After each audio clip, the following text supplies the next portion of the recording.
give us a little bit more of a factor there so we can get all our time in, okay? All right. Okay, yes, ma'am. Just two exhibits, the Defendant 167, 170. One Defendants 167 170. and 170.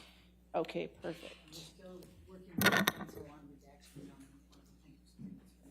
Okay, all right, so we got those two. All right. Anything else before the jury comes out? All right, thank you. Take the tray.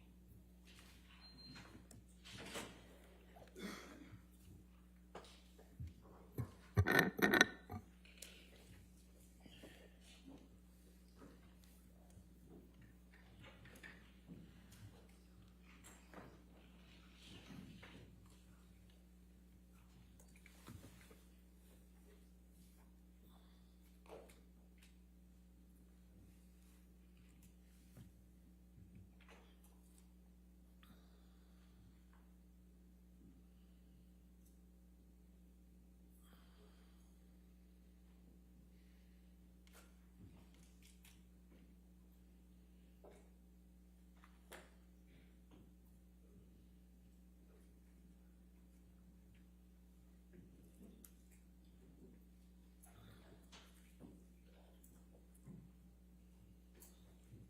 right. Good morning, ladies and gentlemen. I just want to let you know that today we're going to go till 5:30. So I just want to let you know at the beginning of the day that we'll be going till 5:30. Okay? All right. Thank you. All right. Your next question, yes, ma'am. Thank you, Your Honor. Amber, when we finished yesterday, we were talking about the Bahamas and the yacht and flying off in a helicopter. I'm going to just ask you to take a look at, Michelle, if you can bring up Defendants Exhibit 1091.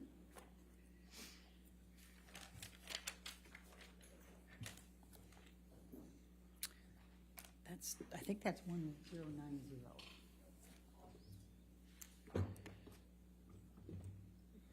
Scary that I would know that.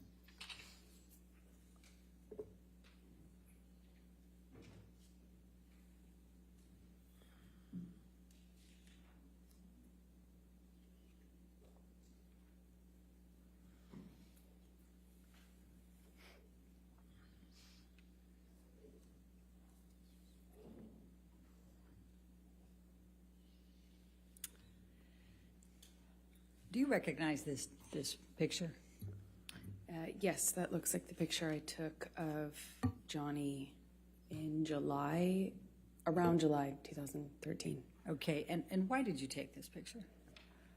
Because at the time, I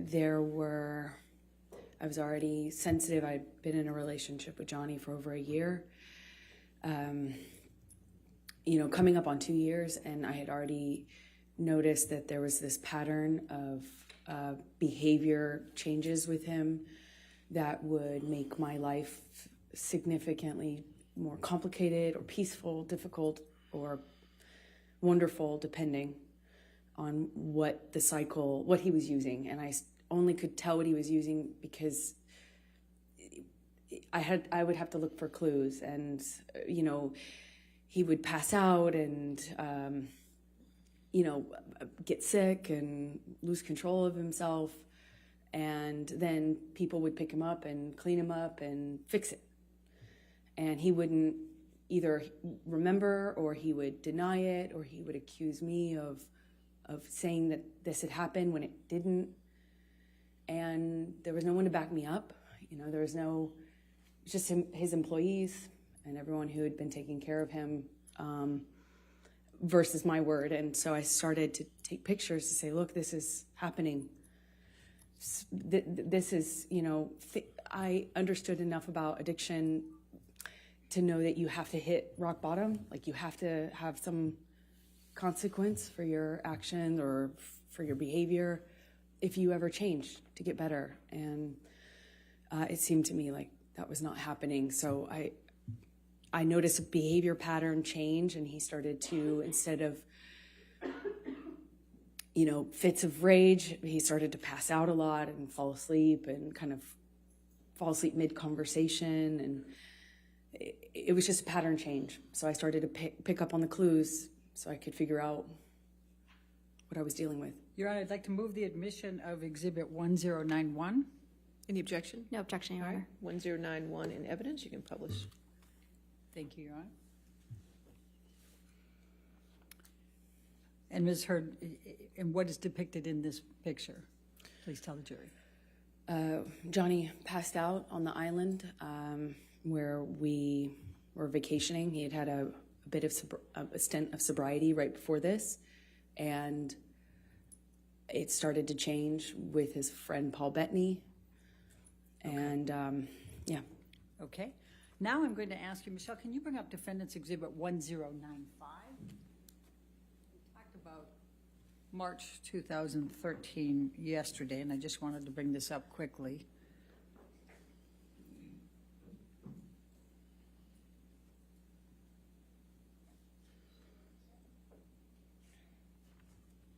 Do you recognize this picture?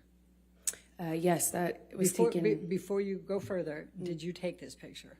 Yes, I did. Your Honor, I'd like to move the admission of Defendants 1095. No objection, Your All Honor. right, 1095 in evidence, you can publish. Okay, thank you. Okay, now, Amber, will you please tell the jury why you took this and when you took this? This was after a several-day bender, a binge of Johnny's. The 22nd of March, which we talked about yesterday, about he tried to burn a painting.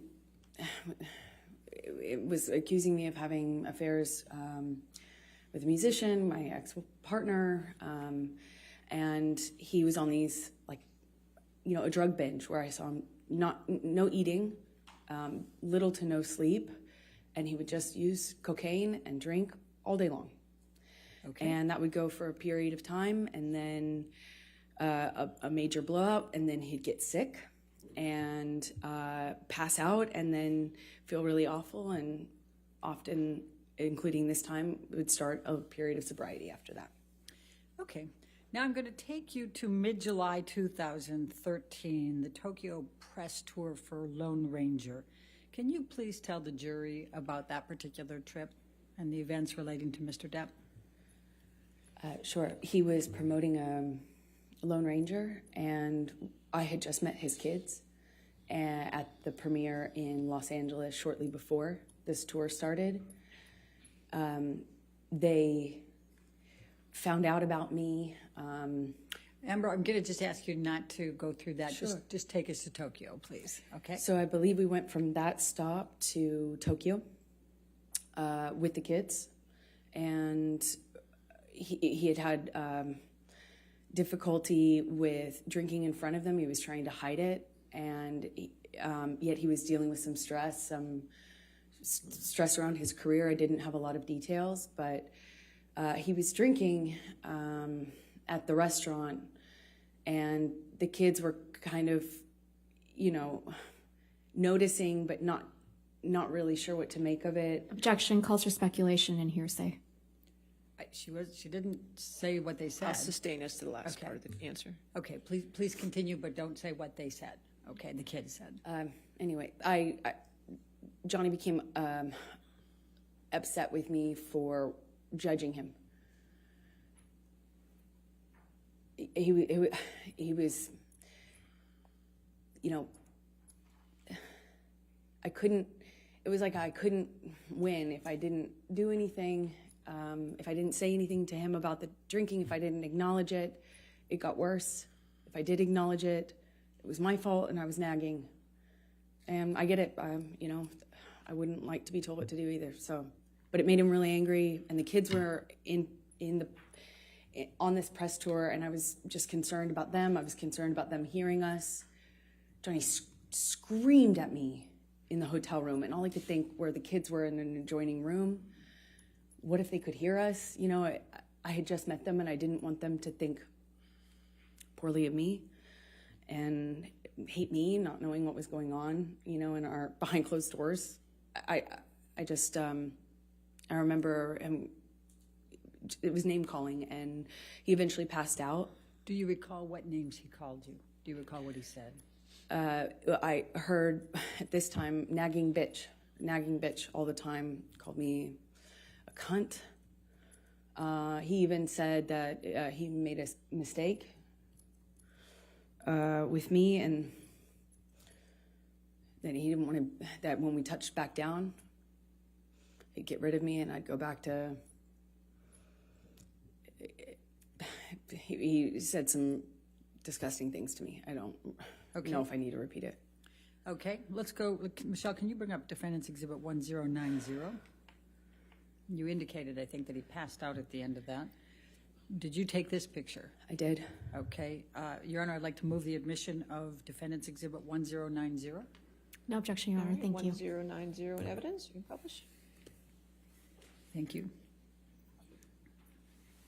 And where was Mr. Depp when you took this picture? He was passed out with his head in a table in the hotel room, in our hotel room, not the kids' hotel room, in Tokyo, on that press tour. All right. Now I'm going to take you to August 2013. What, if any, discussions did you start having with Mr. Depp about moving in with him? Well,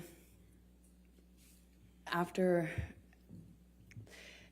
this, I was getting close to his kids, and he had a stint of sobriety shortly after that, and it felt really good again. And shortly after that, he started suggesting that I let him rent my apartment for the vultures. That's what he called the press. And he said now that we were like a known couple, now that it was out in the press, that my apartment wasn't like safe effectively for me. And I had a modest apartment in Los Angeles. And so he started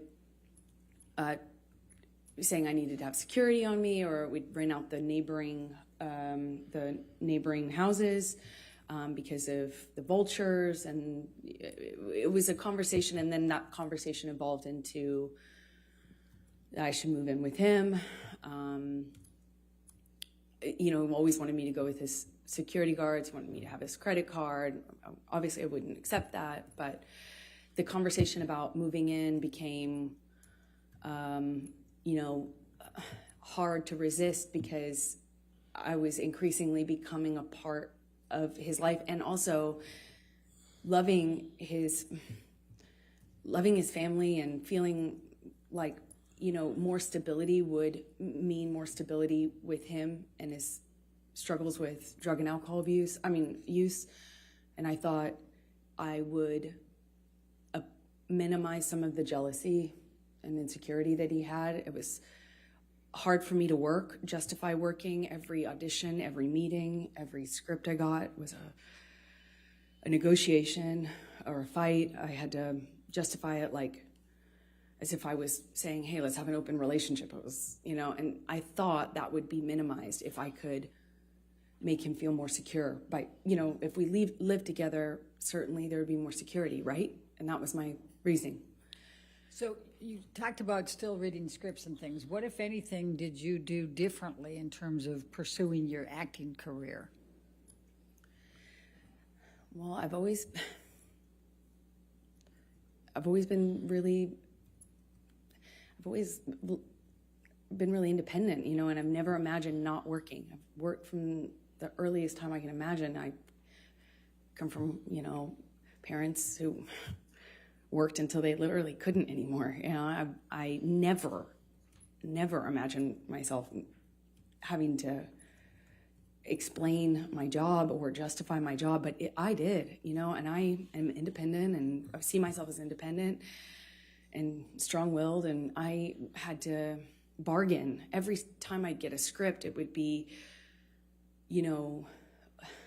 I thought you weren't taking another job. I'd always say, are you kidding me? That's crazy. I have to work. I support my family. When I moved out to LA, I'd get a check for, a gig, $600 or something. I'd save half for me, send half to my family. I kept having to justify taking work by saying, I'm supporting my parents, I'm supporting my sister, I'm supporting my family, I have to work. And he would say, you don't have to work, kid, let me take care of you, my woman doesn't have to work. And that sounds really sweet and really romantic in some way, but it became a real fight. You know, every time I got a script, it was what kind of, you know, how I was dressing, what kind of behavior I'd have, how did I have a sex scene? And then I started saying, no, I won't take the sex scenes, or, you know, I'll take the part where I don't play, you know, that kind of character. Or then I started minimizing the kinds of kissing scenes that I had, and eventually I had to change the wardrobe that I could have in the movie. I couldn't have a sex scene, but that all, you know, it didn't happen all at once, of course. It was little thing after little thing after little thing. And eventually I found myself pushing as many scripts off my desk as I could, picking the ones that had minimal makeup, dressed as conservative as possible, finding ways to minimize the scenes I had where I had a romantic involvement of any kind. It was a constant battle and negotiation. So let me take you back. Did you, as a result of your discussions with Mr. Depp about moving in, did there come a time that you did move in with him? Objection leading. Overruled. Thank you. Yes. Please, and let me ask you this. You've talked about penthouse, we've heard a little bit about penthouse appointments and suites. Could you just explain to the jury the different places that Mr. Depp had in Los Angeles and what they were called, just so we have some context here when we're going through all this? It's a little confusing, I imagine. He had about, I think, 4 or 5 mansions in this beautiful, like, you know, border of Beverly Hills and West Hollywood, and they were all on a cul-de-sac, and we called it Sweetser, because that was the name of the street. And there 5 houses, I think 5 houses, it could be 4, all, you know, effectively, he had the whole street. Then he had about 5 penthouses downtown on the same floor of the Eastern Columbia building, which you've heard about, the ECB. And Sweetser was, you know, Johnny's kingdom. One of those houses was like a whole house was his man cave. It was a studio, and it was where he made music and hung out. And we spent some time in there, but that was effectively Johnny's, you know, place. And then there was the downtown places, and they were effectively empty save for some furniture and one of Johnny's friends, Isaac, who you met, and he lived there some point before Johnny and I eventually decided to move in together. Let me just stop you there. I just want to make sure we're clear. Are we talking about the penthouses, or are we talking about Sweetser? Isaac lived in the penthouses. Okay. The rest of them were pretty much empty. And my best friend, who I was very, very, very, very close to, went through a breakup, and he very kindly insisted on moving her into this penthouse. And of course, she said no for the first few times, but he insisted and said they were empty, and he would love to have her move down there. And he very kindly moved my best friend downtown. Problem is, Rocky? Yeah, okay. Rocky Pennington. But the problem is it's like 30, 45 minutes from West Hollywood, where my place was, which we call Orange at the time. Okay. So when did you move into the penthouses? Shortly after he moved Rocky, my best friend, into the penthouse. So she was in one of these empty-ish apartments, and somewhere around that time, I think it took me some time, actually, but after that, I eventually agreed to move in with him and give up my place, although that made me pretty nervous, to be honest. But we were in this relationship that was very serious, and we were constantly traveling. Also, as another part of it, is we were in LA for a matter of days or weeks. I'd go do a job, he'd go do a job, I'd come back for a photo shoot or a red carpet, go on a location, go visit him on a location. And there was an incredible amount of travel and movement. So we weren't really, again, living the day-to-day that you might normally with a partner, you know, where you have a home and you move in together and you have one home. We didn't have that. It was okay, very different. I'm going to take you to September of 2013. What were you filming at that time? London Fields? Yes, that's right. Okay. I was filming London Fields. I just started. All right. And did there come a time that you became engaged to Mr. Depp? Well, yeah, it was difficult because in that role was a very difficult role. I mean, every time, every scene that involved sexuality or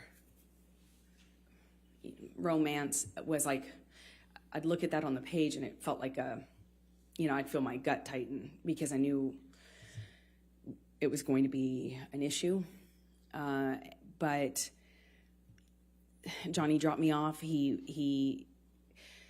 I gave him the script. I sent him pictures of what I was wearing in my wardrobe fittings. I sent him everything. I shared my script with his team, and the fighting eventually kind of minimized. It was clear I was going to do this job, and I told myself I had to do this job. And Johnny had to go to London, I think, for some pre-production stuff for a movie he was going to do a smaller part in. I think it was called. I think this was Into the Woods, is my best guess.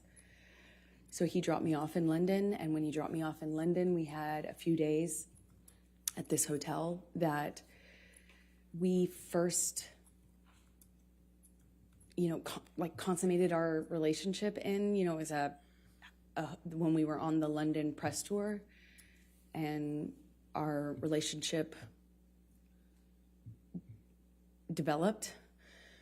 That was the same hotel, and we were in this same room, which is Johnny liked to be in the same room. And it was really sweet. He got down on one knee and said, "I want you to be my girl forever, my woman, my girl. I want you to be the rest of my life. Say yes to me." He said he wanted to spend every day. He promised me that every day when I woke up, that I would wake up and he would make me smile at least once. And that would be his goal. And, I looked into his eyes and I saw my future, hope, like blind hope. So in love. It was one of the most, I can't describe that kind of joy. I thought, if we were married, then this is real. This is real. This isn't a thing of, this isn't chaotic, and this will change. I had so much hope in that moment. And I just said to him over and over again, "Are you serious? Are you real? Are you serious? Are you sure?" Because he didn't have a ring, so I thought, is this an impulse thing? My experience, Johnny could be very impulsive, and he said over and over again, "Be my woman forever. I want you to be my wife, my wife, my wife." I of course cried, and we had a wonderful evening, and he left shortly after, and I was like, the next day I had to go to work, and I couldn't tell anyone, and I wasn't sure. Part of me was worried that he didn't mean it, or that he wasn't sure. I just didn't want it to be an impulse thing, so I didn't want to mention it. I want to bring it up. I didn't want to. And I kind of I walked around for a few days like I had butterflies under my skin. And then he brought my dad out to London with my best friends. And my dad told me, Johnny has asked me permission for your hand in marriage.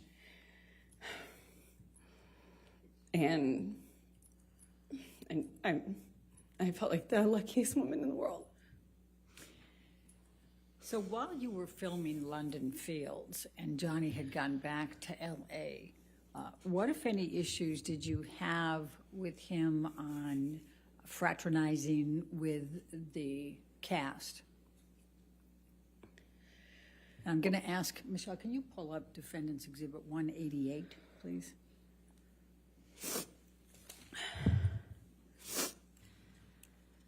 Your Honor, I'm going to object on hearsay. Your Honor, I'm going to, let's pull up 188A. I've redacted everything but what Mr. Depp says. All right, let me On just take a look 188A. at 188A. That's admission against interest.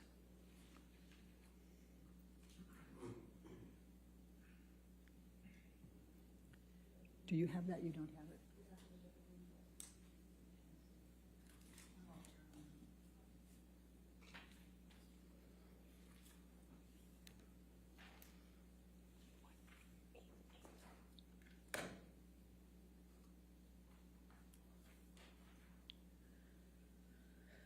Give that a minute.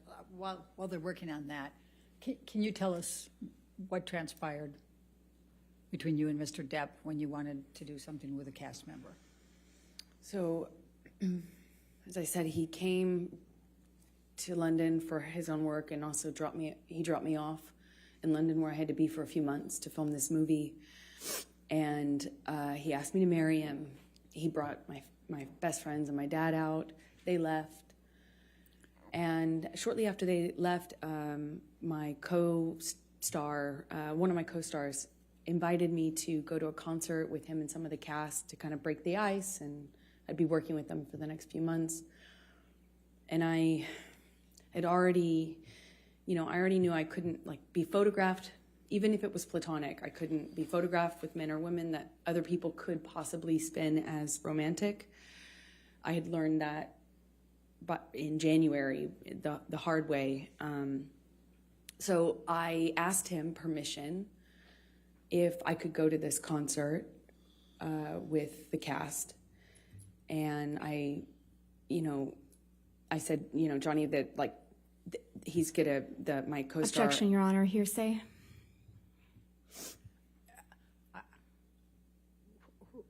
Don't tell us what the co-star said. Just tell us what your communication was with Mr. Depp. Objection, hearsay. Her communications are hearsay. I'll sustain the objection. I'm not sure I understand. If you want to approach this. Yes.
That if I accepted the invitation and went out to a concert, that the engagement would be off, that the relationship would be off, and that I was foolish, naive, for thinking that people could invite me to a concert in a platonic way. I tried to say that it was fine. Objection, that hearsay.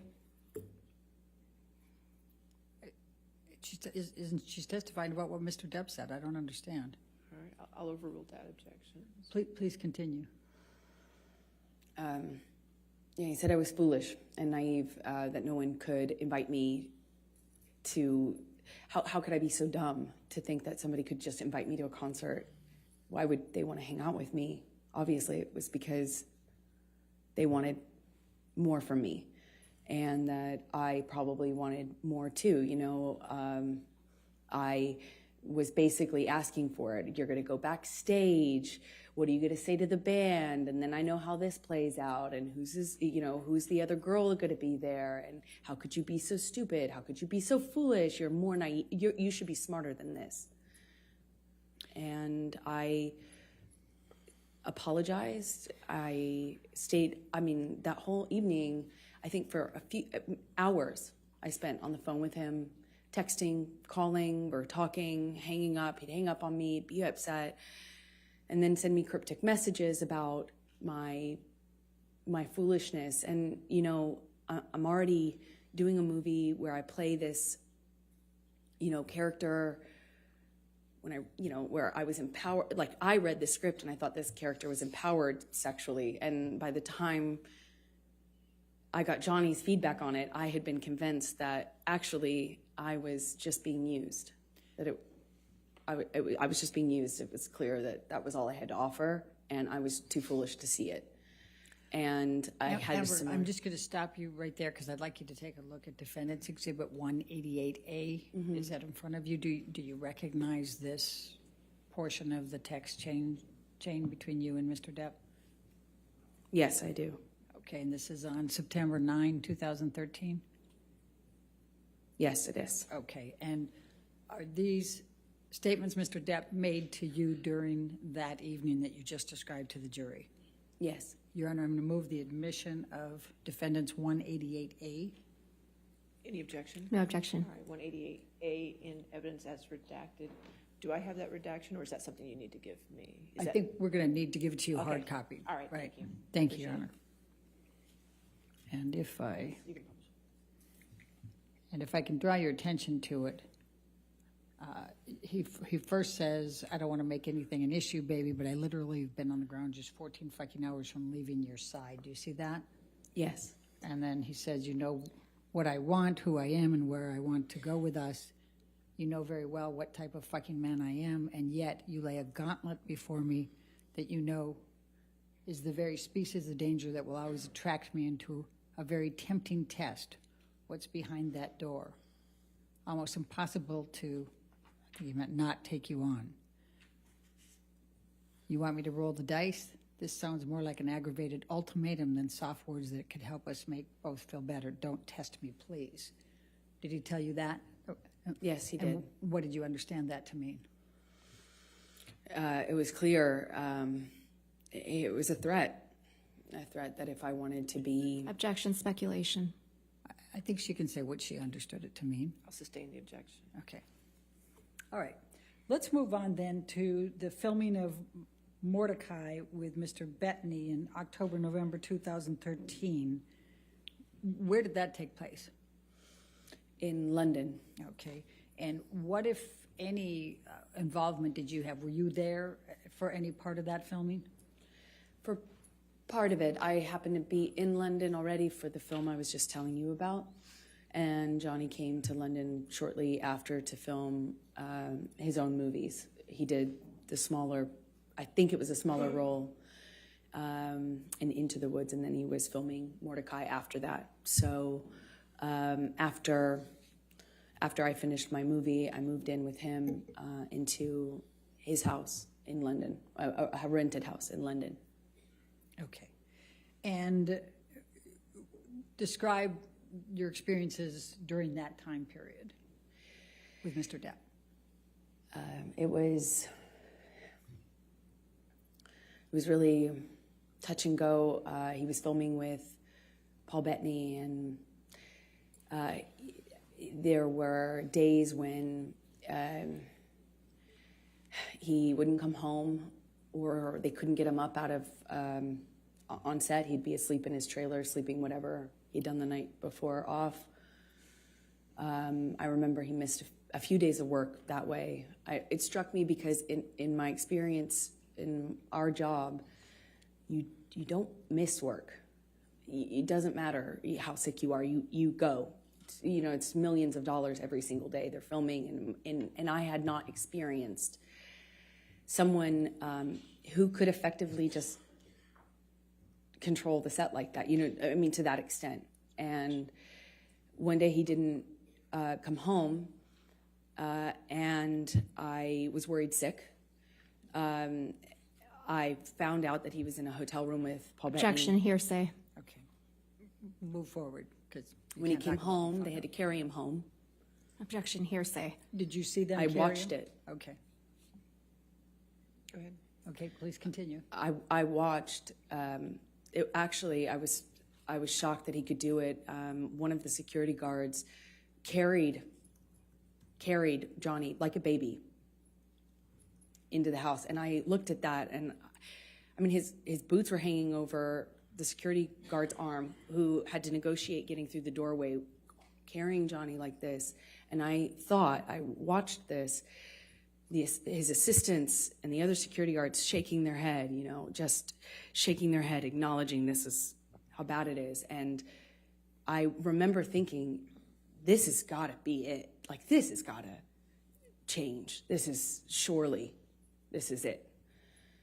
And he was understandably very, very sick for at least 2 days, is my recollection. And in that 2 days, I had a lot of conversations with this team. I won't say what they were, but I felt at that juncture very encouraged that everybody and myself were on the same page. And I felt encouraged that we were in a new chapter, that Johnny had finally hit rock bottom, and finally he felt like changing for good. And I felt buoyed, supported by these conversations I was having with people that he was close to, that he trusted. November 2013, did you have any contact with Lily Rose that led to any discussions with Mr. Depp? Objection, leading. What, if any, communications did you have with Lily Rose in November 2013? Objection, calls hearsay, leading. I'm asking what her connection was. I didn't ask what she I'm said. going to sustain the objection. If you want. Okay. November 2013, what, if any, interaction did you have with Lily Rose without saying anything she said? Objection, hearsay. It's interaction, Your Honor. I'm not asking for what she said. If you can lay a foundation out. Okay. Did there come a time in November 2013 that you saw Lily Rose? Yes, they came to stay with us for some time in the winter. Yeah, around November, I believe, 2013. When you said they, who were you referring to? Johnny's kids, Jack and Lily Rose. All right. And was there a particular incident that led to a disagreement with Mr. Depp? Objection, leading. Sustain. What, if any, interaction did you have with Lily Rose that led to an argument with Mr. Depp? Objection, leading. That, what, if any? If we approach from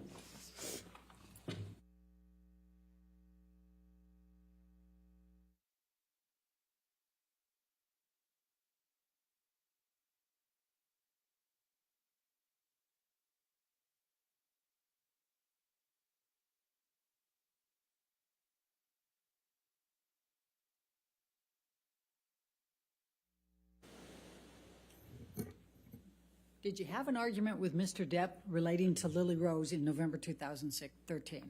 Yes. Can you please describe that?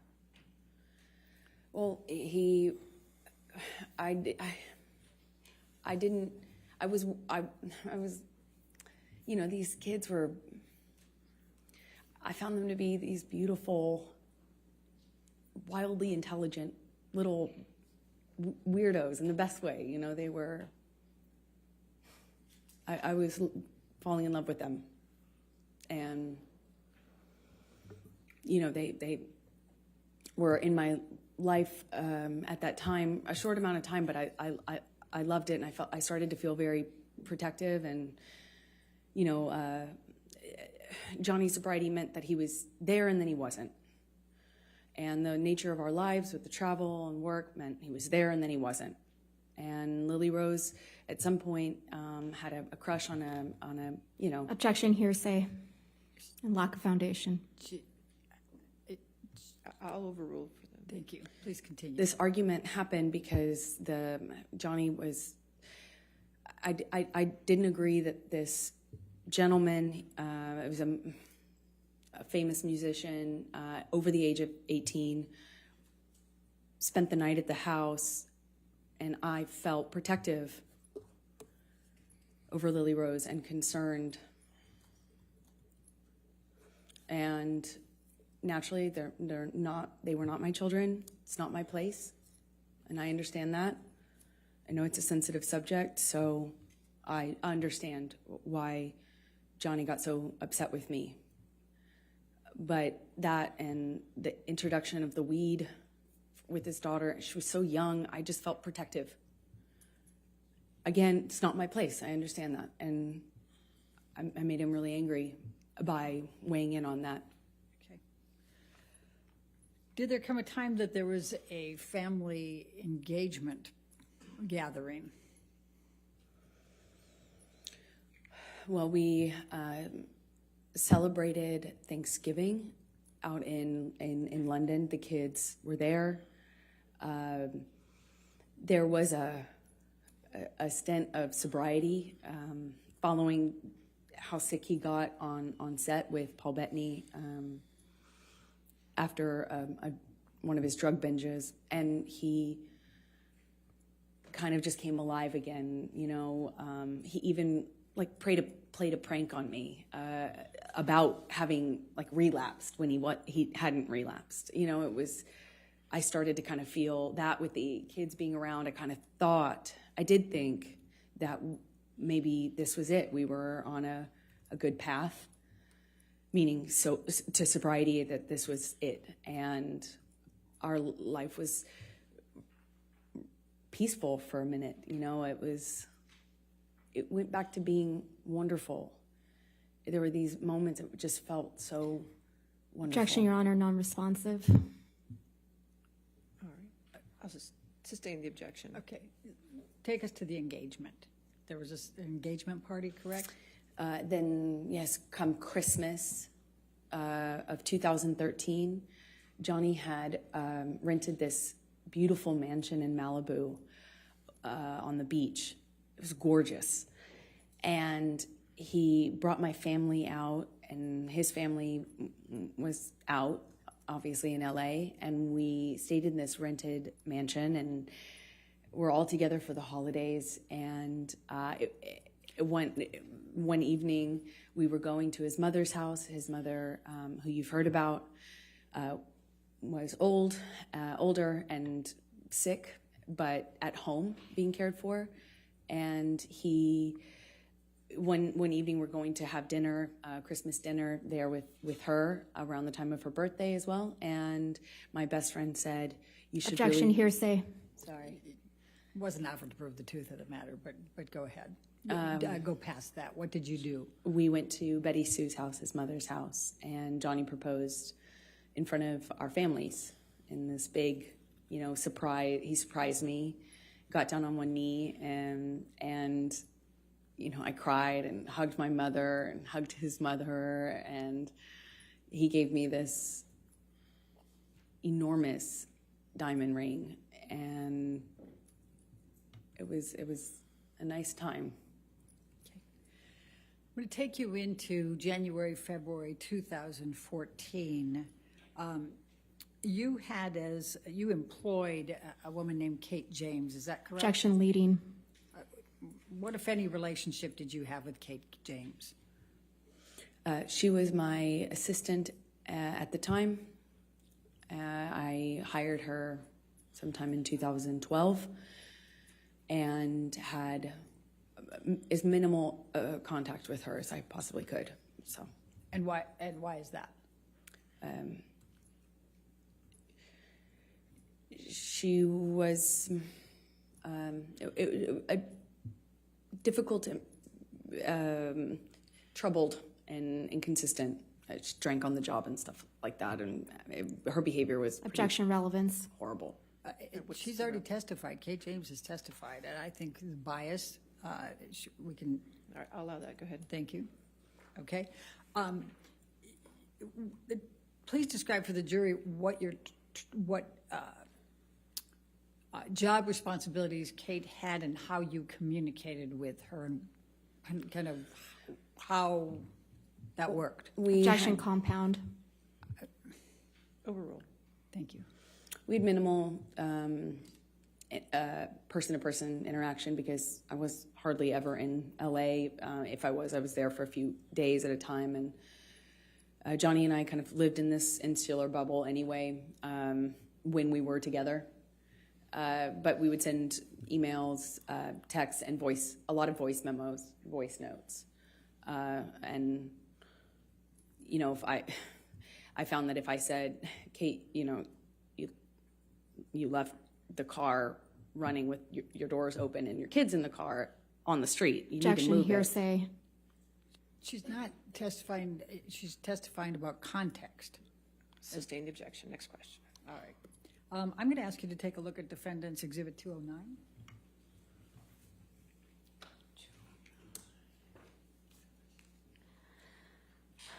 Your Honor, I'm going to object on hearsay grounds.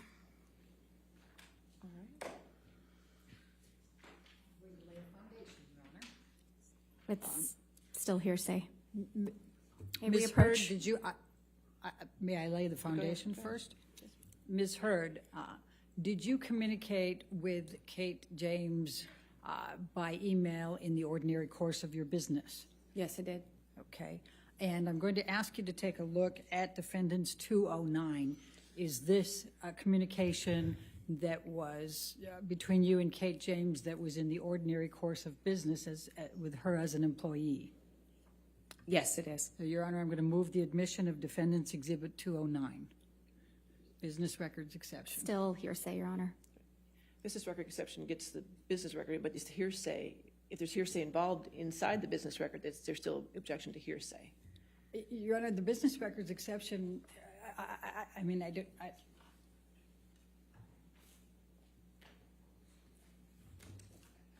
agree. I think that's the point If you that wanna- if you hearsay wanna can. approach.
What, if any, communications did you have with Kate James about your issues with Mr. Depp?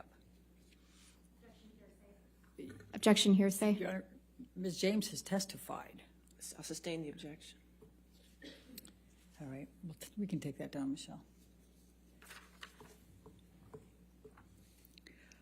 In the February, I'm going to jump to February, March 2016. What, if any, communications did you have with Mr. Depp about a prenup? Well, after the engagement, but before the engagement party, I started to feel like it would make, you know, I know that he earned significantly more than me, he's a successful actor. I wanted to eliminate any doubt in his mind and in other people's minds, so I brought it up to him and brought it up to my therapist. Objection, hearsay. She's just saying that she brought it up to her therapist. She's not saying what she said. But please focus on Mr. Depp, okay? Of course. Johnny said he would tear it up. He said, if you ever brought one up to me, or if I ever saw one, got my hands on it, I'd tear it up. Only way out of this is death. Only way out of this is death. And I thought it would, like,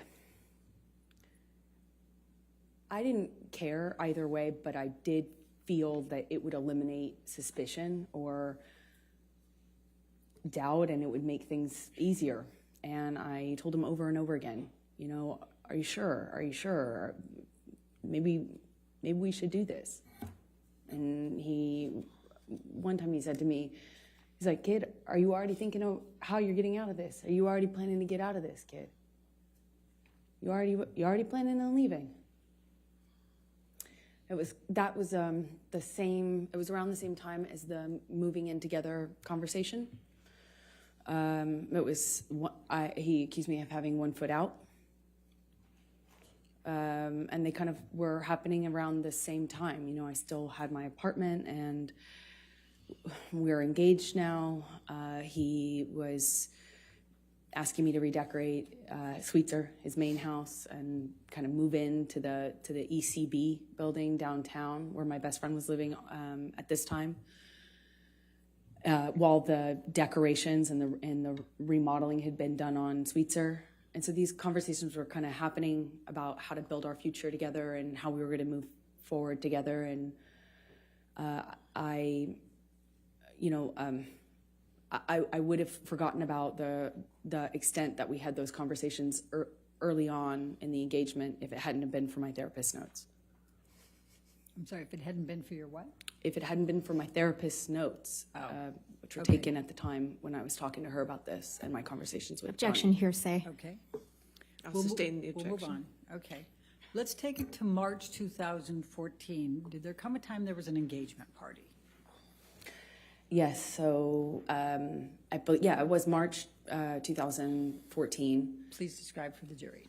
We had an engagement party, and we decided that when we did get married, we'd have a small wedding, you know, something intimate.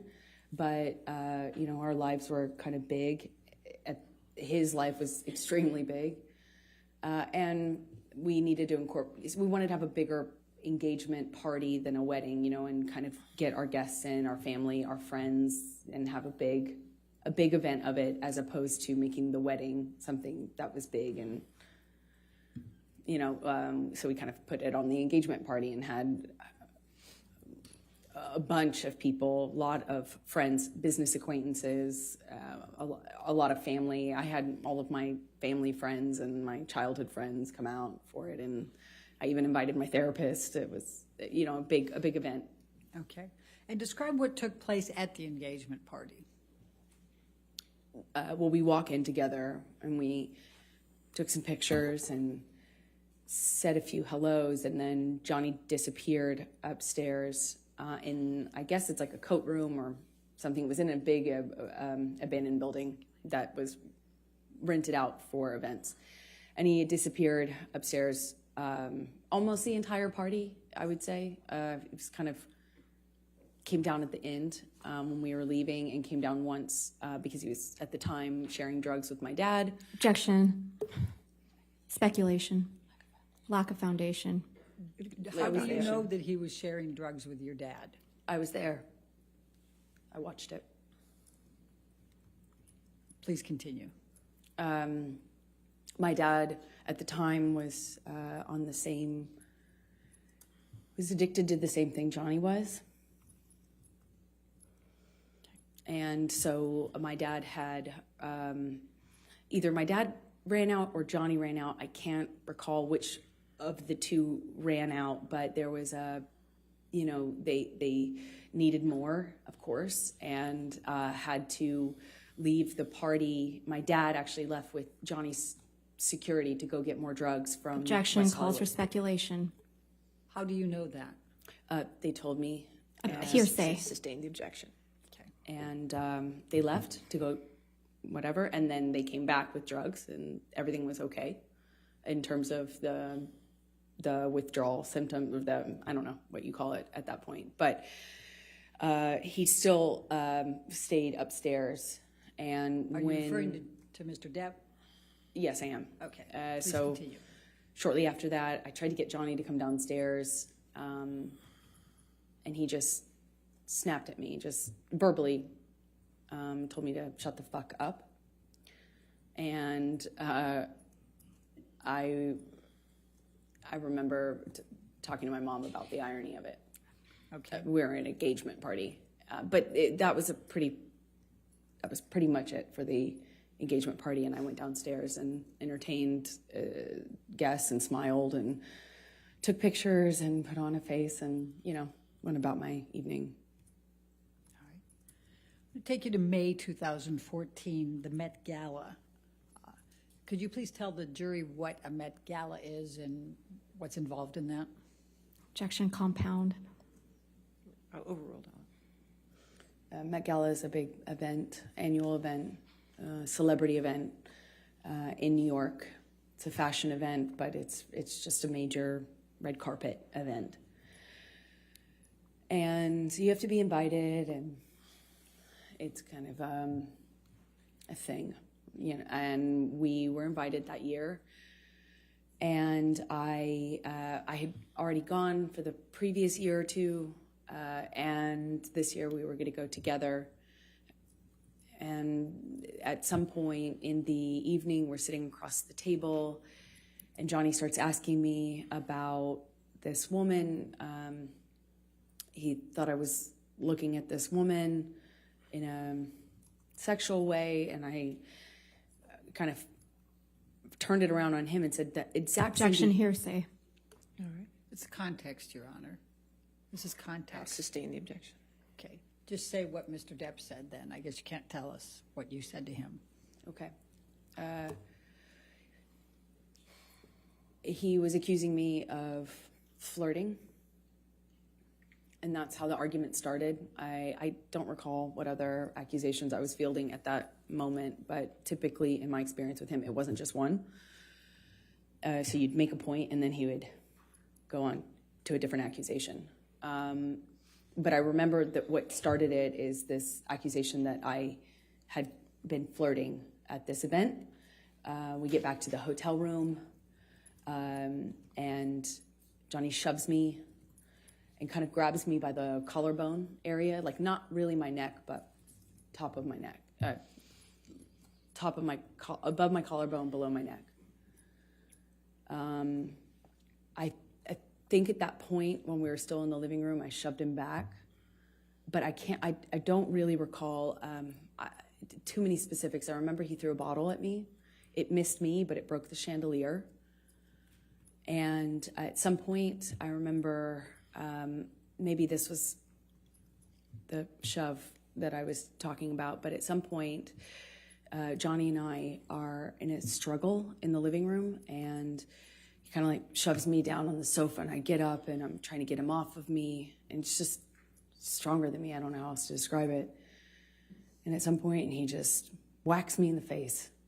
And I had not, at the time, been, I think that was the first time I was like, is this a broken nose? At the time, I was unsure what that feeling was, but I suspected I had a broken nose. And other than that, I was relatively unscathed. But I remember my nose being swollen, discolored, red, and I took a picture of my face at some point and made a joke about it to my friend about how bad I looked compared to how the red Objection, carpet. hearsay. It was not for to prove the truth of the matter, sir. I'll sustain the objection. Okay, okay, just don't say what you told a friend, okay? Okay. Let's take you to the Adderall Diaries. When did you start filming the Adderall Diaries? Believe May. I filmed another movie in New York, March, April, May. I went straight from that movie to another movie, an independent film with James Franco.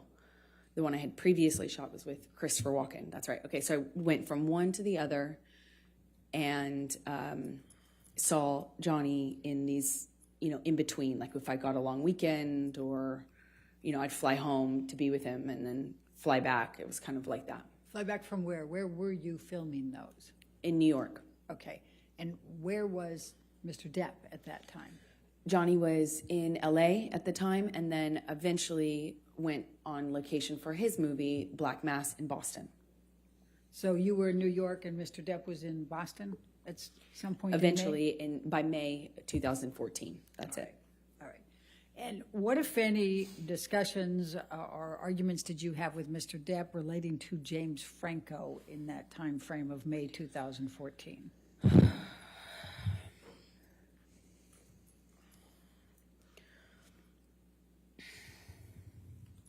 It's a nightmare.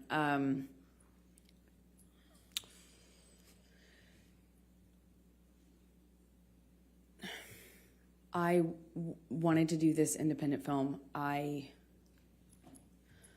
liked the story. I liked the character. I told him I'm not going to wear makeup in the thing. Objection, hearsay. Apparently, Ms. Beater, if we could approach, please.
so tell the jury what Mr. Depp said.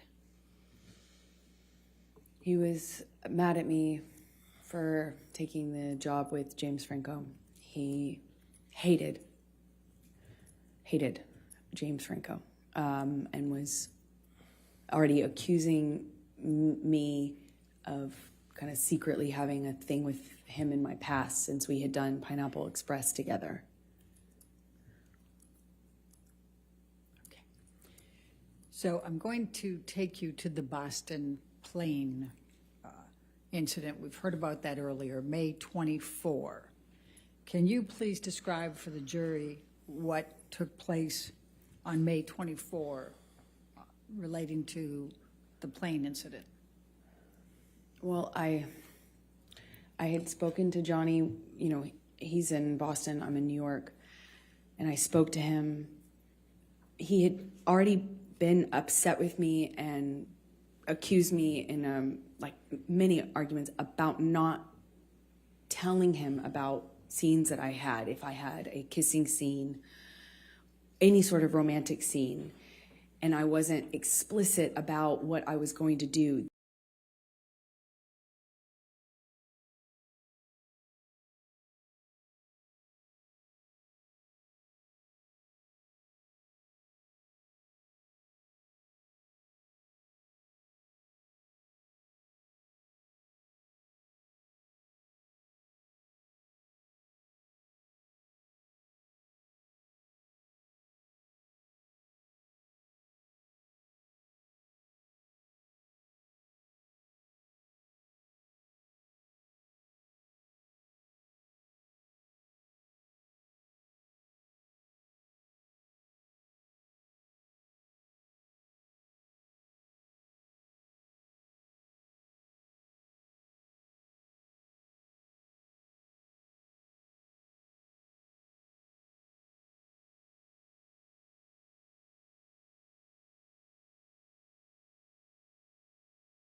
would go back to LA for his daughter's birthday. I was nervous because the conversation I had had with him, and he was so upset with me on that conversation, but I figured I assumed he had passed out and that he would have been kind of sobered up the next day, assuming that the work would mean that he felt pressured to kind of pull it together. And I get on the plane. He sent the plane, so I assumed he's not that mad at me. He's over it. We're moving on. He's sobered up. There had been a lot of talk about a sober plan, like a full detox, a full recovery, a doctor, a whole plan. You know, there were talks of that following what had happened in London. So I was feeling like, okay, well, maybe we're here. And I get on the plane. It touches down and the SUV pulls up and it sits on the tarmac for a very long time. He knows I'm on the plane waiting for him. So I kind of started to anticipate that things weren't as I hoped, meaning that he was sober and had slept it off. And I'm sitting on the plane for a very long time waiting for him, and he finally opens the door, and I see him get out of the SUV, and I can guess by how he's moving, how he's walking. I didn't realize at the time I had already become really sensitive to these little changes because my life changed depending on what he was on. And he gets on the plane, and I just knew in every cell of my body something was wrong. And he comes straight up to me, doesn't say anything to me, but is looking at me. He's got these glasses on, and he takes them off in this kind of aggressive manner and sits down across from me, not in the usual spot. We'd kind of have our places on his plane, you know, where you get used to sitting. And I remember I got up and moved to accommodate him getting by so he could sit in the normal seat as per usual. He didn't. He sat across from me. At some point, and I don't really remember the exact sequence of it, we take off, and at some point he's asking me what's wrong with me. What do I have? Do I have something to tell him? Do I have something to tell him? You want to talk to me about your day yesterday? And then it gets, I already know that he's drunk. I already know he's using, he reeks of weed and alcohol. I mean, his breath smelled so bad, and I could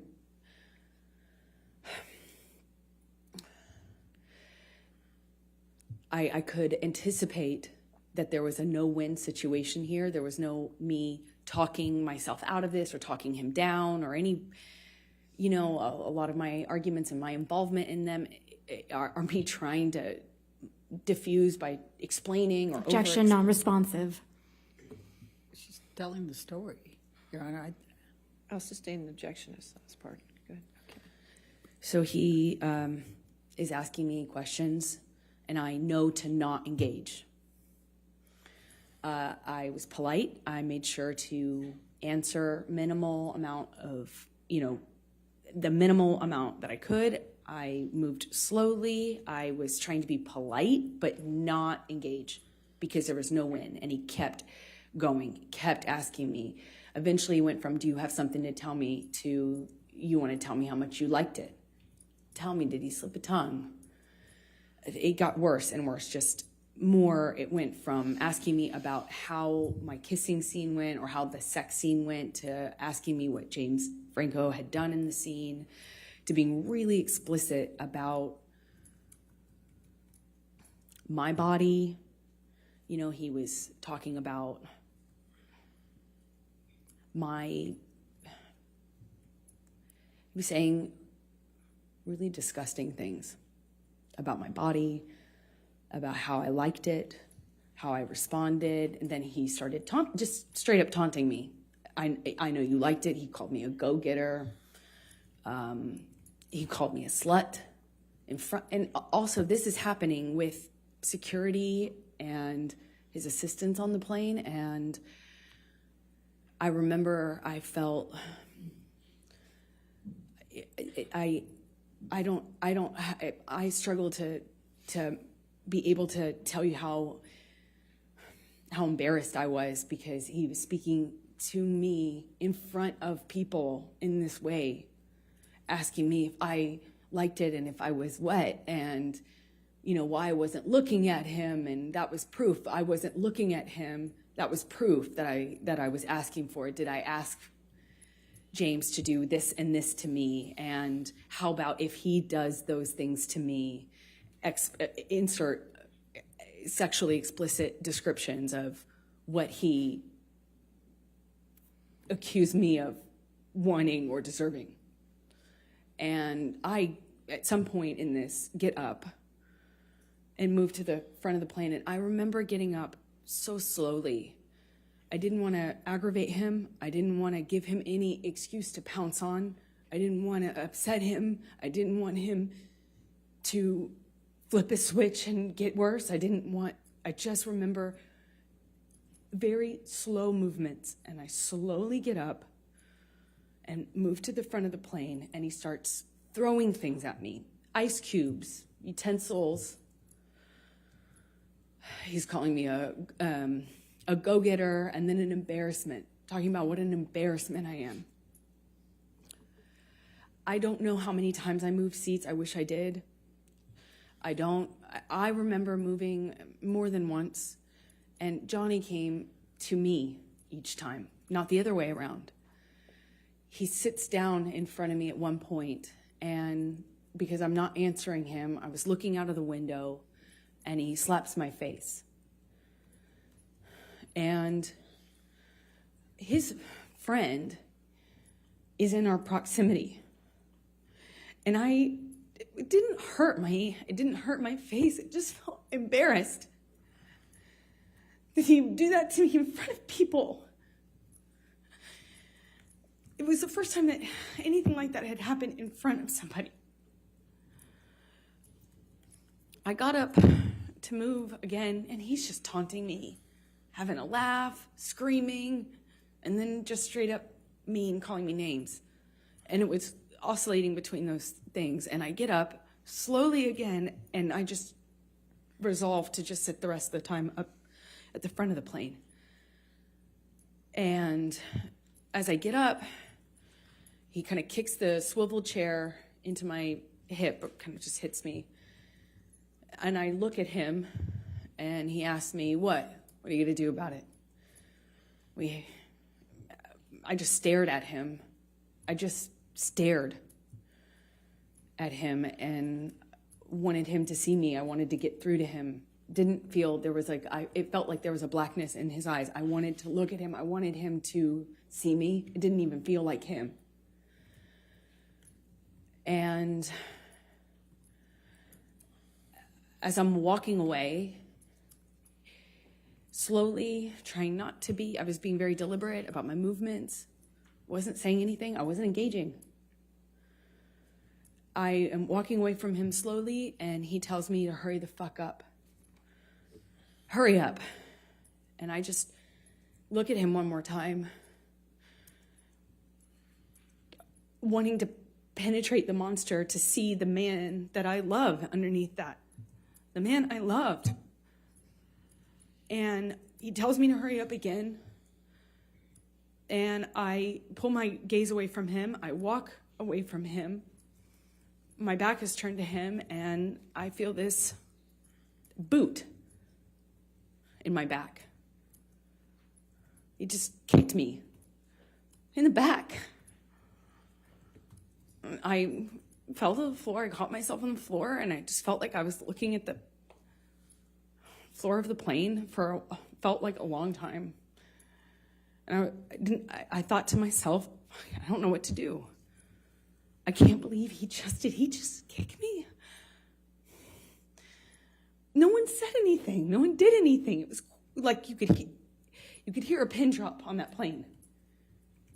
You could feel the tension, but no one did anything. And I just remember feeling so embarrassed. I felt so embarrassed that he could kick me to the ground in front of people.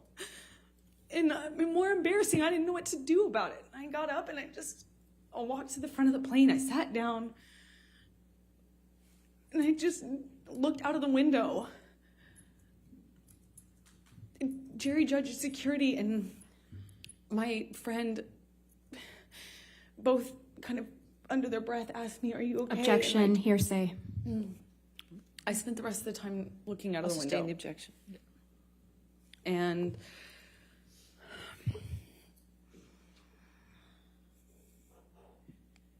Did there come a time that you tape recorded Mr. Depp on this plane?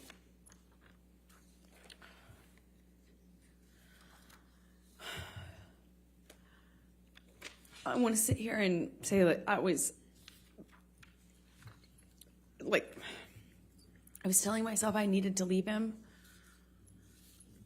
But as he got worse, he demanded the oxygen tank from the flight attendant, excuse me. And he continued to drink and then eventually started howling like an animal and passed out in the bathroom with the door locked. And was howling, and I at some point pushed record on my phone because there was that 5% part of me. Objection, non-responsive. I don't think it's non-responsive. She's explaining what led up to her tape recording him and why. I mean, I can ask her, Okay. well, that's all of it. All right. Why did you tape record him? Because I knew that Johnny wouldn't remember what he had done. I knew he would not remember. And if Calls for speculation. She can say why she did it and what she thought. But that last part called for speculation. I'll sustain the Don't objection. say, I knew. Why did you tape record? in my experience, when Johnny was that inebriated, he would not remember what he had done. Calls for speculation. How can that call for speculation? I'll sustain the objection. All right, let's go to Defendants 221. And I'm going to play 3 different parts for it. Your Honor, And if may we we can- approach, please? Okay.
So we're going to start with 221, and we're going to call it A, and that'll be 0 through 1 minute.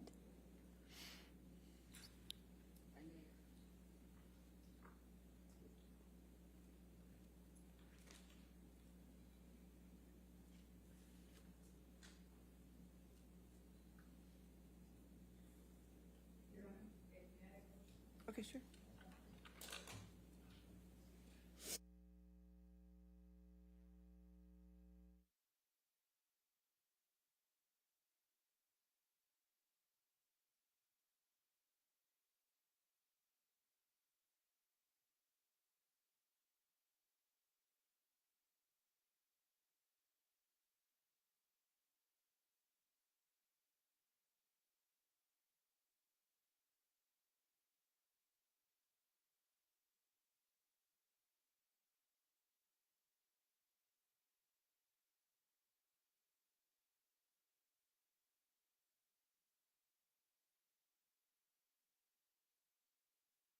With the first one with 0 to 1 minute.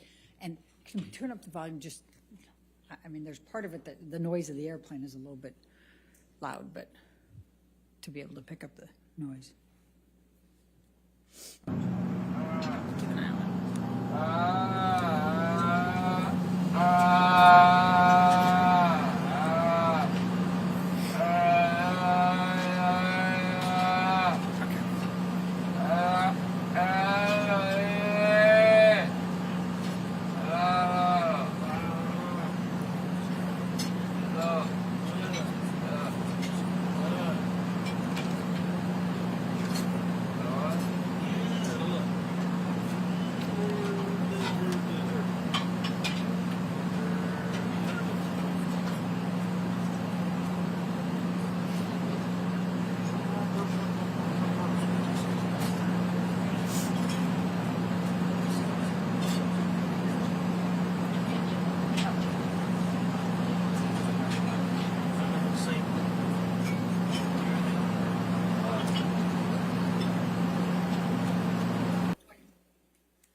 And then the second one is from 2:50 to 3:20, 30 seconds.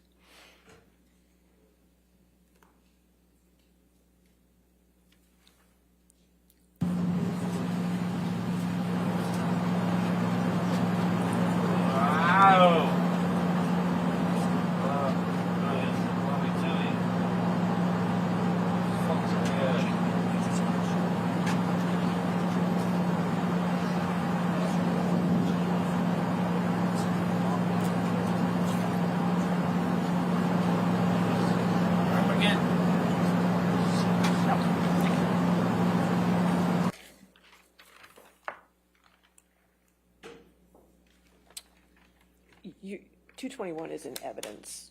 All of 221 is already in evidence. So may I play the third one then, and then we Yes. can take the break? Yes. Thank can you. play- That would be at You can play 9. all of it if you'd like. That's fine, thank I you. think that'll torture the jury if I do that, Your Honor. 9:30 to 10, just 30 seconds more.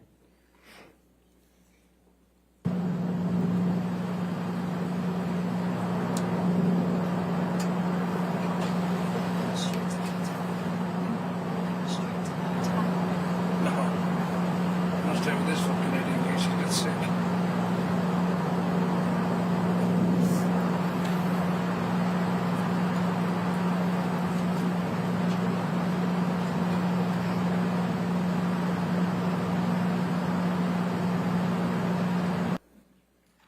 All right, and you can be changing gears after that, or do you have any more questions for this issue?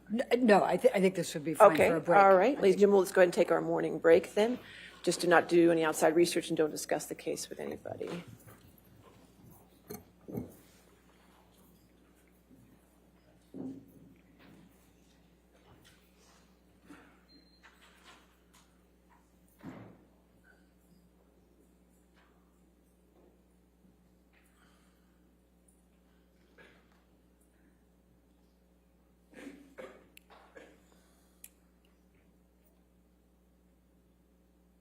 All right, thank you. And again, ma'am, since you're still testifying, don't discuss your testimony with anybody at this point, okay? All right, so let's just come back at, let's make it 11:42. All right, 11:42. Thank you, Your Honor.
All right, we ready for the jury? May we approach?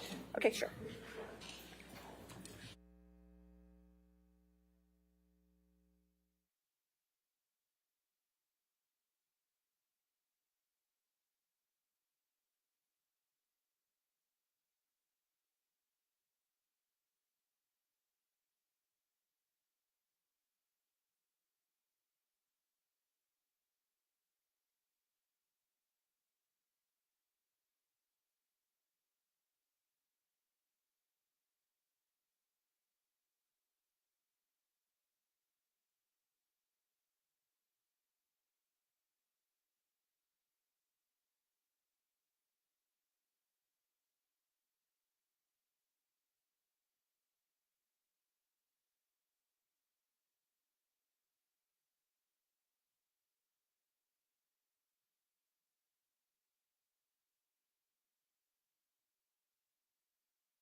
All right, we ready for the jury then? Yes, Your Honor, Okay. thank you.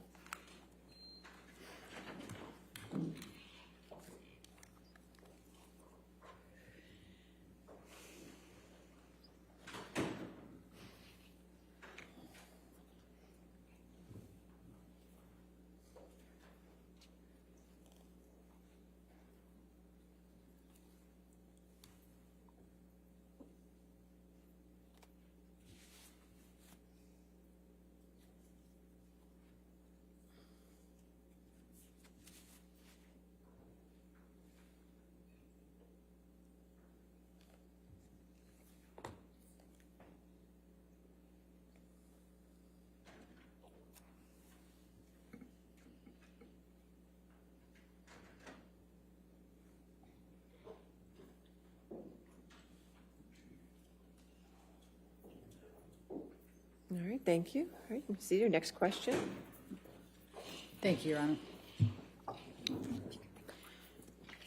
Amber, following the plane ride, what did you do once you arrived, once you landed in LA?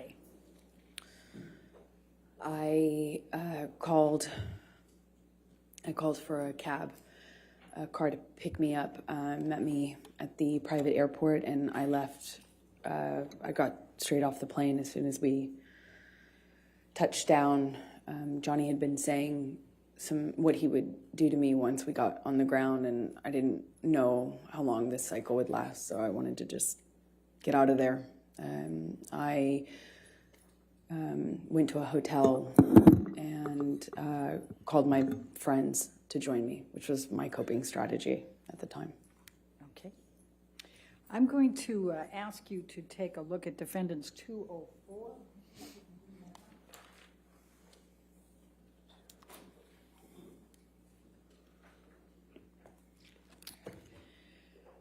Did you reach out to, Objection, Your Honor, hearsay and leading. Your Honor, I would direct Your Honor's attention to the first one in blue and the third one in blue, and I would say present sense impression and the state of mind at that time. All right, if you want to approach. Yes.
right, let's go to 205. Defendants 205.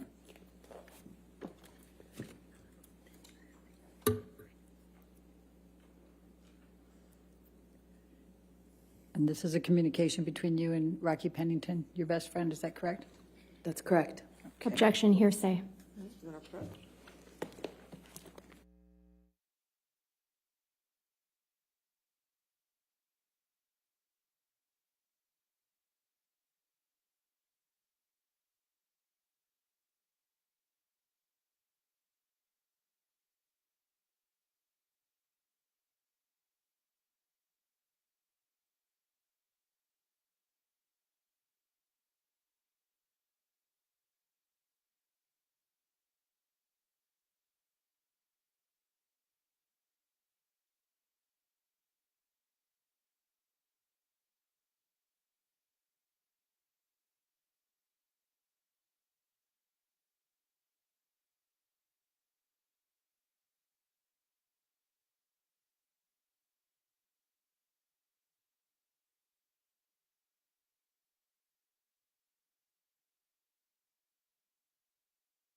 So 205 with redactions is in evidence.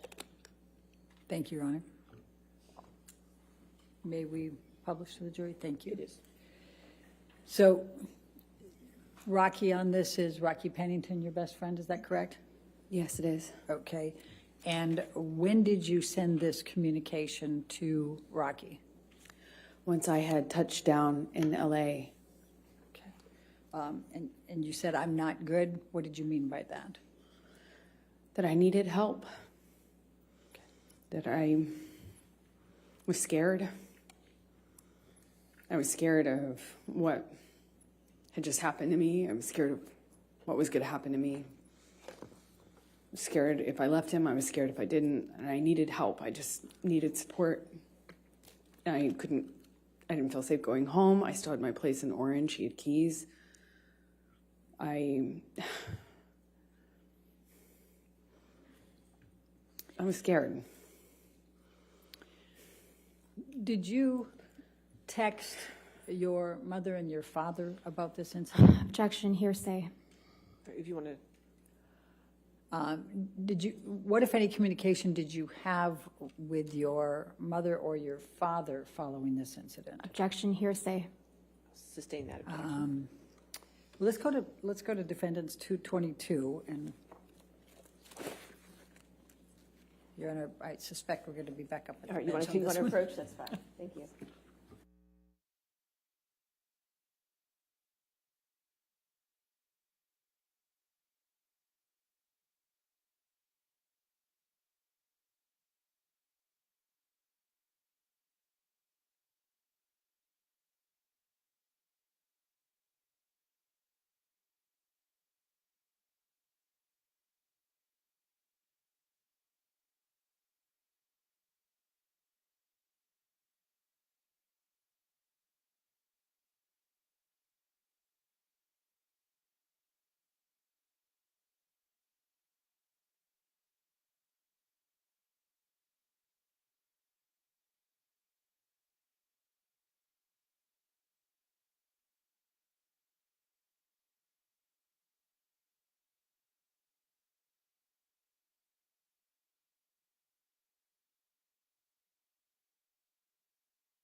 What, if any, communications did you have with Kate James following the Boston plane incident? Objection, hearsay. Your Honor, if we go to 224. Okay. 224. My argument would be business records exception. All right, you want to come forward? We can do it.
So what, if anything, did you do the evening of the 24th of May? I reached out to friends and family, asked for support, Objection, hearsay. Sustained. and surrounded myself with them with that.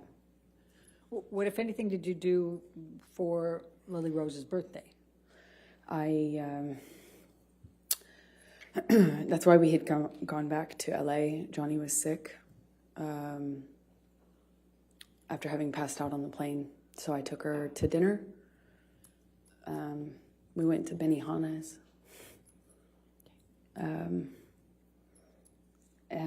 It was, again, put on my smile, took her out,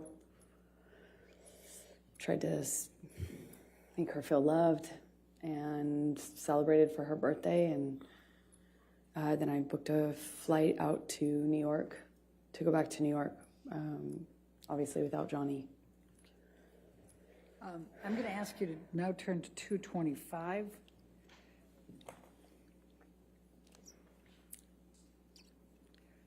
And Your Honor, I'm going to be referring to the last two blue spots on that page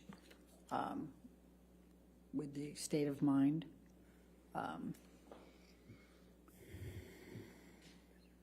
Mental condition. All right. It doesn't, it's still hearsay, Your Honor. May we approach? Yeah, you want to approach?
I'm going to ask you to turn now to 228.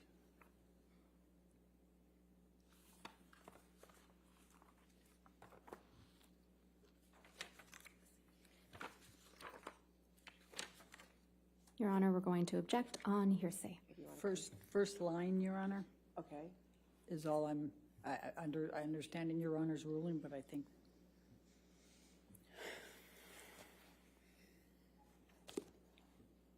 All right. If you want to come forward, that's fine.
So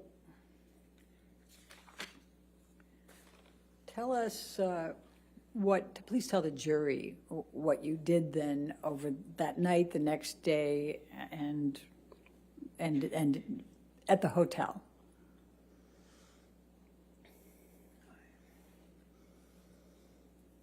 I cried a lot, tried to surround myself with my friends, and resolved to leave him.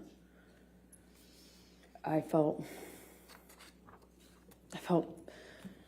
powerless. Nothing I did made a difference. You know, on the plane, I was so careful. Objection, non-responsive. Please just tell us what you did, and you can tell how you feel, but don't go backwards, okay? I resolved, tried to, the strength to commit to leaving him. I knew I had to. I knew nothing else would make a difference. So I got myself back to LA. New York. And started going to Al-Anon meetings every day.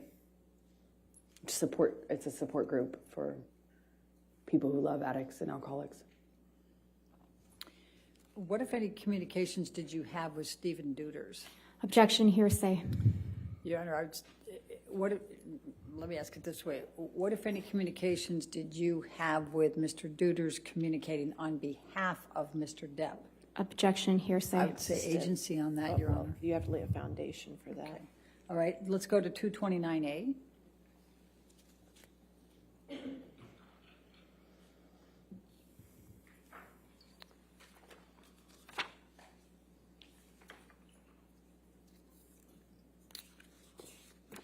And could you, without saying what the content is, can you tell us who this text message is with?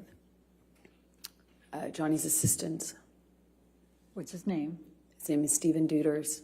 Okay. And what, if any, communication were you having with him following the Boston plane incident? Objection, hearsay. May we approach? All right, Ms. Means?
Did you communicate at all with Mr. Depp in the days following the Boston plane incident? Yes, I did. Please tell the jury about those communications. I heard from him directly. I also heard from him through his assistants who were texting for him. Objection, Your Honor, hearsay. I'll sustain the objection. You're not allowed to testify about the text messages with his assistant, but can you tell the jury about your communications with Mr. Depp? Okay. It's kind of confusing because he was texting through them. Objection, Your Honor. I'll sustain the objection. I'll strike that from the record, and you'll I disregard that understand. testimony. Please answer the question. Just confine it to the communications you had with Mr. Depp, please. That he was sorry and told me that he was in a blackout. He didn't remember everything, but what he did remember, he was ashamed of. He begged me to forgive him. Said he understood and forgave me if I never wanted to speak to him again. He texted me at one point, and then I didn't respond right away, and he texted me again that he understood that I had made my decision to move on and good luck, and I was better for it, and then continued to contact me.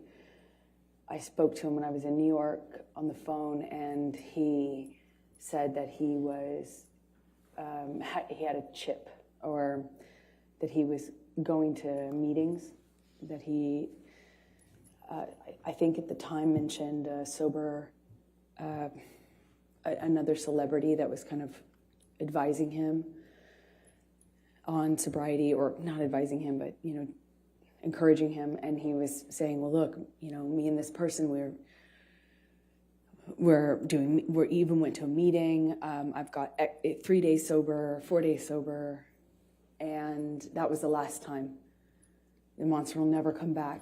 Monster will never come back. And because it felt like it felt so much worse than it had ever been before. And because I had, I went to New York and I was trying to get my strength to leave him, I actually thought that it kind of would be the turning point.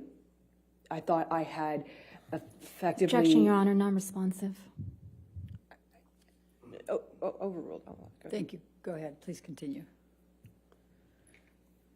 I thought things would change.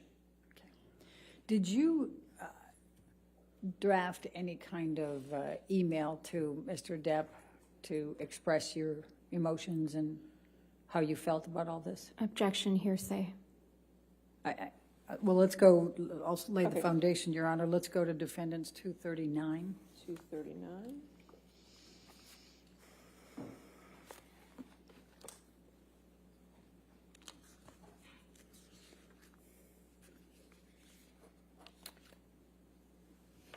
Objection, hearsay, Your Honor. And I would say both present sense impression and definitely state of mind, Your Honor. I'll sustain the objection. All right. So did you ultimately communicate to Mr. Depp what you first drafted up in an email without saying anything about what's in the email? That calls for hearsay, Your Honor. I'm just asking if she did. Not what she said. Correct. Okay. Overruled. Did you communicate to Mr. Depp what you had drafted in the email? And you don't get to say what you said? Yes.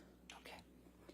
And what, if any, response did Mr. Depp have to your sending that email to him?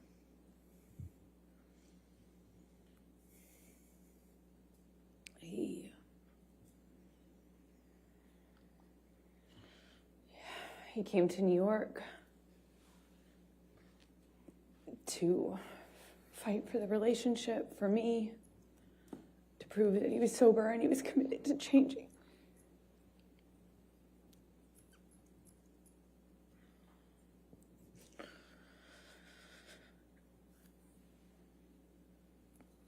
I believed he was embarrassed and sorry. He said he was, and I believed him.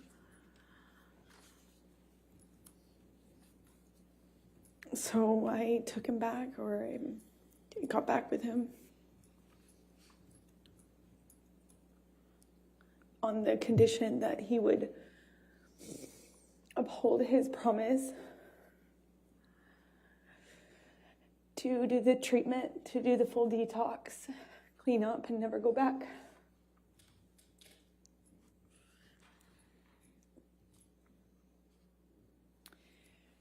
So I'm going to take you now up to the June through August 2014 time frame. And I think you testified earlier, and others have as well, that Mr. Depp brought in Dr. Kipper and his group, correct? Yes, he did. Could you please describe for the jury what those next few months were like?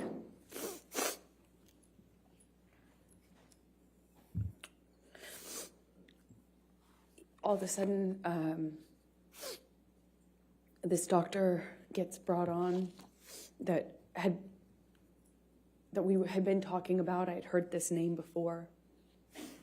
And all of a sudden, this doctor, Dr. Kipper, who apparently wrote a book on addiction and was this doctor was going to be the solution, the cure, and he got brought on board, and all of a sudden the plan was that this team would be involved in Johnny's recovery. So it felt real, it felt serious, I felt like protected. I had already by this point heard a million times, it seems like, promises to get clean and sober, but this felt like a change. And they were going to come to Boston and start working with Johnny, and the plan was to keep Johnny on the same level of drugs that he was on since he was filming. They needed him to finish filming the movie, so he was going to be maintained with his with prescription pills, including the painkillers. And the plan was he would obviously abstain from alcohol completely and all other drugs like weed and coke. And then when he finished filming, the plan was to do Objection, the full Your Honor, detox. hearsay. And lack of foundation. I don't understand what the objection, I don't think it is. I think she was just explaining the context there. I don't think she was saying Well, we what could lay somebody a foundation how she knew, but it's fine. How did you know that? I was involved in the conversations Okay. Please with the continue. doctors and with his sister. Objection, And Your Honor, nurse. that's still hearsay. All right, I'll Okay, sustain the that objection. That part is. So what happened next? As a result of these communications, without saying what the communications were?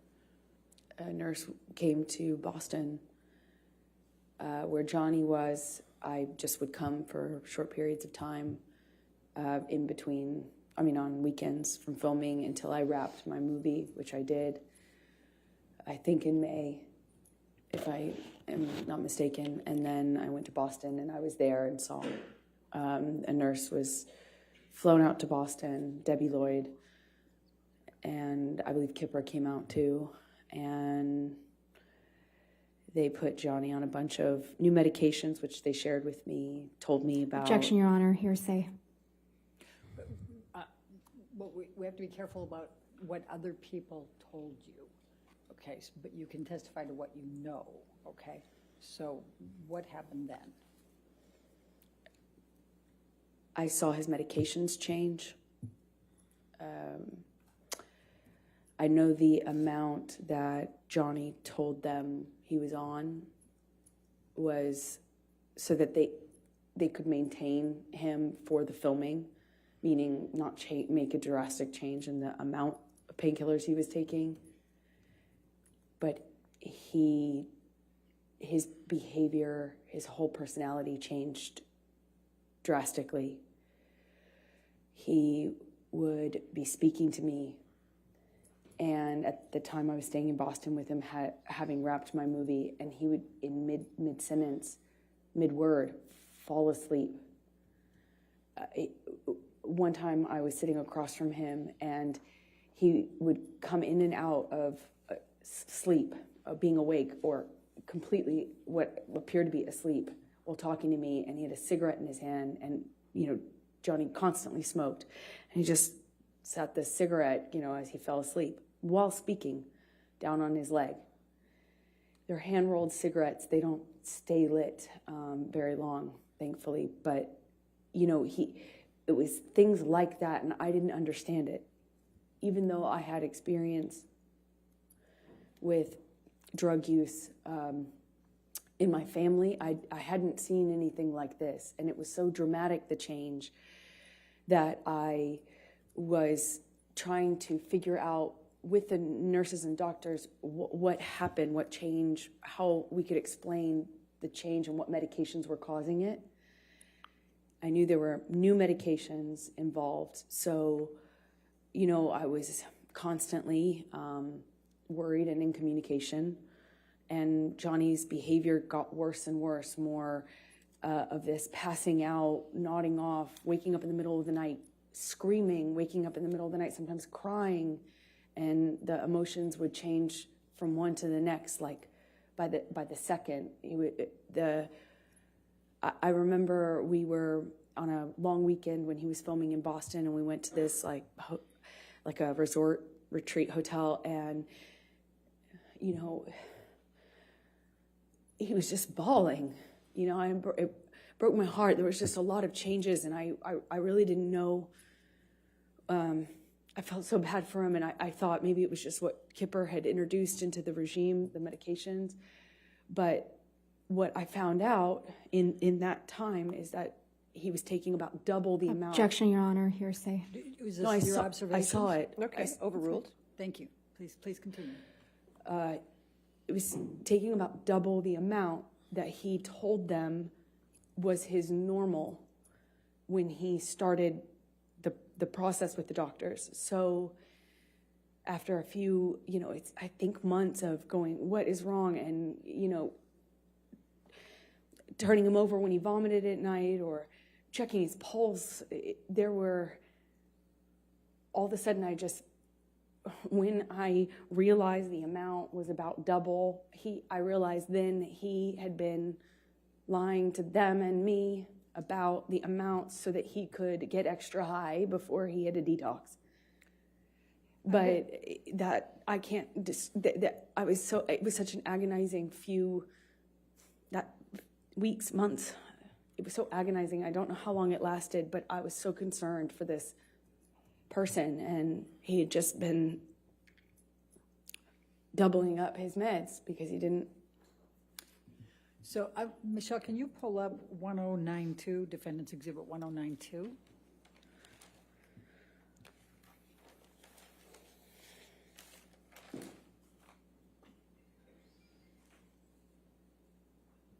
Amber, did you take this picture of Mr. Depp? I did. Your Honor, I'm going to move the admission of Defendants Exhibit 1092. All right, any objection? No objection. All right, 1092 in evidence. You can publish. Thank you. And can you describe what's depicted here and why you took this picture? This was during that time when the prescriptions that he was on in the doubling up of the opiates got so bad that he was like this just throughout the day, off and on, and then he would take Adderall and he'd be really animated and ready to go, and then it would be this again, and it was so erratic and so it changed so quickly, and I naively now really did not understand what was going on. I deeply cared about this human's well-being. Right. And it was very confusing and scary. So did there come a time then that Mr. Depp went into detox for oxycodines or whatever they're called? Yes, when he finished filming, the plan was to do the detox, and that's what we did. And when was that? That would have been early August of 2014. I believe we left. We were there for, I think, a week to 10 days, 8th through the 18th, more or less. And we've heard some testimony about this, but can you please describe for the jury what took place during this detox on the Bahama Islands in August 2014? It was, for the first few days, okay, peaceful. The nurse, and then later nurse and doctor were staying on a different part of the island, a few minutes drive by ATV, like 10, 15 minute, by one of those ATV vehicles. But we communicated via walkie-talkie and occasionally through text. And it was okay at first, and then the behavior, then it just really wasn't okay. It was up, down, he'd be mad at me. Then he was wanting a hug. He cried a lot, and then he, wanted to have sex a lot, which is just not like Johnny at all. And it was just like that. It was just up, down, mood, and it was like I felt like I constantly was catering to the mood, that whatever he was going through at the time. I was just trying to adapt and kind of roll with it, and provide support. I was taking his blood pressure. I was on a schedule and constant communication with the nurses about delivering the meds, giving him his meds at a certain time. I was just trying to take care of him. And a few days in, you know, I guess the effects of the detox really started to change. And it went from this like erratic behavior up and down to just really down or mad. He would burst into anger at me, yelling at me. I crossed the table. I walked away from it at the table. I crossed the table in a certain way, and he screamed at me about that and tried to overturn this table. Luckily, it was bolted down to the deck, but I remember him shaking it and screaming. And at a different point, he was really calm and sweet and thanking me. And then another, he looked like he was balancing out, and we had a conversation, and he was saying he wanted to quit the detox, and he couldn't do it anymore. And I was trying to find the language to encourage him. You know, I was trying to remind him how much he wanted that, how much he had told me he wanted that, how much I was reminding him, he told me all the time, I saved his life, and he wouldn't be doing this without me. And I was telling him these things, and at one point in our conversations, I told him about how... Objection, Your Honor, hearsay. Please try to continue without what you said, please. I said something to him, and he got so angry at me, he slapped me across the face. But he did it, like, while crying. It was the weirdest thing. He was crying, saying no woman had ever embarrassed him like that. No woman had ever made him feel like that. I heard that for the rest of the trip, too, just on repeat. And I felt bad. I feel bad. Still feel bad. But, I didn't want to make him feel embarrassed. That's not what I wanted to do. It just was in over my head. I don't know how to detox someone. I don't know how to help them through that. And I shouldn't have been there. I don't... Why were you there? Because he asked me to. And I didn't know that was a phenomenally dumb idea. I don't know why why the doctors and nurses didn't tell me not to. I had no idea what that was going to look like or be like. And it was hell. We're on an island. I'm trying to take care of him, and he was hallucinating and... Objection, Your Honor, non-responsive. Overruled. Screaming at me for things that I said when I didn't say I hadn't said anything. I would tell him, Johnny, Objection, Your Honor, hearsay. Well, I think in the context, Your Honor, it's not offered to prove the truth of the matter asserted. What's it for? It's just telling the context of... I'll sustain the objection. Thank you. Please continue and just say what he says and what he did and what your observations were. He was accusing me of having a man in the house with me. We were in a single, in a cabin. It's basically one room with a closet and a bathroom. There's nowhere to hide, really. There's a closet and a bathroom. And he, at one point, told me that I was hiding somebody in the house. Another point, he was communicating with someone not in the room. It would yell at me and then yell at someone else. It wasn't there. And I tried to ask for what I should do. I didn't know what to do. It was terrifying and strange. The whole week was... So, talks there. Where did you go from there?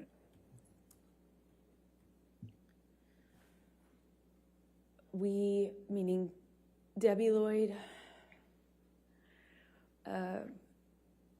Dr. Kipper, and I and Johnny, we flew back to LA, and he was going back and forth between saying he wasn't going to continue to, he was committed. It was back and forth. Everything was up, down, erratic, like changing every second. And we got to LA, and Debbie and Kipper communicated with me. I won't say what they said, but I decided it would be probably in everyone's best interest if I went away to a hotel. Johnny put me up in this room in this hotel while he finished the process of detox in LA, and I had my friends out with my girlfriends there to support me as per usual. So Michelle, can you pull up 272, please?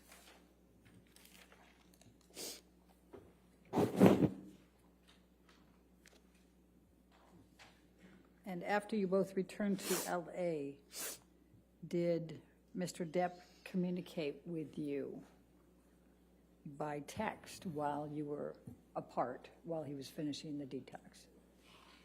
Yes, he did. Your Honor, I'd like to move the admission of 272. Any Defendants objection? Yes, Your Honor, to the first message. Excuse me, Your Honor, to the You second. mean the response? Right. It's just present sense of impression, but I'm understanding Your Honor's Yeah. rulings on that. Okay. So If you want to redact it, can we that's fine. redact that second message?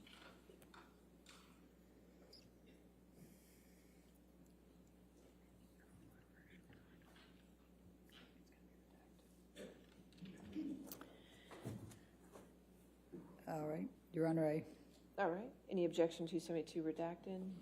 No, thank you, Your Honor. All right, 272 is in evidence, and we will publish.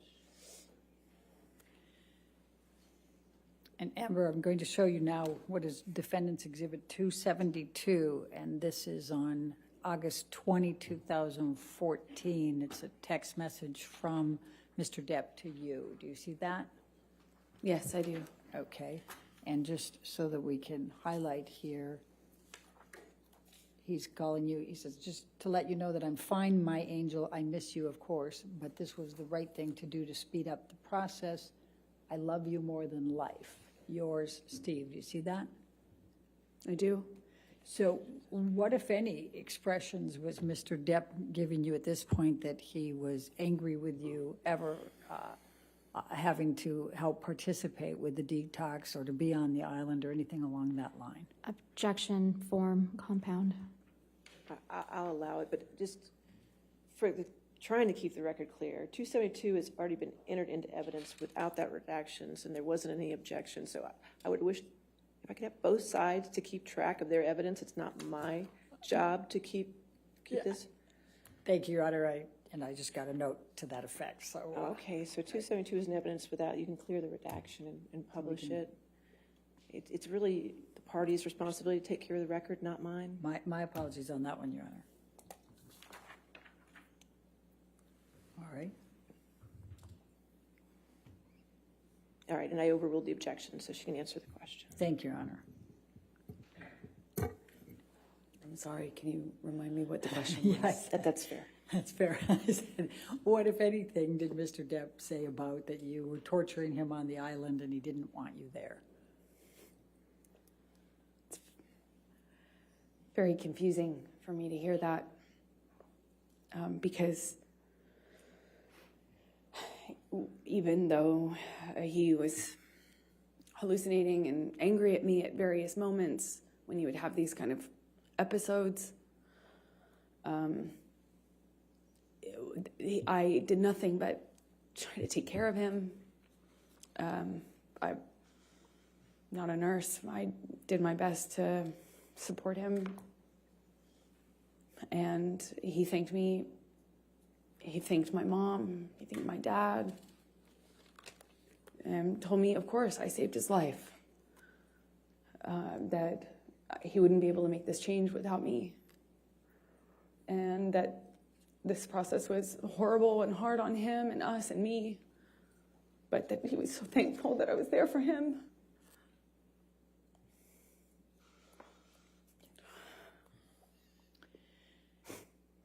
Okay, we can take this down now, Michelle, thank you. And I'm going to take you up to September, October of 2014. Do you remember filming Magic Mike 2 in that time frame? Yes, I do. And what, if any, connections did you have with Mr. Depp in that time frame?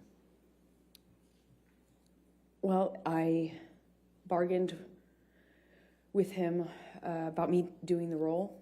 He told me he would call the actors. It was a mostly male cast. But I bargained with him. Objection, Your Honor, hearsay.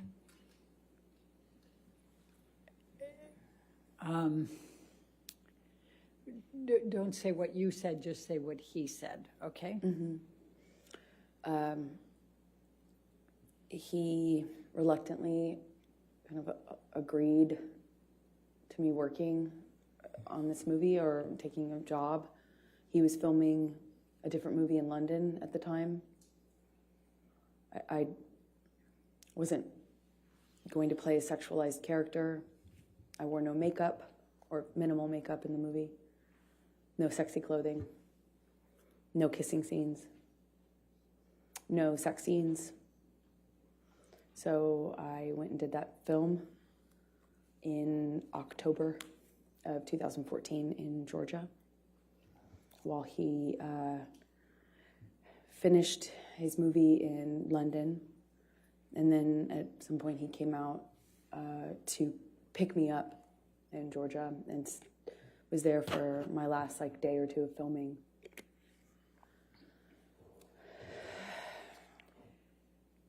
I'm going to ask you to turn to, Michelle, can you bring up 310, please? Defendants 310.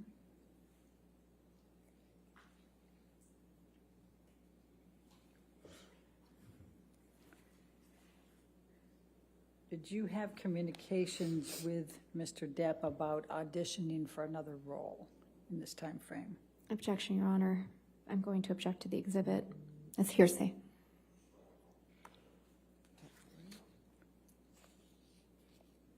I'm not sure who's in the text exchange. It is a text exchange, Your Honor, so, but the green is Mr. Depp. And the one I'm most focused on is on the second page, Your Honor, the top. The green bubble on the second page? Yes. All right, so just that text? Based on Your Honor's rulings, yes. Any objection to that text? No, thank you, Your Okay, Honor. if we can get that redacted.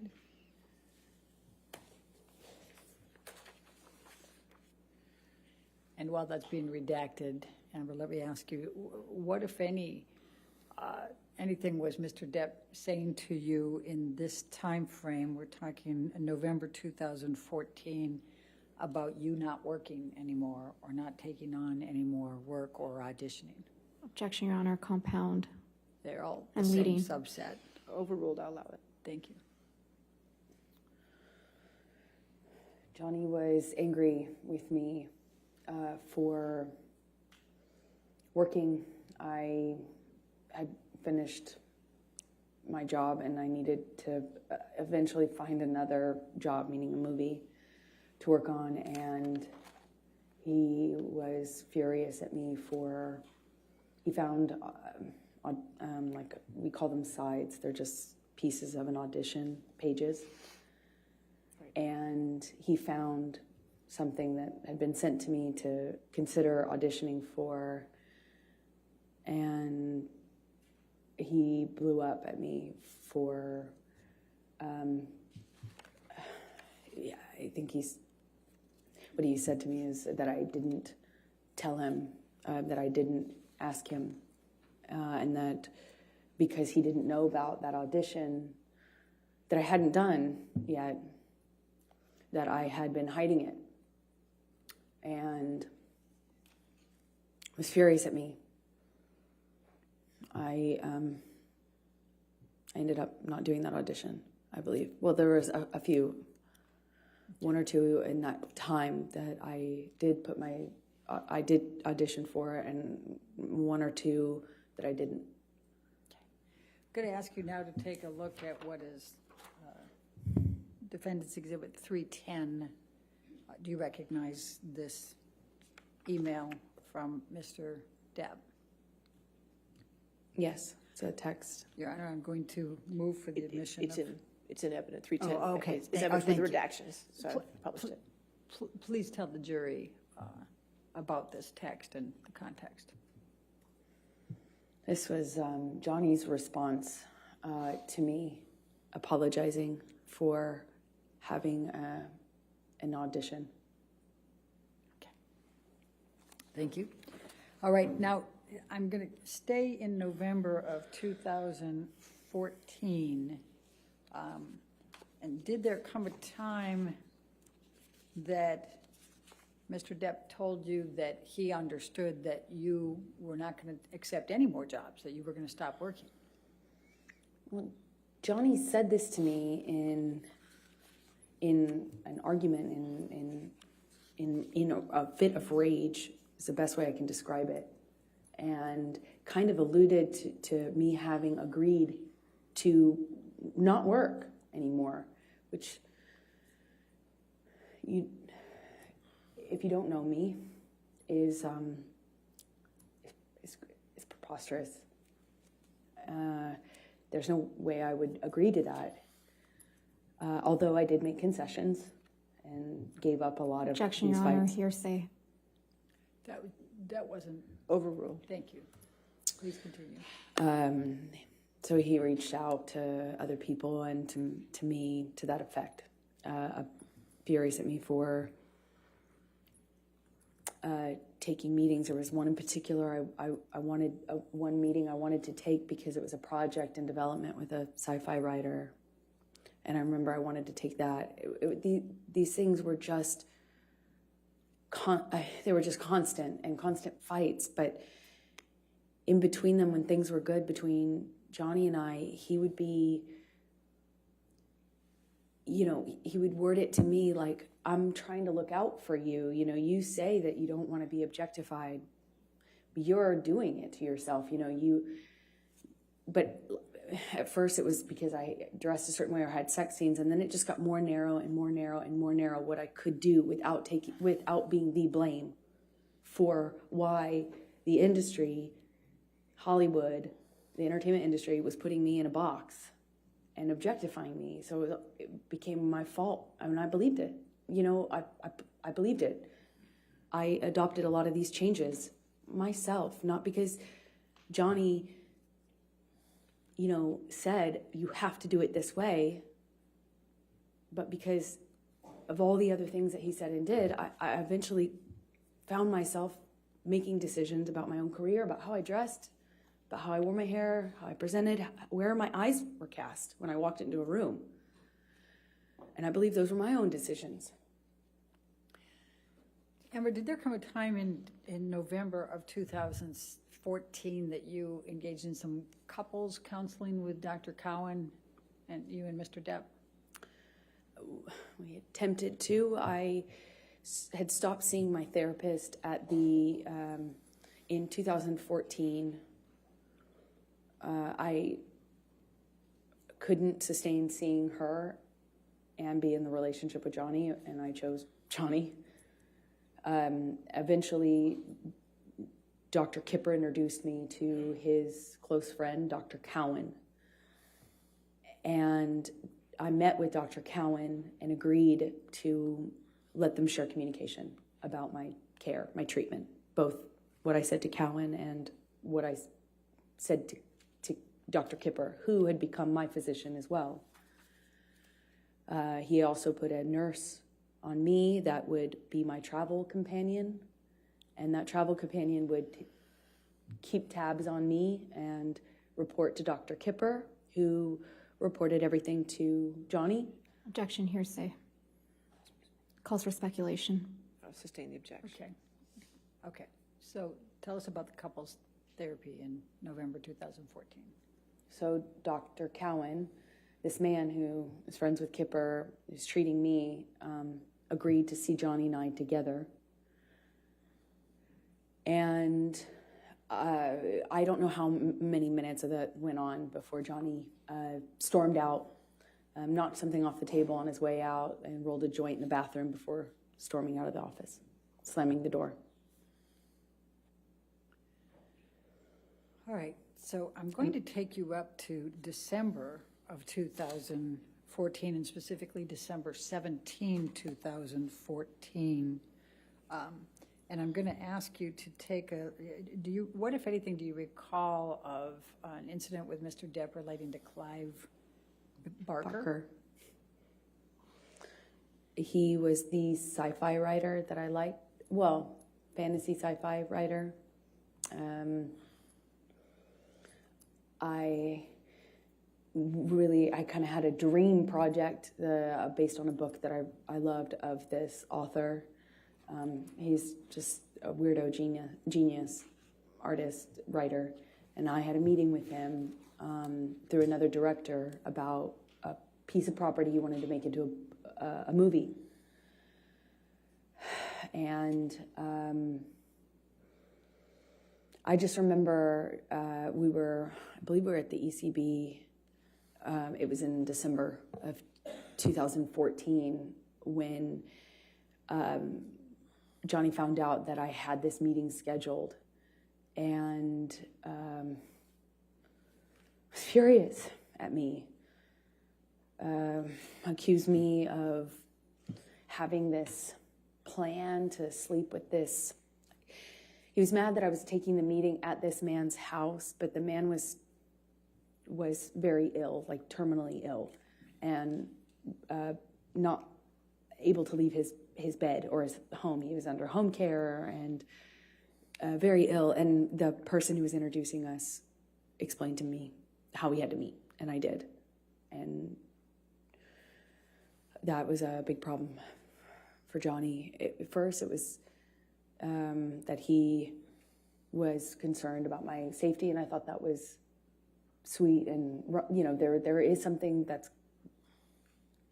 I thought was sweet and romantic about that, but combined with the drinking, it was not very long before I was being accused of full on having this other plan to sleep with the writer in order to get this part that I was already being, basically offered to develop. And it was just this, he switched from he was accusing me of having this ulterior motive with this director, the director having it with me, then with this writer. And the important thing I can try to get across in this moment is that nothing I said, no amount of explaining, apologizing, accepting, not accepting, agreeing to not go, nothing worked. Nothing changed. How mad he was at me and constantly telling me I had done something wrong to deserve what was happening. Until, of course, he takes it too far, hits me too hard, breaks too many things in the house, and then leaves, which was the pattern. And he would leave and not have to deal with the cleanup. He never had to deal with the cleanup. He never had to deal with the destruction or see me or the house that he had destroyed. He never had to deal with my face the next day. He would just go. I called it splitting. You just split. And eventually I'd get an apology of some kind, or I would get an offer to have him come over. He would offer to come over and talk or give me my peace or give me my goodbye. And in many ways, I found myself accepting that, knowing it was kind of false pretense, because I too wanted to resolve it. I didn't want him to think I was sleeping with this sci-fi writer. I didn't want him to think that I was this slut he said I was all the time. I mean, part of me really wanted to believe that he didn't mean those things, and I wanted to get to that part of him that would tell me he didn't mean what he said and that he was acting this way because he was messed up, and the cycle would repeat, I suppose. Was there any physical violence on or around December 17, 2014? Yes is the answer to your question. I don't really remember what happened in that fight. I remember more afterwards. I remember how apologetic he was for it. I remember him telling me he took it too far. I remember him saying he'd never do it again. And I remember wanting to get to Christmas. Christmases are hard, probably for everyone. And I remember it was close enough to Christmas that I was tired and I wanted to be in a I wanted to be in a kind, gentle, peaceful state for Christmas. I didn't want to go through a breakup at this time. I didn't want to, that's what I remember of that time. Let's bring up Defendants Exhibit 321, Michelle.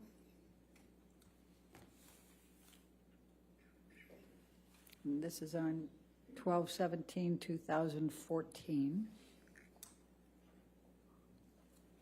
Is this a text message exchange between you and Mr. Depp? Yes, it is. Your Honor, I'd like to move the admission of Defendants 321. Any objection? Sorry, Your Honor, just a quick minute.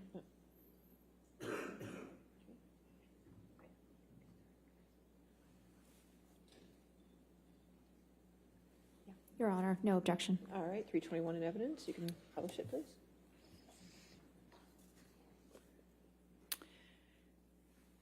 Amber, I'm just going to turn your attention to this. This is an email exchange between you and Mr. Depp, and he says, I am truly sorry to have upset you to the degree that I have. I couldn't be more sorry for yet again ruining your day. I do, of course, take your generosity, your selflessness, your affection, and your sweet doting deeply into my heart, and I think that I've been reciprocal. Agony is never the answer to any equation or occasion, nor is rage. Please know that my apology is sincere and solid, and as stupid as it sounds, I hope your meeting with Clive Barker is excellent. Do you see that?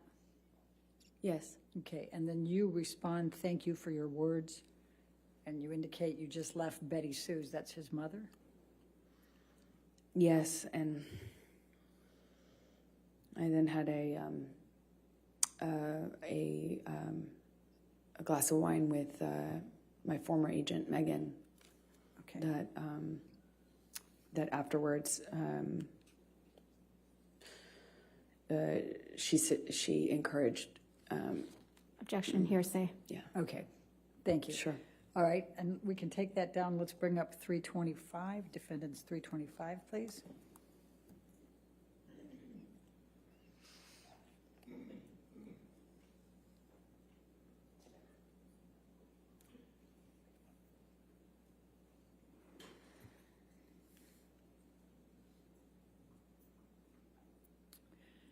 And this is an email exchange the following day, 12/18/2014, is that correct?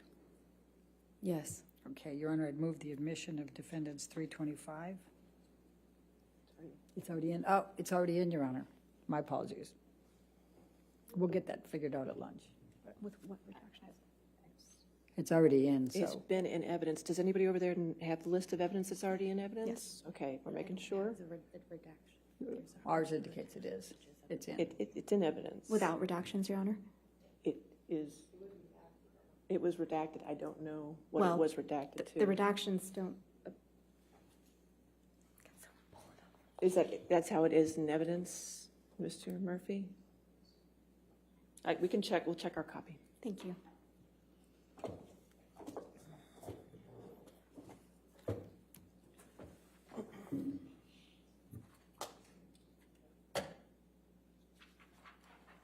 It's fine, Your Honor. We've confirmed.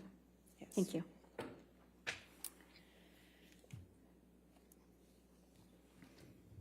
All right. All right. It can be published. Thank you, Your Honor. That's-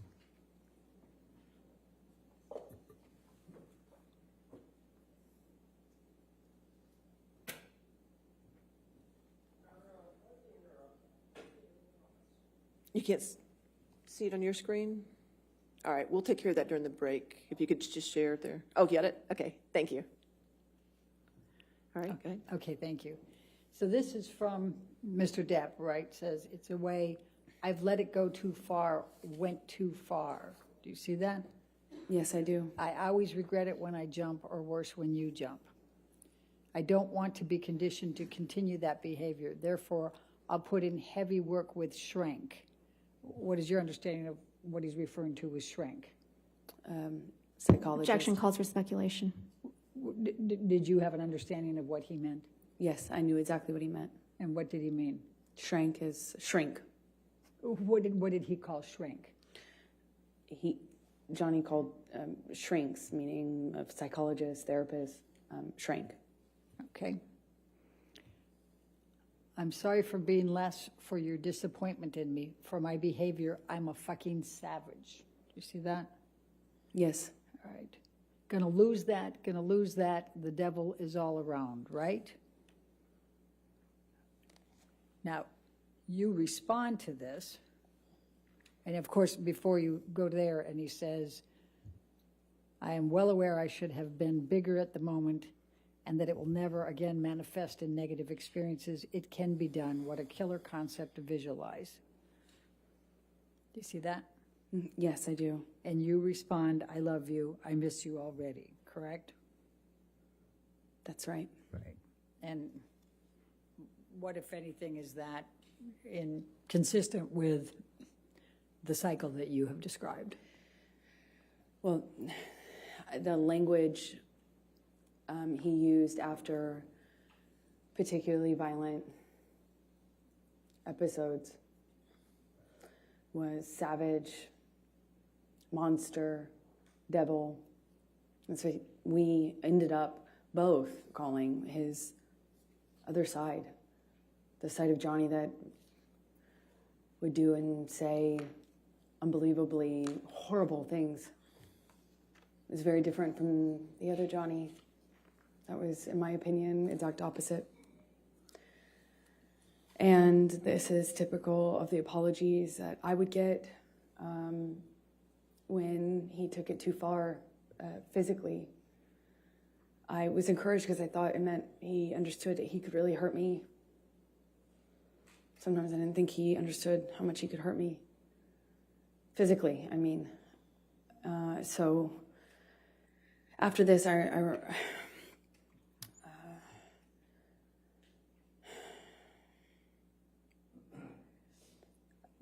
I had a visible bruise. I don't remember where, but I remember what other people, well, I can't say that, what they said, so.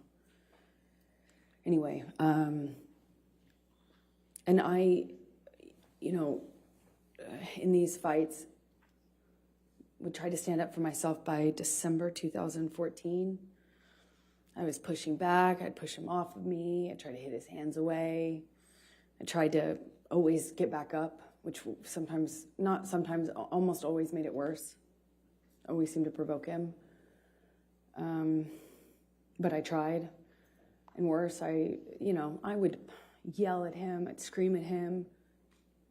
I'd call him ugly names. So ashamed of the names we'd call each other. It was awful. It was awful. We both got into that pattern. It was so, I felt so angry that this was happening to me, and it just felt so unfair, It felt like nothing I could do. Felt like nothing I could do would change the sobriety patterns. Felt like nothing I could do would stand up for him, and nothing I did made him stop hitting me.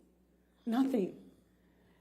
So, I tried for over a year, maybe 2, of just not responding physically, not responding verbally, just staring at him. I tried to freeze. I tried to go to a different place. I would try then lashing out verbally. I would try to threaten that if he hit me again, that I would call the police. The police were called several times, but I tried to do everything. I even threatened to leave him, and tried to leave him, and nothing was working.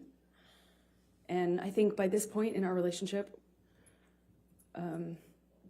we're both saying awful things to each other, screaming at each other, and unfortunately, when Johnny would start hitting me, he'd just win. I don't know how else to describe it. This might be a good Okay, that's time for good. the lunch break. All right, ladies and gentlemen, we'll go ahead and take our lunch break at this time until 2 o'clock. Please do not discuss the case or do any outside research, okay? Thank you.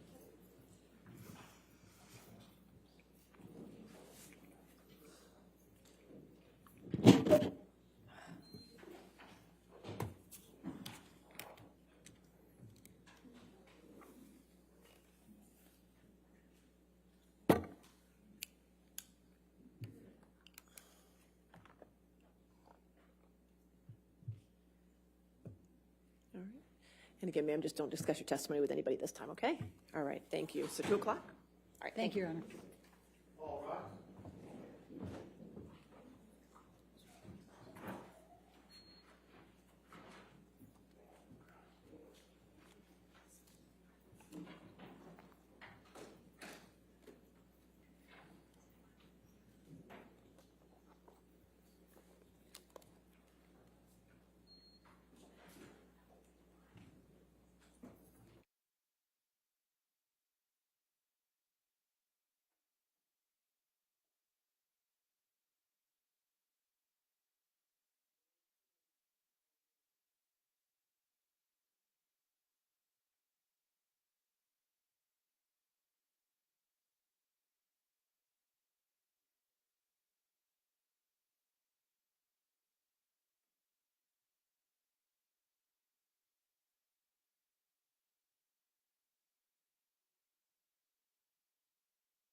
All right.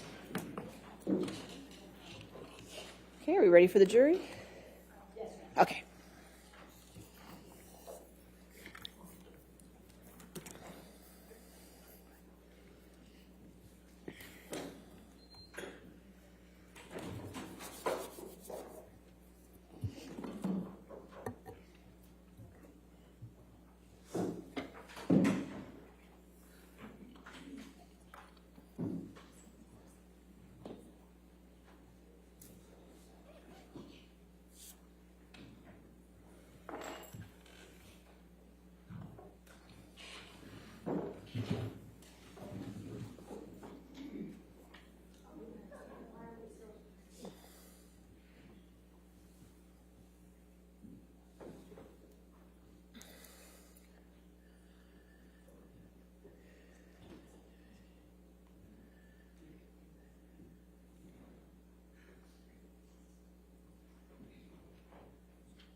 All right, thank you.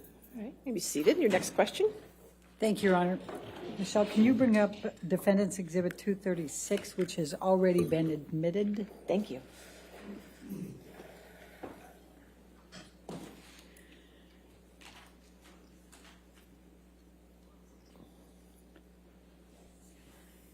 Amber, I'm jumping back to the Boston plane incident just for a moment. We had a lot of different texts and a lot of exchange, but I just wanted to point out to you, this text message is from Mr. Depp to you, correct? Yes, it is. And this is on 5/25, the day after the Boston plane incident? That's correct. All right, and he is saying, once again, I find myself in a place of shame and regret. Of course, I am sorry. I really don't know why or what happened, but I will never do it again. I want to get better for you and for me. I must. My illness somehow crept up and grabbed me. I can't do it again. I can't live like that again. I know you can't either. And I will for both of us, starting today. I love you. Again, I'm so sorry. So sorry. I love you and feel so bad for letting you down. Do you see that?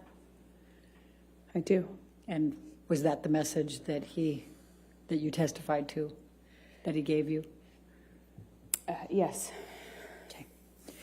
All right, now I'm going to jump back to where we left off. We're up in January of 2015. Danish girl, you're filming in London, is that correct? Yes, that would have been January 2015. Okay. Now, we heard some testimony from Isaac Baruch earlier about a telephone call that you had with Mr. Depp. Do you recall that call? I do. Can you please tell the jury, and remember to tell them what Mr. Depp was saying on that call? And you can give the back. I didn't mean to cut you off on the context. Go ahead.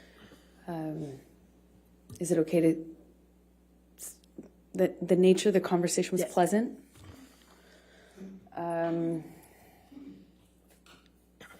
Friendly, fine, normal. And then Johnny stopped making sense with this. Like, you know, he'd start a sentence and then trail off and act confused when I would be confused. And that pattern kind of increased pretty dramatically in a short amount of time. And I was in a hotel room in London speaking to him in Los Angeles.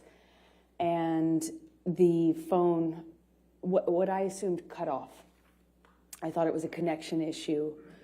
And I remember getting out of bed and walking into the bathroom to get something, and I was redialing him. And in the span of that short amount of time we had been disconnected, it was minutes, not even minutes. I called him back thinking the phone had been disconnected, and he answered and he said, how could you tell me that? How could you say that to me? Who the fuck is he? Who the fuck is he? And he asked me that a few times, and I was so confused. I didn't understand what he was talking about. I expressed that to him. He says, "Who is the guy, the one in New York that you're fucking?"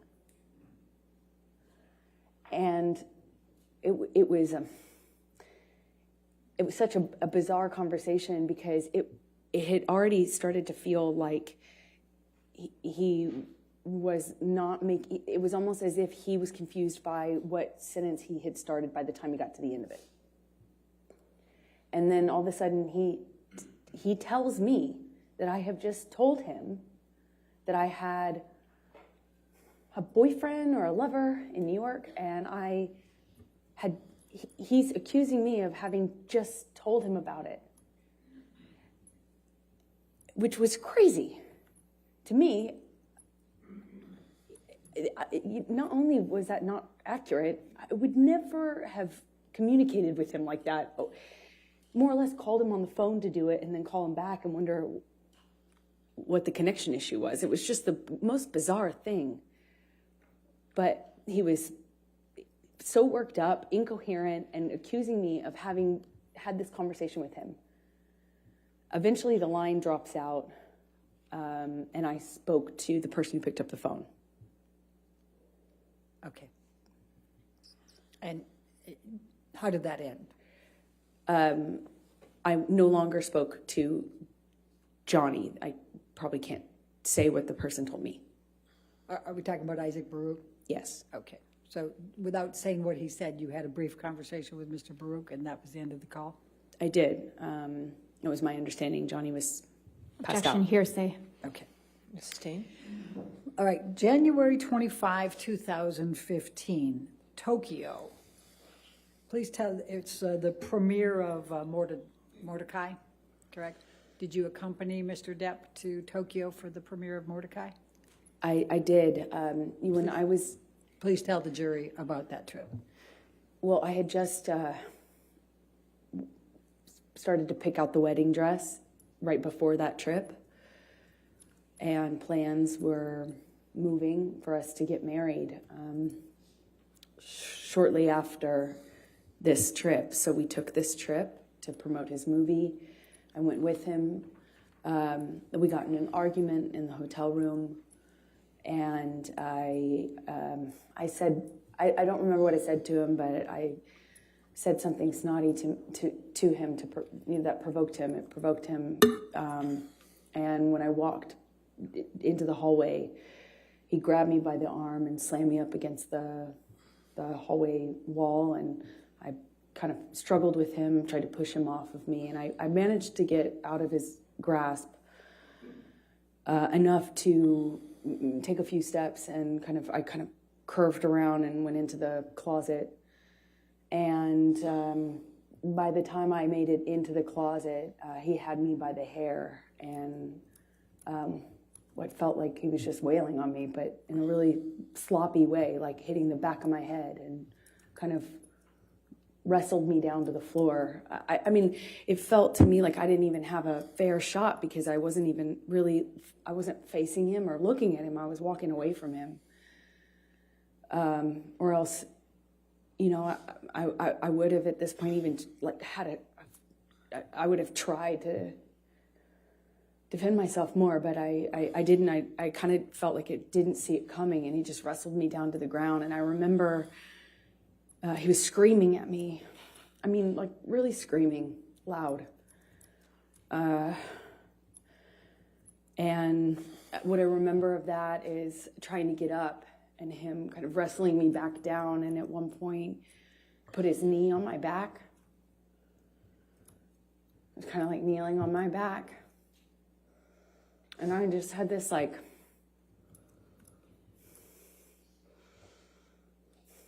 struggle with him. And I look at him, and he's still got his glasses on. I just remember looking at him and thinking that was so... he just looked like he hadn't been through anything. He still had his glasses on, sunglasses. And he was screaming at me that he hated me, that it was over, he didn't want to marry me. He was disgusted. He was disgusted. he made this mistake. It was a big mistake, and everyone hated me. And I remember crying on the floor. Just, more than anything, I was heartbroken. I thought maybe he was serious. I thought maybe, God, he doesn't love me. Maybe he really feels this way. It broke my heart. Broke my heart. I wanted to marry him so bad. This is the man I loved, you know. Yes, it was awful at times, but I loved him and what he was saying. Objection, Your Honor, non-responsive. Overruled. What he was saying to me hurt just as bad as anything else. I just remember that he left me on the closet floor, and as embarrassing as it is to say, I went up to him at some point. I don't know how much time had passed. He was sitting at the piano in the living room of the hotel room that we had.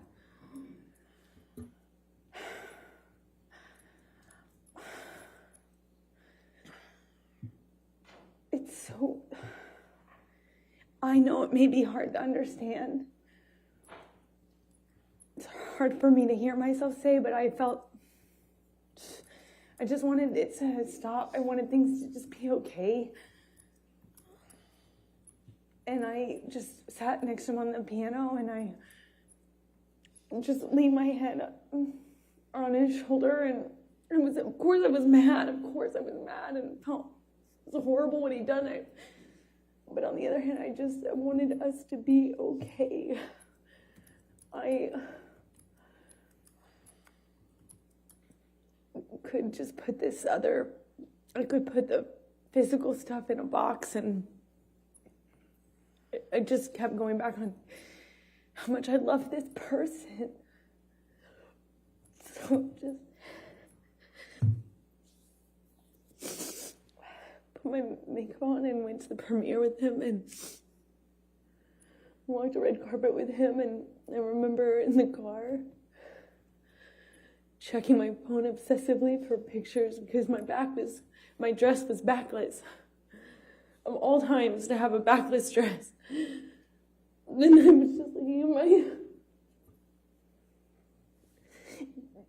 just looking at pictures of us on the red carpet. It was surreal because I was checking for bruises and making sure that there would be no marks on me, and we just looked like this other thing on this red carpet when it was just...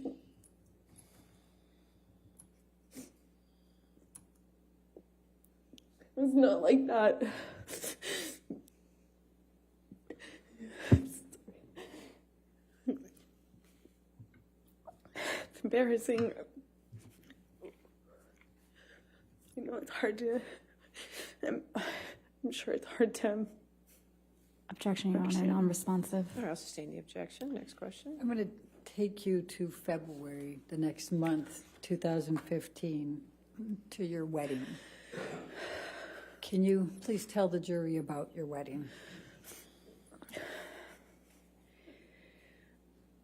So we get married in Los Angeles. I get a sense that it was a wedding, running around Los Angeles. I was getting married that day, and I remember running around, I went to therapy, and, got ready, and Johnny and I met at the penthouses downtown, and I wore a white dress and a veil. I had bobby pinned in my hair. And I walked out of that penthouse. I met with Johnny in the hallway, and I thought he looked so handsome. and he seemed happy. And I felt we were making the right decision. I was so looking forward to having this. I thought we'd get married and we'd have stability, safety. So we get in the car, we get into actually Johnny's car, and for the second time since I've known Johnny, he drove drove us in his truck. It was weird being in the car with him alone. You know, we didn't have that. And we drove to his mom's house, and a justice of the peace arrived, looking kind of surprised. And she married us in the living room of his mother's house, Betty Sue, with our families together. My best friend, my mom, his mom. We ate food with the kids. They were there. And we had a wonderful evening, and then got up and got on the plane either the next morning or the day after, and flew to Johnny's Island. And we had what we had planned for the better, we had planned for the better part of a year or so, maybe 8 months, for this 3-day wedding on his island with our close friends, about 12 people, maybe 15 people. We had these little houses built, like not tents, but not houses, these little, for the guests. We had them built and designed on the island, and we had people come out, and it was magic. I was marrying the love of my life. It was complicated, but I thought it was the love of my life. And we had our friends and family out, and we had this 3-day event. The first night of which was supposed to be he and I separate, with our relative party. So me with the bridal party and him with his fellas. The bridal party, we had planned to do a cuddle puddle, have mushrooms and drink wine, and have our own girl party separate. And then the next day have the wedding festivities. We were going to be married around sunset, and on this beach, not the beach that Johnny had named for me, although I think we originally planned on having the ceremony on that beach, but it was changed at some point to the other beach, and we walked down the beach aisle, and said our vows, and the sunset behind us, and we took pictures with our family, and we shot the bird, meaning the middle finger, up at the paparazzi helicopter plane circling around us while we were on the altar. And we danced and celebrated. And then I left the island because I had to go work. When you say you left the island and you had to go to work, what were you working on that required that? I was filming The Danish Girl in London, which is the film that I had been in London for in January when Johnny was hallucinating on the phone with me. I was there doing kind of prep work for that film. And what, if any, film was Mr. Depp going to at that point? Well, the plan, why we did the wedding when we did it, is because he had always had this commitment to do Pirates 5. And he was going to shoot that in Australia, and I was going to shoot The Danish Girl. And I started The Danish Girl in early February, and he was going to fly out mid-February to Australia. So his movie was going to take the majority of the year, meaning until August. So maybe longer. So the plan was to do it when we did it so that we didn't have to wait until the fall of the following year. So shortly after I left, Johnny returned to Los Angeles and then flew from Los Angeles on to Australia to shoot P5, Pirates 5, excuse me. Okay. And what was the plan for you when you finished with Danish Girl? The plan was always for me to wrap on my movie and then come and join him in Australia, where he was filming P5, Pirates 5. Okay, and when approximately was that? That was March 3rd. March 3rd that you wrapped, that you finished with Danish Girl? I believe, I can't recall the exact date, but I believe it was around that time, yes. Okay, and then tell the jury, where did you fly to get to Australia? How long of a turnaround was it for you to get to Australia? It was about 24-hour, I think it's about 24 hours. I could be mistaken on the exact amount of time, but I remember it's quite a distance from London. I was filming in London, he was filming in Australia. Effectively, you have to fly 12 hours, stop, get on a different plane and fly, I think, around the same amount of time, if I'm not mistaken. Okay. So when you arrived, before you finished wrapping with Danish Girl and were heading out shortly before, what, if any, communications did you and Mr. Depp have? Well, at first it was great. Even though we were separated, it was so hard to leave. Leave right after you get married, especially considering that in Johnny and I's relationship, it was always so much worse when I went away to work. That's when problems started. So that was hard, but we communicated pretty consistently, and it was positive until it started to change.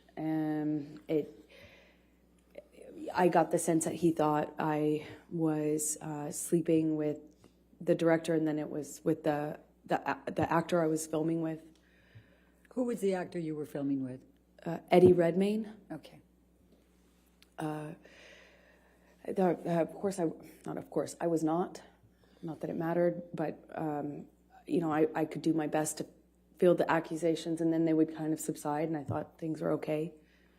And one day, right before I'm supposed to fly to Australia, he, I think it was the night before I was supposed to leave to go to Australia, he calls my hotel room, apparently.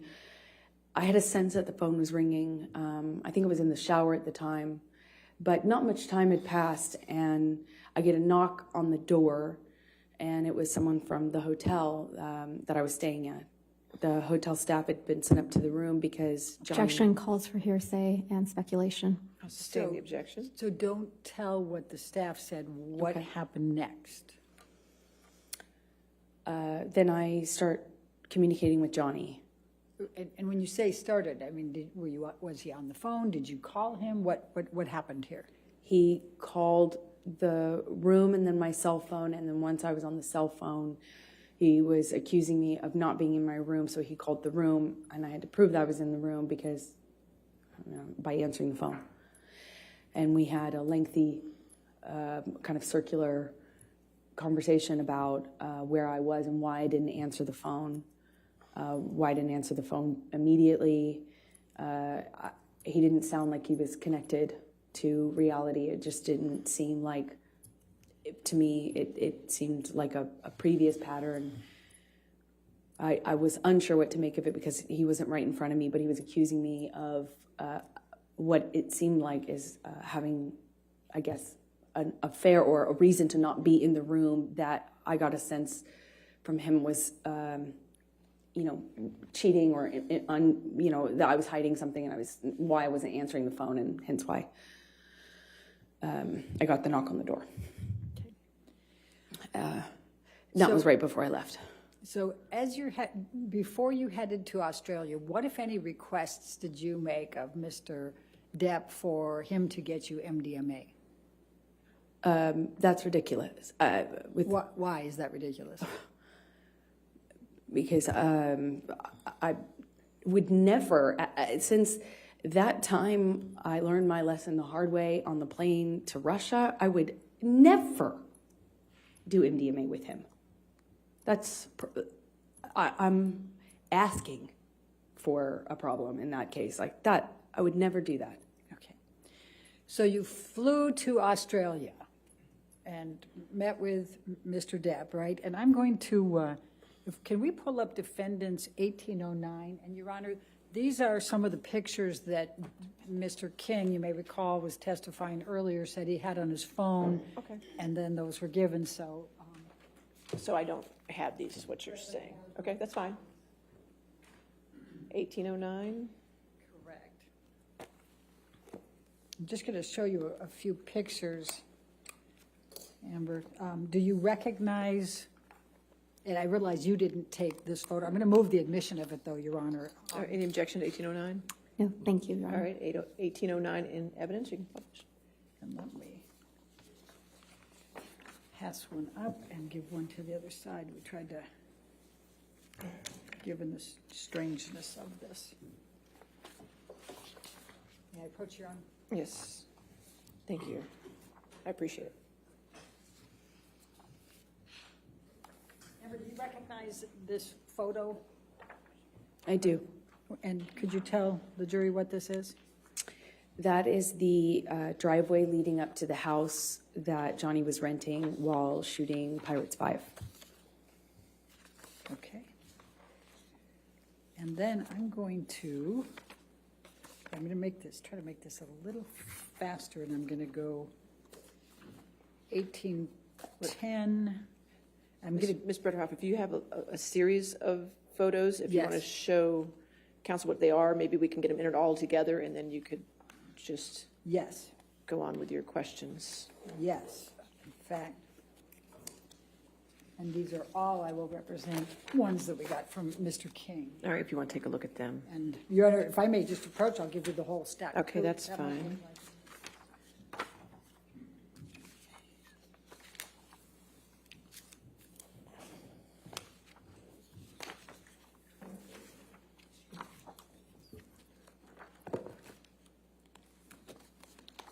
We can keep that up if you want.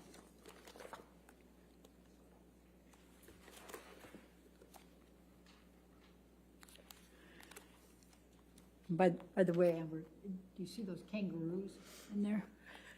When I was pulling up to the house, I saw kangaroos as well. This was a pretty big driveway. It was a I pretty don't ice. have any objection, sorry. No objection to any of them? I don't believe so, Your Honor. But make sure you look through them all, too. I just want to make sure, because Thank I'll you, go ahead Your and read them into the record once you have looked through them all. And then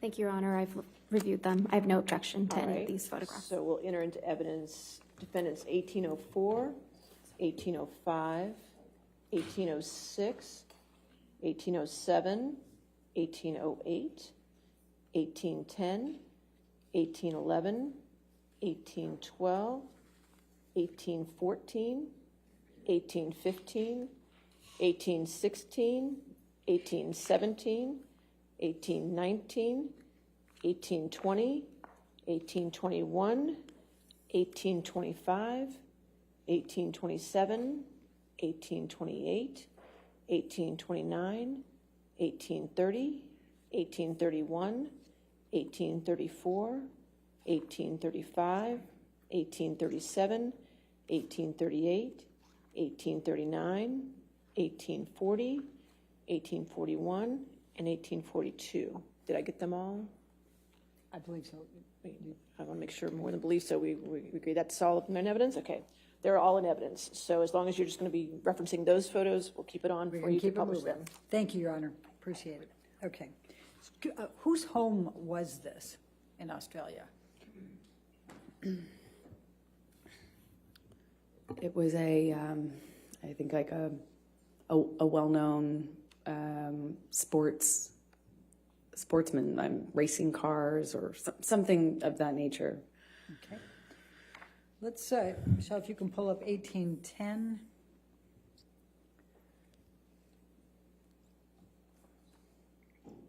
Is this another picture from that home?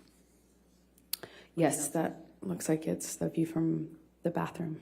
Okay. And then let's go, Michelle, if you can pull up 1811.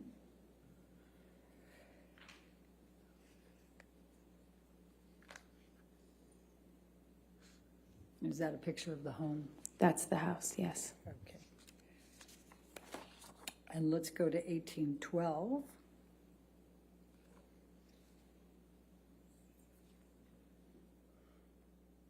And That's the view from the living room. It opened into a lagoon. okay. And then let's look at 1813.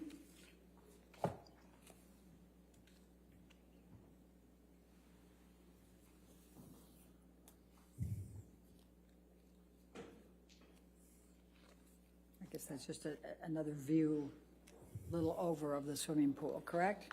Yes. Okay, and then let's do one more, 1814.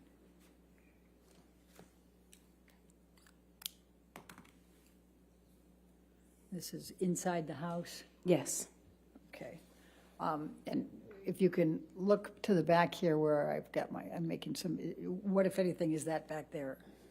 That's the kitchen. Okay, and this is the dining room, and this is on the main level? What we're looking at is the dining room table on the main level with the kitchen in the background. Okay. Thank you. Now I'm going to ask you to take this jury through your experience, what happened in Australia once you arrived there.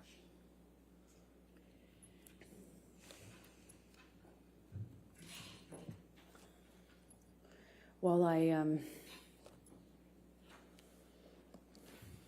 was nervous because of the conversations that I had with him before I left, and then in transit, I stopped in Dubai and spoke to him too.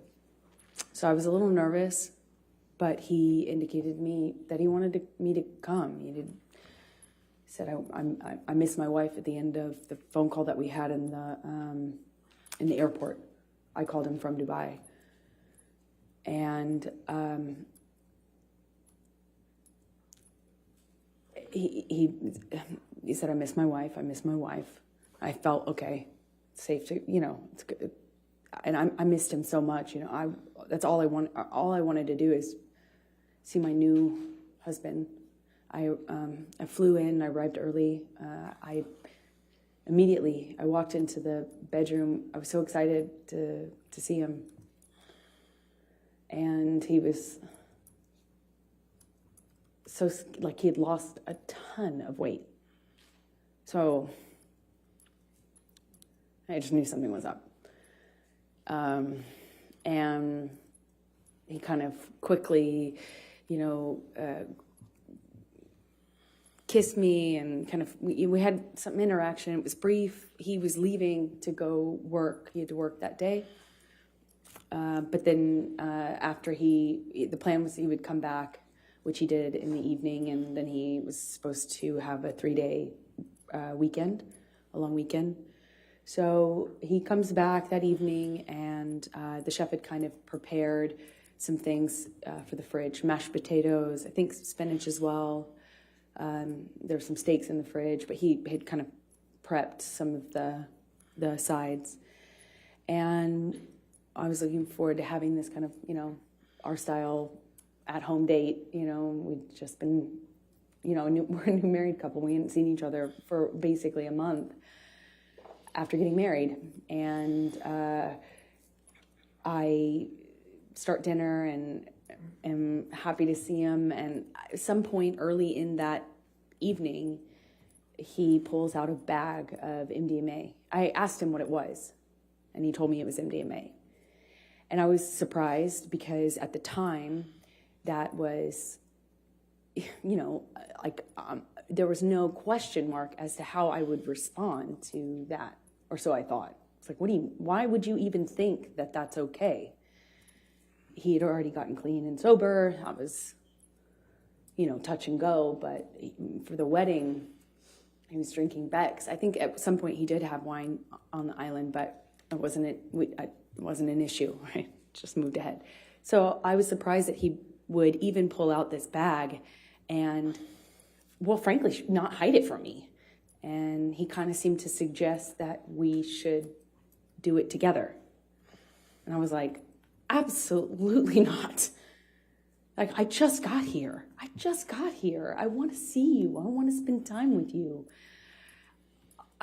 It was the exact opposite of what I expected, what I wanted.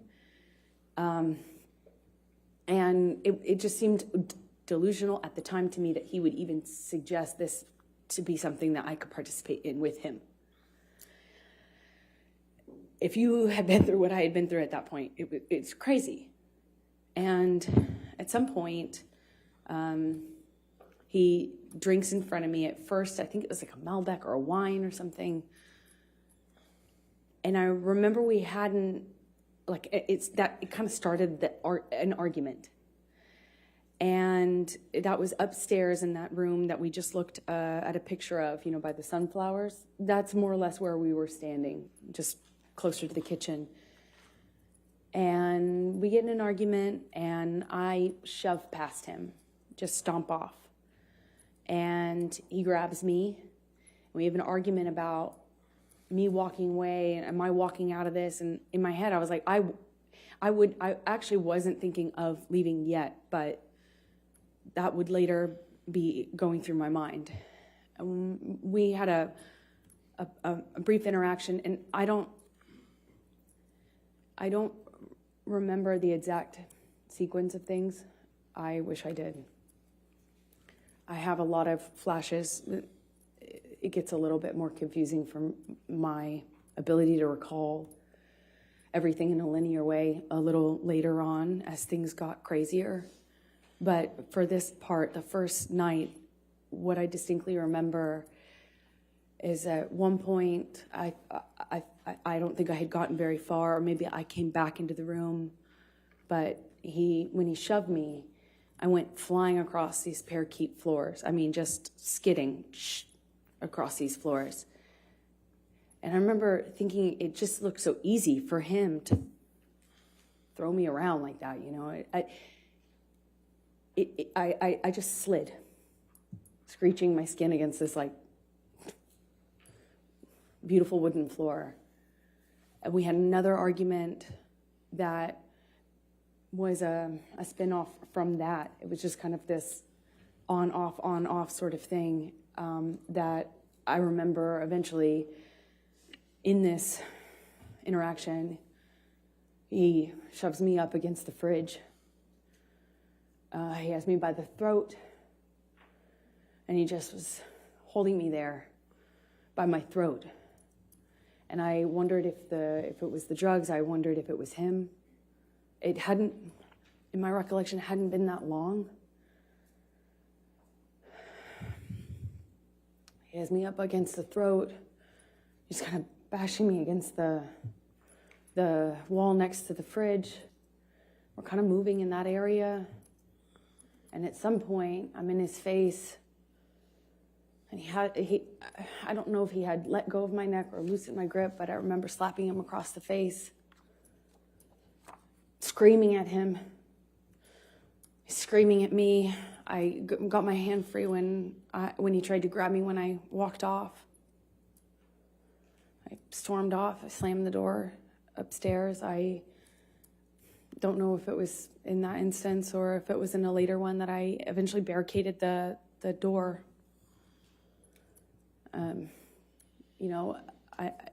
It wouldn't stop him from coming in. He could come in the other doors. There's there's a back door, there's a patio, but at least I'd hear it. And this is March 2015 by this time. I'm being medicated by his doctor. He's giving me anti-anxiety meds, giving me had already tried to give me antidepressants. They didn't work for obvious reasons, I hope. I wasn't sleeping. I had insomnia. I'd wake up with panic attacks. I needed to sleep, but my ability to do so was really, really compromised at this point. And I kept thinking that I just wanted to hear him or know if he came in so I could be aware, so I could be ready for what was going to come in with him. And at some point I go back downstairs. I don't really know at what point I gave up and stayed behind my barricaded door, but I managed to go to sleep. I took some sleeping pills. I woke up, and when I came downstairs, he was still up. He confirmed when I asked him that he had not slept. He had not eaten, so I tried to get him to eat. We get in an argument. He was accusing me of Eddie Redmayne, and by this point, he thought I was working with Billy Bob Thornton on the movie I had just shot, but I had already worked with him a year earlier. But he was very upset about him and the gentleman that invited me to a concert in London. My co-star, he was upset about these people, even though I had done that movie a year prior. Who was that? It was Billy Bob Thornton, Jim Sturgis, and Eddie Redmayne that he was upset about. And let me just stop you for a moment. Have you seen Mr. Depp take any drugs by this point? Oh, yeah. Sorry if I left that out. That when we had the argument about the MDMA, he suggested to me that it wasn't on the no-fly list, like it wasn't on the no list. That was his argument. That was his defense. Like, this isn't the. You didn't say I couldn't have this, and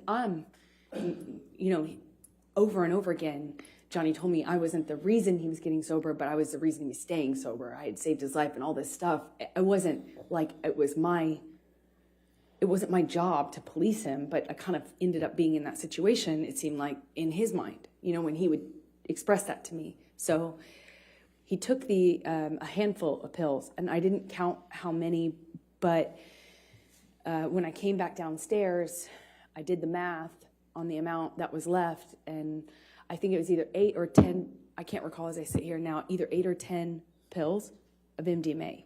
That he had taken or that were left? I remember we had a conversation about the amount that he took. So I remember saying, you Objection, took all hearsay. Okay, I'll sustain the objection. Okay. There were only a few left in the bag, so I think it was what he took. And I said, Johnny, Objection, hearsay. He confirmed that he took that amount and that he could take that amount. And what amount? At this point, there were 10. He had taken 10, 8 or 10. I can't recall. And when you say at this point, is that the first night? Is that the second day? This is the second day. This is after I've already fallen asleep for the night in the room upstairs. Come back downstairs. He was still awake. Okay. Please continue with that second day. He was accusing me of being mean to his sister. He was accusing me of not liking his sister. Something about the wedding. I was trying to put out that fire, as you will. I was trying to say, no. First of all, I'm not filming with Billy Bob. No, I wasn't filming with Jim Sturgis. Yes, I filmed with Eddie Redmayne, but he was a lovely gentleman. Objection, Your Honor, hearsay. Let's not offer to prove the truth of the matter. Overruled. Thank you. And then when it came up with his sister, he was accusing me of kind of having this animosity with Christy. I tried to defend myself, explaining why her and I had kind of become cold to one another. I don't know how else to describe it, because we never had any sort of direct interaction that was negative. We never had any sort of confrontation or anything, but I did my best to explain to him what I could answer to that accusation. And at one point he, I mentioned that, well, I can't say what I mentioned. He, as a result of that phone call, picks up the phone and calls his agent I don't know why, still to this day. He calls a few people. I don't know who was on the other line. I just heard his side of it, and he's screaming at them. I got a sense that it was money, that he felt people had been stealing money from him, and that the studio had been ripping him off, and that he was calling himself like a whore, or he had been whored out. He seemed like he was upset, but I did not, at this point, this is maybe early evening, it was before the sun went down on the second day. I remember he took the phone at one point and called my divorce attorney. I had at some point prior to this got a divorce attorney, or not a divorce attorney, a domestic relations attorney to do a post-nup, because we got married in February, and there was never any mention or talk from Johnny about a prenup, but I had interactions with his sister, and so I thought, okay, I'll get a lawyer and let's do a post-nup. When Johnny found out about that, or when I reminded him of that in Australia, he went outside and called my divorce attorney and fired her and said the only way out of this was death. Again. And I heard that already at this point, March 2015, probably 25 times. So he's screaming at her. He calls his agents. I hear him talking incoherently, screaming incoherently at my lawyer and his agent. He comes back inside, and I genuinely didn't know if he was still mad at me or if it was about me at all. I didn't know. It didn't seem like it was connected to reality at all. At some point shortly after that, I have been saying to Johnny, you need to sleep. Let's eat some dinner, baby. Let's relax. Please, like, calm down. In my head, I was thinking that it would genuinely change if he just got some sleep. He needed to sleep it off. He needed to come down off the drugs. Clearly, the combination of what he had taken pill-wise with whatever else he was hiding from me was not good. I had recognized that sort of delusion. I had recognized that sort of unattached to reality rage. I had recognized the patterns of those kind of loops where he's yelling about things that aren't even being discussed or talked about. I knew already that he just needed to sleep it off, clean up, sober up. And I thought we could. I remember I went to the fridge, I got out the steaks so that they would, be ready to cook. And I got out some of the food I was going to put together for dinner. I went upstairs.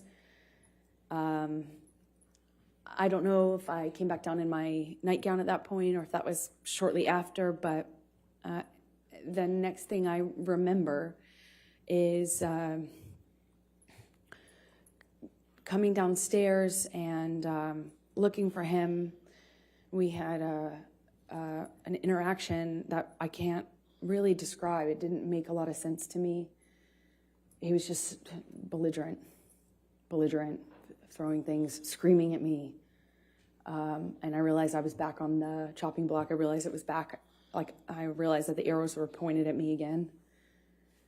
And I tried to defend myself. I was explaining, trying to say that. Objection, Your Honor, hearsay. It was not for to prove the truth of the matter. She hasn't even said it yet, but try not to say what you're saying unless it needs it for context or something. Try to say what he's saying. I'll sustain the objection. Okay. He was just belligerent. I don't know how to describe to you because it wasn't making sense. It wasn't making sense. I don't know how. I don't know how the immediate next string of the next part of the violence actually even initiated, but again, he has me up against the wall, and I remember this time he slams me up against the wall hard. I mean, I hit my head hard. And this is a wall next to the, I say kitchenette, but it's more of a bar. I remember there were these cooling fridges, and I remember kind of being slammed up against those. I remember pushing him off of me. I remember the name calling, the whore, the slut, the fat ass. I remember a lot of name calling.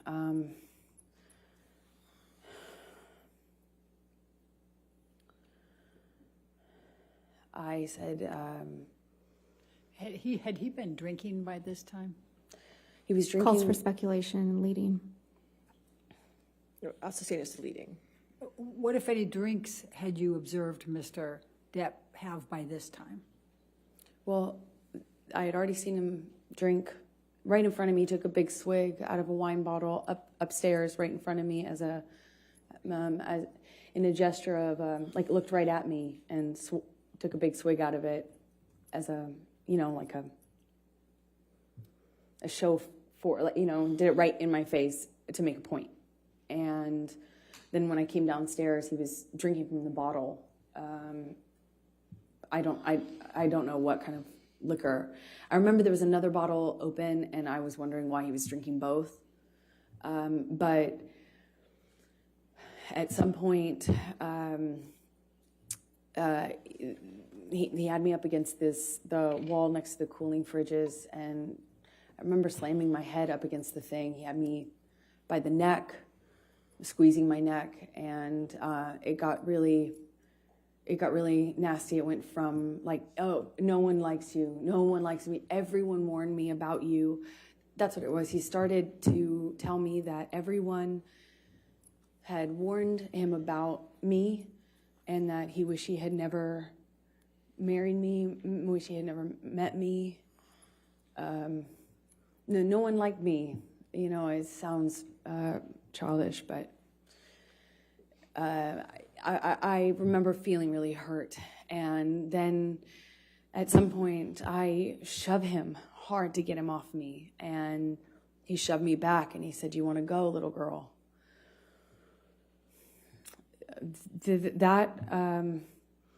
I couldn't, as I sit here today, tell you if that happened before he choked me up against the wall, but at some point, I am in a struggle with him where I'm holding his shirt lapel, and he kind of just flings me, for lack of a better way to describe it, throws me across the room. I land on a games table. It's like a ping pong table.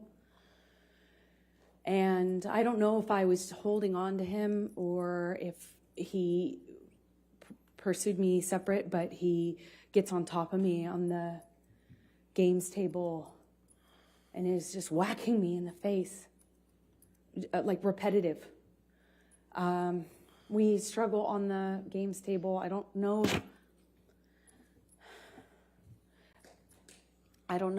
how we get up. I don't know if he pulls me up. I wish I could tell you, but we were in this struggle down in this games room by the bar. And we had this conversation about the drinking, or argument about the drinking, and he holds up this bottle to me, and I'm saying, did you drink this whole thing? Something stupid, focusing on this detail, and he is telling me that I can't control him anymore, and that if I really wanted to try, take it. And then he's like taunting me to take the bottle from him. If I really want him to stop, why don't I take it from him? Go on. Kept saying, go on, and kind of gesturing with the bottle towards me. And he does that 2 or 3 times. I reach for it, he'd revoke it, kind of laugh at me. And he's holding out the bottle. I think like maybe the 3rd time or so I get a hold of it. I pick it up and I slam it down on the ground right in between us. There's a tile floor, a white tile floor. And I smashed the bottle on the floor. And that really set him off. So stupid. Sorry. It was like a light bulb switch went off. And he started screaming.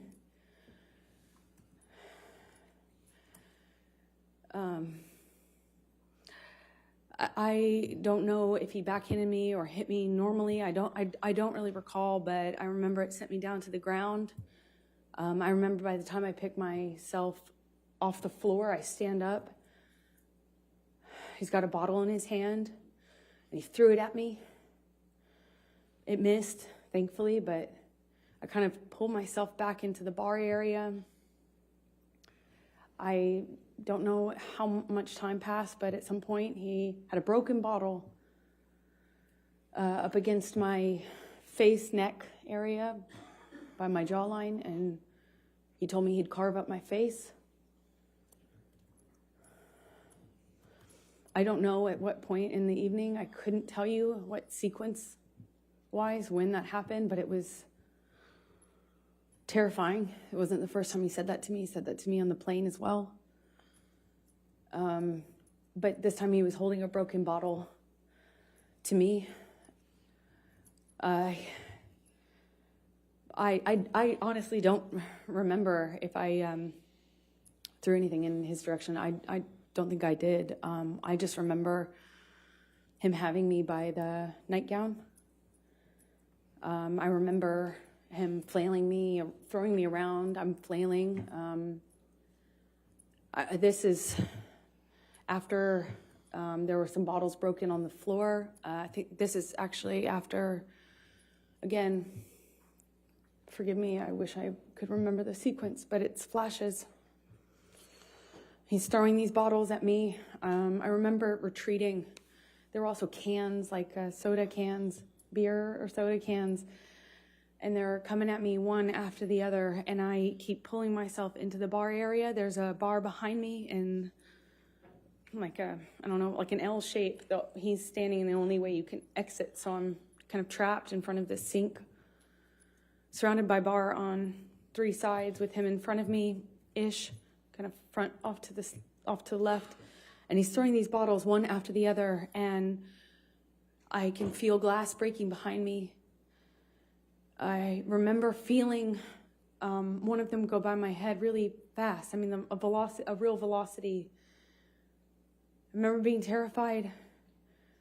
I remember I couldn't move. I couldn't go anywhere. I eventually, trying to, I don't know, he ran out of things to throw. I think that's how I moved myself towards the exit. And I believe that's most likely when we got kind of in this struggle by the bar area, because I remember my feet slipping on the tile as he was slamming me from the wall to the countertops. At one point, he has me up against the wall, and he's punching the wall. He had my, nightgown, and it kind of ripped it off my chest. I remember at one point he's teasing me, taunting me that he has my breasts in his hands. My nightgown came completely off. It was ripped off of me. So I was naked, and I'm slipping around on this tile and trying to get my footing. And I remember slipping on this tile, glasses underneath me, and I remember just trying to get my footing. I felt really destabilized and felt really vulnerable. I'm naked, and he's flinging me around, and at some point, I'm up against the wall, and he's screaming at me that he fucking hates me, that I ruined his life. I remember I ruined his life over and over. And he starts punching the wall next to my head, holding me by the neck. I get free from him. I kind of step back from him, and it's like his energy shifted to the phone. There's a wall-mounted phone on the wall next to where my head was, and he went from punching the wall to like realizing there was a phone there, and he picked up the phone and he's screaming. He's like at the top of his lungs, screaming, "I fucking hate you! I fucking hate you! You ruined my fucking life!" And screaming at the top of his lungs, he picks up the phone and starts bashing the phone against the wall where I was just being held. And I remember kind of having some distance on what was happening and watching him do this. And it was like his energy had shifted, and I was that phone all of a sudden. And he was just over and over again smashing this phone into the wall, over and over again, screaming at me. And I was watching the phone every single time he pulled his hand back. It was just breaking into pieces. I remember thinking this phone is disappearing. He was smashing it to smithereens, just going into the wall. And at some point, he's on top of no phone, but screaming the same thing. I fucking hate you. You ruined my fucking life. I'm on the countertop. It had me by the neck. And he felt like he was on top of me. And I'm looking at him in his eyes. And I don't see him anymore. I don't see him anymore. It wasn't him. It was black. I've never been so scared in my life. It was black. I couldn't see him. And he was looking at me, and I was trying to get through to him. I was trying to say to him in some way that it was me. I was trying to get through to Johnny, and I couldn't see him. I couldn't see him at all. And my head was bashing against the back of the bar, and I couldn't breathe. And I remember trying to get up, and I was slipping on the glass. My feet were slipping. My arms were slipping on the countertops. And I remember just trying to get up so I could breathe, so I could tell him that he was really hurting me. I didn't think he knew what he was doing. I don't know how.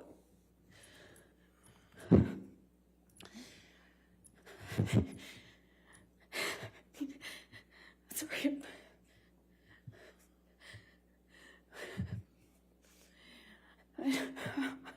I'm sorry.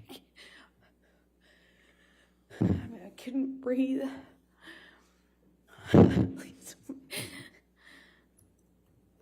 I don't. Please, I don't want to do this. I don't want to do this.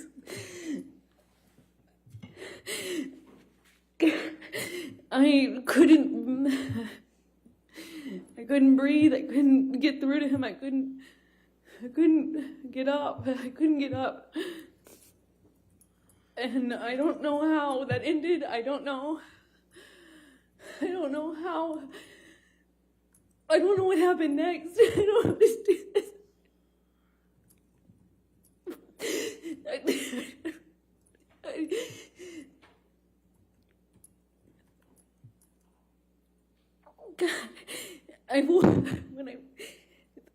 The next thing I remember, I was bent over backwards on the bar, meaning my chest was up.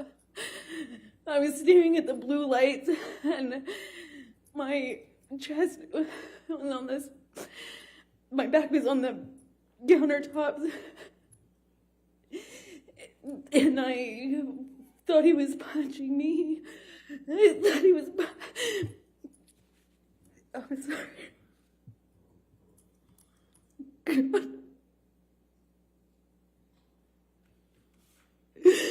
He was,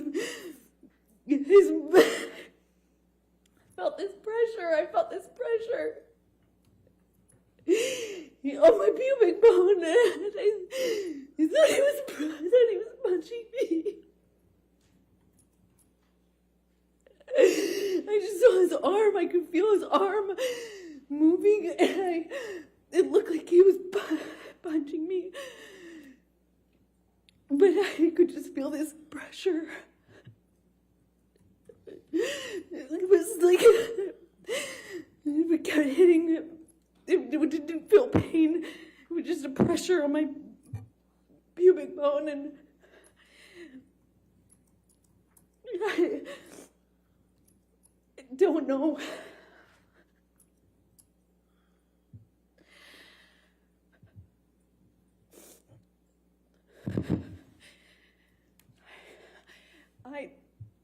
I don't remember what I said. I just remember being really still, not wanting to move. I remember looking around the room.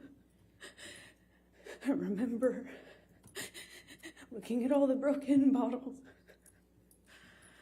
broken glass. And I remember that it's just not wanting to move because I didn't know if it was broken. I didn't know if the bottle that he had inside me was broken. I couldn't feel it. I couldn't feel it. I didn't feel pain. I didn't feel pain. I didn't feel anything. I didn't want it. I looked around and I saw so much broken glass that I didn't know if he would know. If he would know, I didn't know if he would know if it was broken or not. And I just remember thinking, please, God, please, I hope it's not broken. I don't know how that ended. I don't know how I got off the countertop. I just remember it being in the bathroom. I remember retching. I remember the sound my voice was making. I remember I lost control of my bladder. I remember just retching. I remember there was blood on the floor.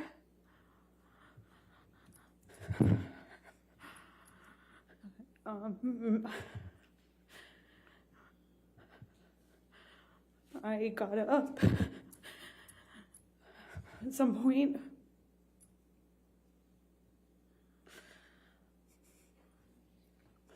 I don't know how that night ended. I don't remember what happened. I don't remember. I have a memory of him begging me not to leave. I remember going outside the front door. I remember him coming out to the front area, but I don't remember if that was before or after this. I don't remember. I just have that memory. I remember taking a bunch of sleeping pills. Not a bunch, like 2, which is a lot for me. I remember falling asleep, or I don't remember falling asleep, but I know I fell asleep because I woke up the next day. I assume it was late morning. I could hear him downstairs. I could hear Marilyn Manson music, not in person. I could hear the music. Maybe he said it was Marilyn, or maybe I could recognize it. I don't remember, but I became aware of it. That's what I was hearing. It was blaring. It became clear, obvious to me when I walked downstairs. He was still up. He hadn't gone to sleep again. I walked downstairs and I saw this brown on the walls going down the stairs. And the brown on the walls became clear, like lettering. And then it was obvious it was dried blood. He had written down this that we had a spiral staircase, like white cream walls. There was blood on the carpet. I could see blood drips. I thought it was from my arms or feet, but it was drips. So that plus the wall writing, I saw this brown letters on the wall, and then realized that he was trying, that it was meant to be a message, but it was incoherent. I saw what looked like my name, but I really couldn't make out most of the rest of the message. Walking down the stairs, I saw a bird in the house. I thought that was surreal. I went down to the main level where my painting studio was, and I had some canvases out. It was in the living room area. And by the time I got down to the bottom of the stairs, the dried blood had been kind of taken over by paint. It was blue, navy blue paint, and then brown paint. And then it was, on the walls, on the lampshades, pillowcases of the sofa cushions. There was blood in the painting studio.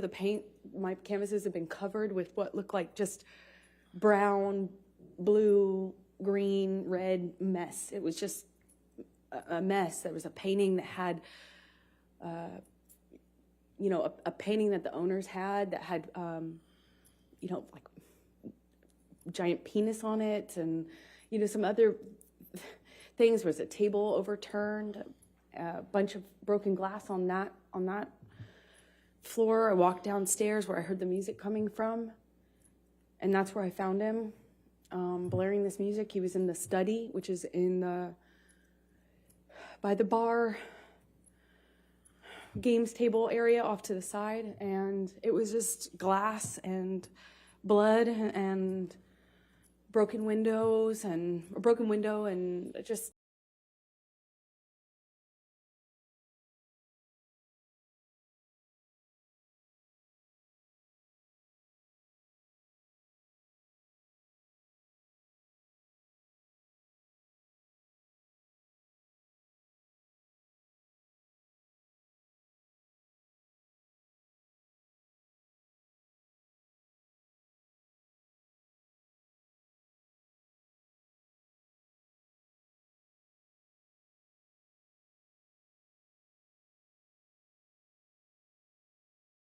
and I think he took them down or somehow showed me, and he said, "Look what you made me do. I did this for you," something to that effect.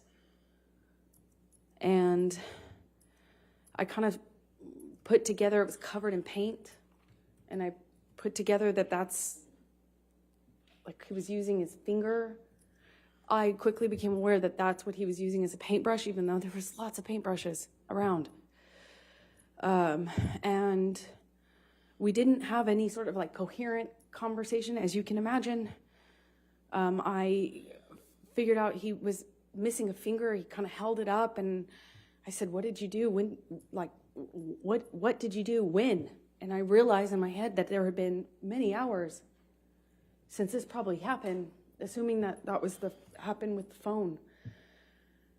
And in any case, I knew it had been way too long, that he had this blood, that he was bleeding, and I said, "I'm going to call 911 if you don't call Jerry now." I still don't recall which of us called Jerry Judge, his security. At some point we went upstairs. He came upstairs, but he went up to the third floor while I was in the main floor, the entry-level floor. I went to make him a cup of coffee because he was demanding more Red Bull. And I was thinking, that's probably not a good idea. I don't know why coffee would be so much better, but in my head it was. I thought maybe, I don't know, sober him up, or I don't know. Help was coming, though, and I remember I made him coffee. As soon as I handed it to him, he threw it at the TV and started screaming again. It was like back to square one. Shortly after that, security arrives.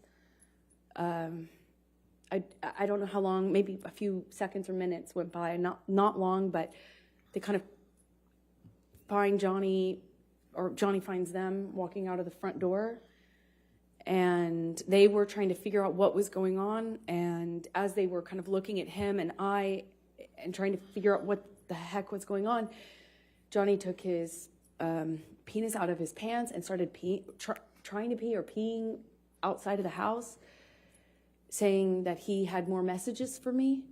And this is in front of security. And they kind of just like looked at each other and looked at him and kind of not laughed, but kind of half, played it off and corralled him. It was how it looked. It looked like corralling a wild animal back into the house with, with his penis still out of his pants, peeing or trying to pee. That's what he was indicating. And he went to the wall of the house. And I remember him standing at the wall trying to leave me more, saying he had more information for me. He was going to leave me more messages, more information for me. It made no sense. And Jerry Judge, his security, and one of the nurses, shortly after, I think they put me in the theater room, but shortly after I remember talking to one of the nurses, and she was trying to give me drugs to sedate Objection, me. Your Honor. Hearsay. Trying to give her drugs, she Yeah, didn't say overruled anything. that. Thank Okay. you. Keep going. And I just remember crying and rejecting what they were trying to give me and fighting with them about how much they were trying to give me. I felt like I needed to figure out what was happening with my life, what was happening with Johnny. I didn't know if he was okay. I didn't know.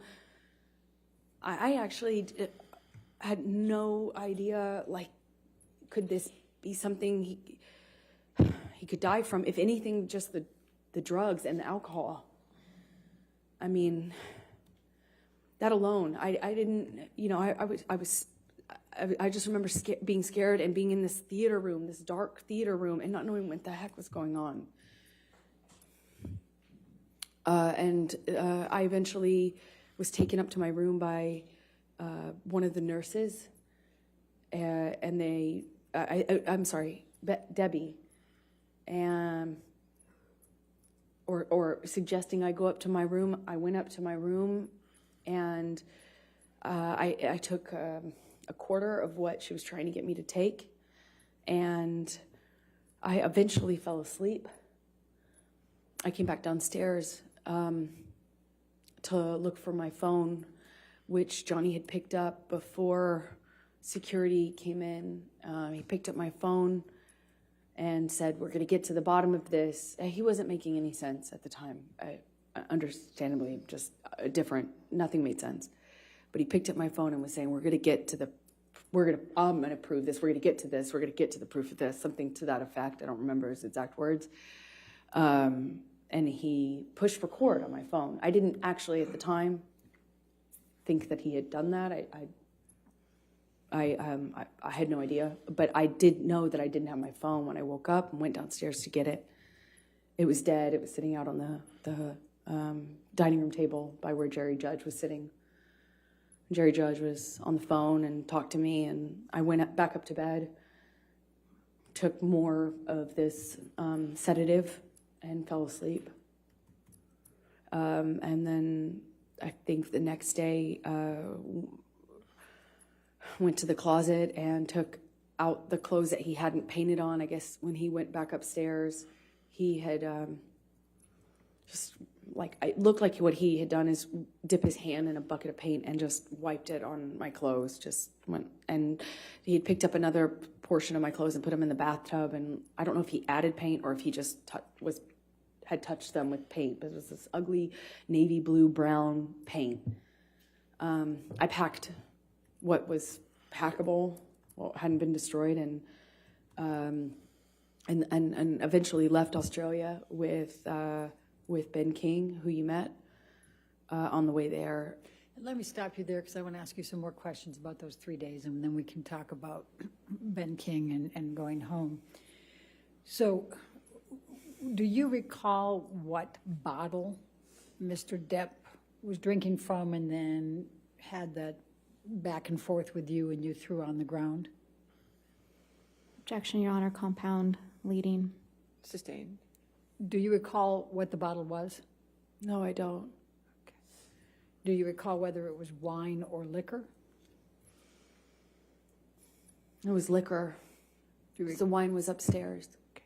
Do you recall what color Excuse me. it was? Well, I believe it was white, clear, but I can't be certain. I think it was clear. Do you remember whether it had a handle on it or not? No, it was a normal bottle.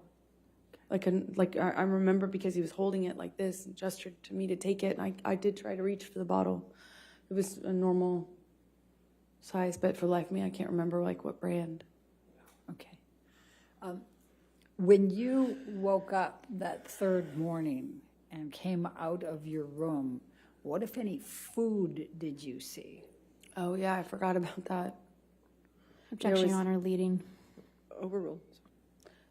There was mashed potatoes smeared all over the bedroom door, on the wall, in various places. But I remember opening the door and being really confused at first as to what it was. It had little like specks of green in it, I assumed to be spinach. And throughout the house, there was food rubbed in places, just countertops, walls, doors, as I mentioned. And later that evening, I found the raw meat that I had left out, the steak, all over the house. There were pieces of it. It was cut up.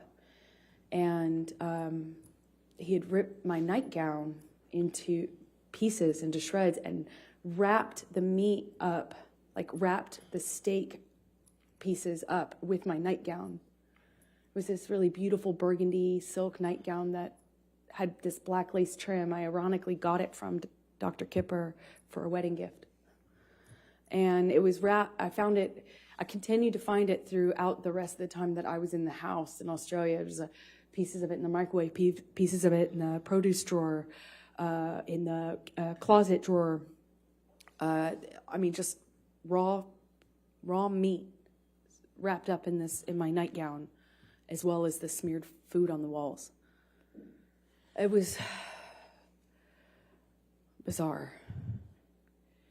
What, if anything, do you recall seeing on any mirrors? Oh, he had written on the bathroom mirrors in the bedroom, and I believe he had. There was another mirror. I just don't recall which bathroom it was in. I suppose it was the one that I went to, which is on the very bottom level, where I was retching, for lack of a better way to describe it. I think it was in that bathroom that he also wrote on that mirror as well. What, if anything, do you recall? In blood and paint, sorry. I'm sorry. What, if anything, do you recall of any lampshades being written on? Well, he wrote on messages to me, things to the effect of go-getter, horror sort of thing, like that sort of language. But calling me easy, calling me a slut,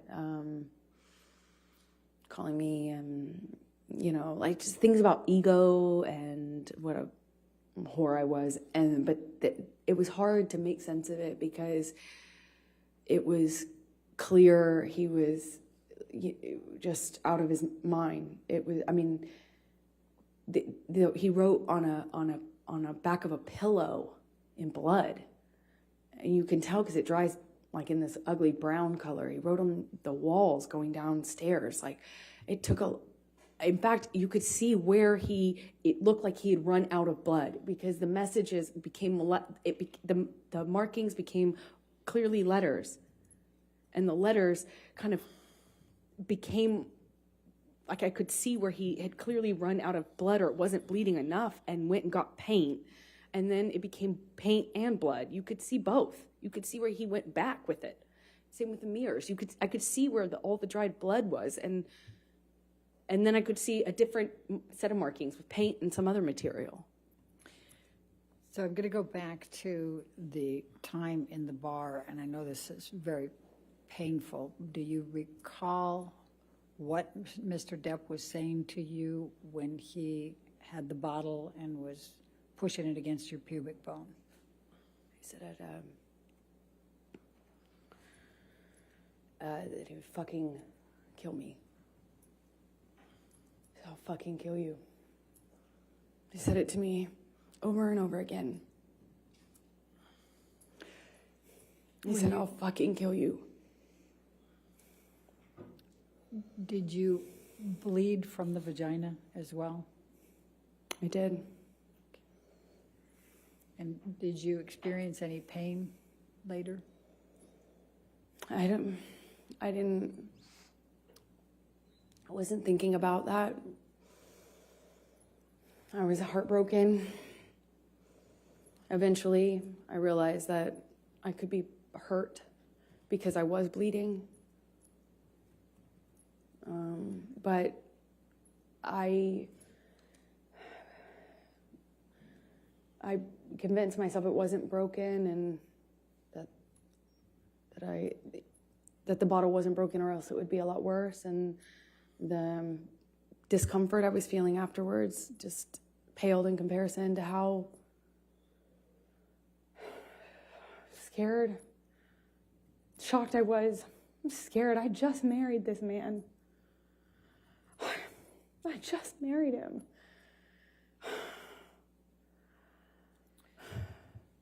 And forgive me for asking this, but I need to just make sure the record's clear. You were penetrated up the vagina into the pubic bone, is that correct? Objection, Your Honor. Leading. Sustained.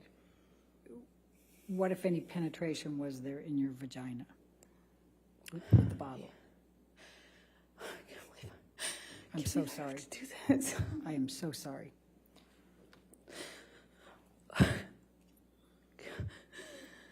Johnny had the bottle inside of me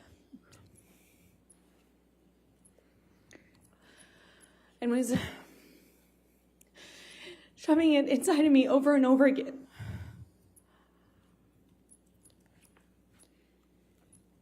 Did you experience any cuts on other parts of your body? My forearms were cut. My bottoms of my feet were sliced up pretty good. Did you have any other bruising or swelling? I had a bruise across my jaw, I suppose, from one of the many times he clocked me in the face downstairs. I think I just didn't make a record of anything else. I'm going to ask you to turn to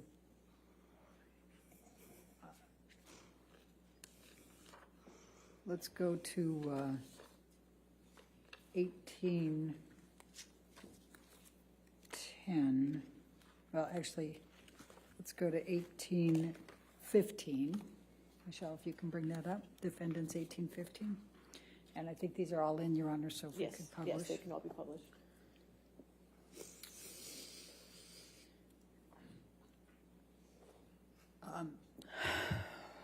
Is this the game table? Yes, it is. Okay, and is this, based on your testimony, is this where you were you on top of this table? Yeah, that he briefly got on top of me, and was pushing on my throat, actually, at some point when I was on the table. I had forgotten about that. And this, though, looks like it is after a lot of the stuff was cleaned up, because it didn't look quite like this. Okay, and did the table collapse? Yes, it did. Objection, Your Honor. Leading. Sustained. What, if anything, happened to the table? The table collapsed underneath me when Johnny threw me into it and got on top of me, or fell on top of me. I honestly don't know which one. If we could look at 1816, please, defendants.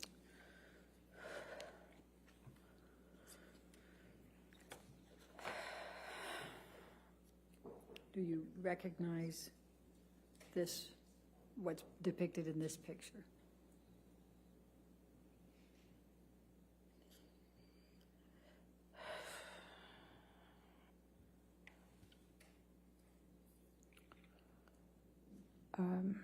Yes, What is it? it looks like the bottles that were by Johnny on the desk when I came down that last morning, and he was still up, still drinking. If we could go to Defendants 1817.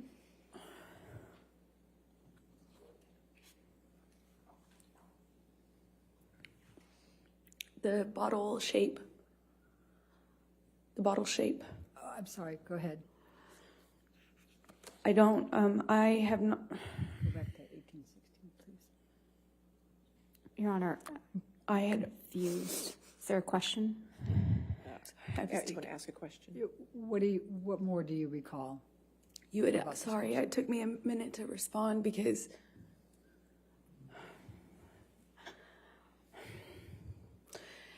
it's hard. It took me a minute to respond because I had not remembered seeing the bottle that Johnny was using on me. I didn't have a memory of seeing it. And this picture, I wasn't aware of until just the other day, yesterday, the day before. And I felt my stomach tighten up, like I was going to be sick when I saw it. Because even though I didn't remember seeing the bottle, what I had remembered is a pressure, like something square, which is why I thought he was punching me. I was feeling the square, something firm hitting me, like butting up against my pubic bone. Over and over again, I felt that pressure against my bone. It felt like a flat surface. But when I realized it was an object or bottle and not his fist, which is what I thought, because his arm, I could see his arm while he was holding me down, saying he was going to kill me, but I thought he was, his arm looked like he was punching me. And I hadn't seen this bottle. I didn't know. And then this came out in Ben's evidence because he didn't share it until this date. Objection, Your until this Honor. trial. Sustained. And so I recognize it. All right, now let's go to Defendants 1817.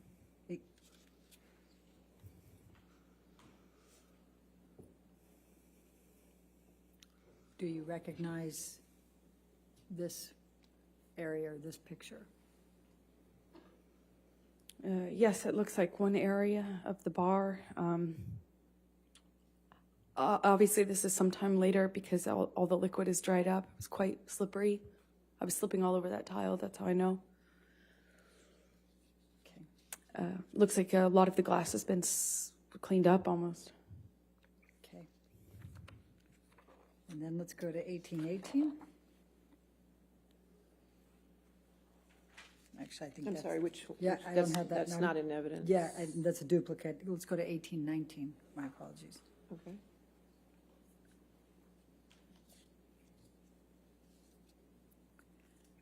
Do you recognize this? Yes, I do. What is this?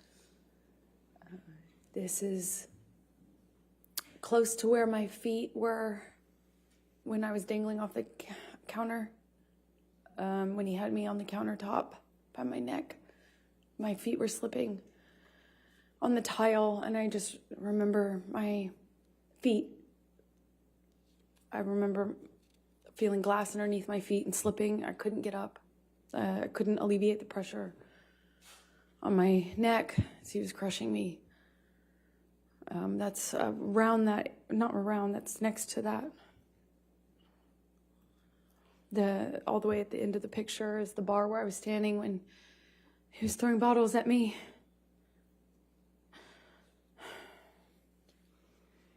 Can we go to 1820?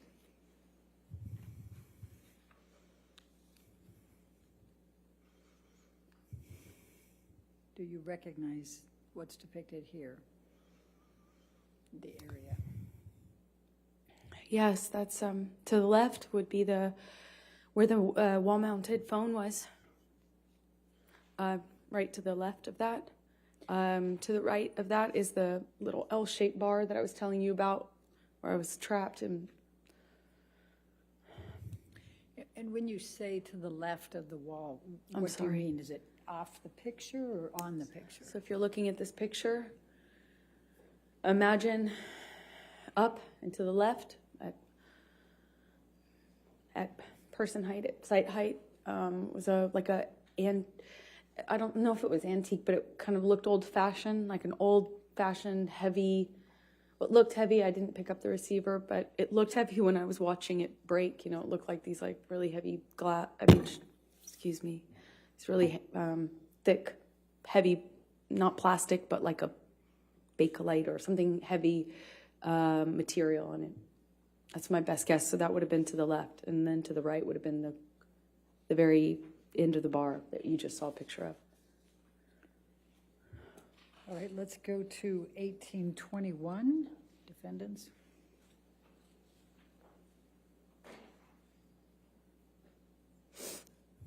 And do you recognize what's depicted in this photo?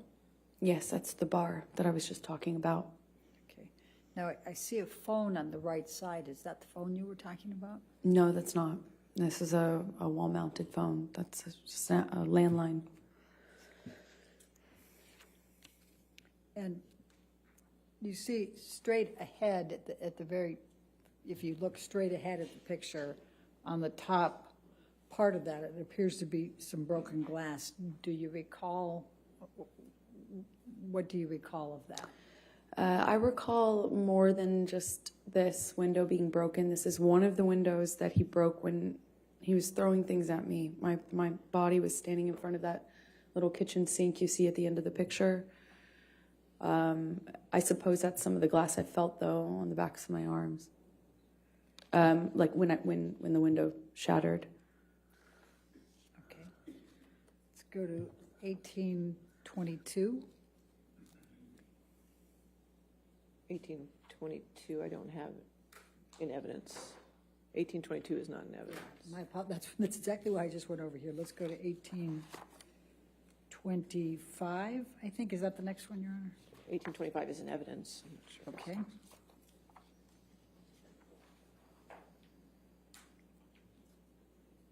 Do you recognize this picture? Yes, that's where Johnny was standing when I found him the last morning. That morning, it might have been like midday. When I say morning, it was after I woke up. It was certainly not early morning. And he was standing at that desk, behind the desk, with the Manson blaring. When I found him and told him that I was going to call 911 if he didn't call Jerry. If you look in this picture, there appears to be a lampshade down below. Do you recognize that lampshade down below the table? That's one of the lampshades Johnny wrote threats or messages to me on. Okay. Then let's go to 1827.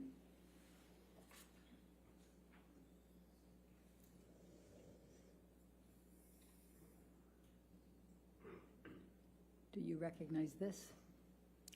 Yes, I do. That's my painting studio.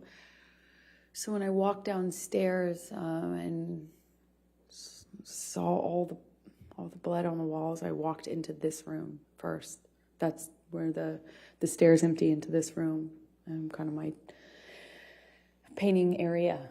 And those are the canvases that he repainted. And do you see, if you look by the white tablecloth table to the right of that, do you see a lampshade there? Yes, I don't know if that's the same lampshade or another one. Okay. Then let's go to 1828.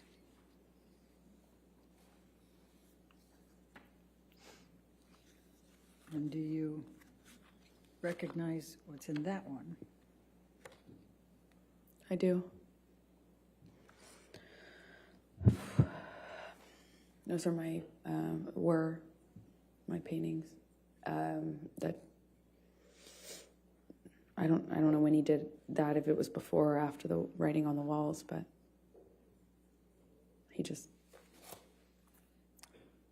ruined them.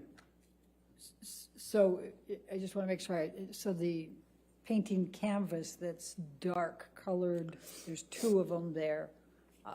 Well, there's 2 or 3, and then there's a smaller one in the center, and that was his daughter. I was trying to paint a portrait of, and that was untouched. Okay, and then, but just so we're clear, the one directly in front of you that looks like it's just a lot of dark colors, was that dark colors before, or? Objection, Your Honor, leading. I said, was that dark colors before? I'll sustain the objection. What, if any, change was there on that canvas? Oh, I'm a terrible painter, but I'm not that bad.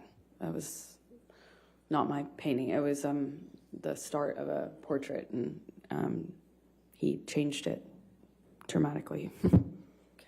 And then to the right side, on the other side of, more to the right than the one you already testified to, is that what that picture looked like before, or is that? Objection, leading. What, if any, changes were there to that picture? Well, the 3 canvases were portraits, so they looked similar to the one that's in the center that I was doing of his daughter. Okay. And the white that's below, what, if any, changes were there to that, the white canvas that you see there? It just looks like the painting was, it looks like once he destroyed. Objection calls for speculation. All right, sustain. Was there anyone else in the house besides Mr. Depp and you?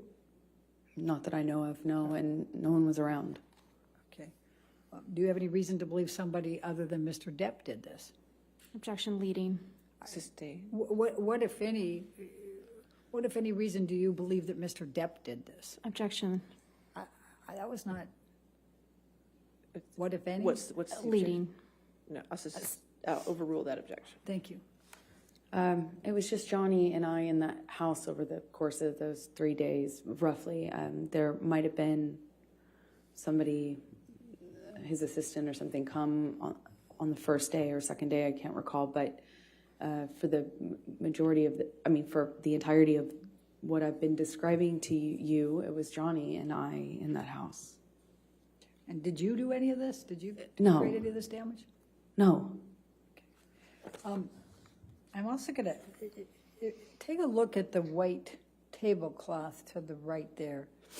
And also, Johnny was covered in paint, so to answer your question fully, that's also how I know. All right. So I'm also just going to draw your attention to that white tablecloth over there. Does it appear to have some paint on that as well? Yes, there was paint all over the place, to say it plainly. Now, the painting that you indicated, there was a large penis, I believe. Where was that? I believe it was just, like, if you're looking at this, I believe it was on the wall almost right next to the painting directly center that we're looking at. That's my best recollection, but I can't be entirely sure. Okay. Let's go to 1828. I think that was 1828. Oh, 1829, my apologies.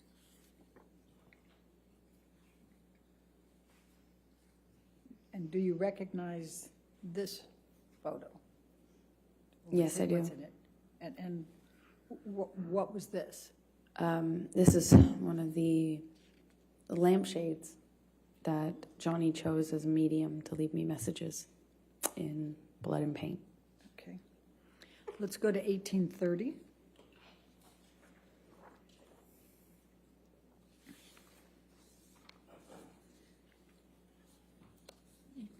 Do you recognize this? Yes, that's one of the bathroom mirrors. Okay. And if you could just look to the left, and I'm going to go ahead and circle it, over here. You see red and black there. Would you agree? Yes. Okay. And there were some questions that were asked earlier about that red. What, if anything, did you write on this mirror? I didn't write anything on the mirrors. I was as confused as anyone in hearing that testimony. And based on looking at this area that I have circled, is the black on top or underneath the red? Objection, Your Honor. Calls for speculation, leading. I'll sustain the objection.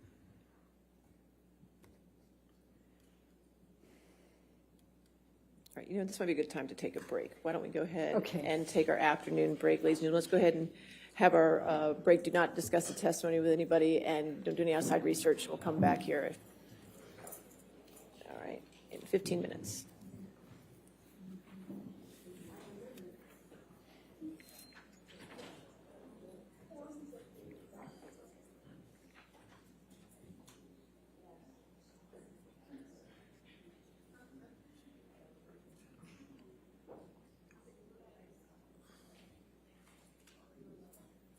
All right, so we'll come back at 4:02, okay? Thank you, Your Honor. All right, thank you. All right.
Okay.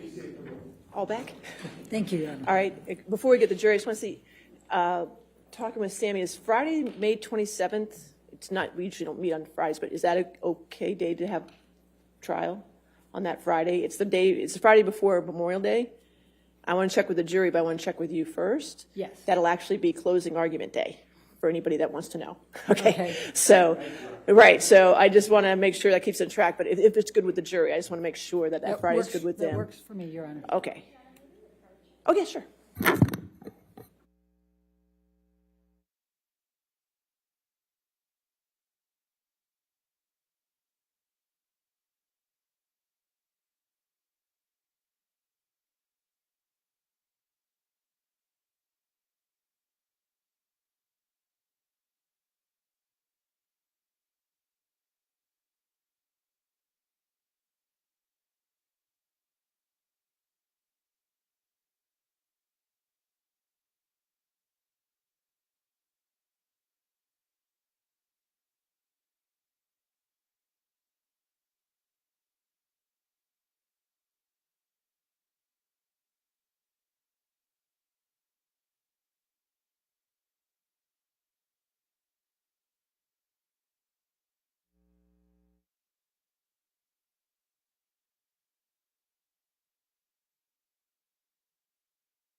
Thank you, Your Honor. Michelle, if you can bring back up 1830 for a moment.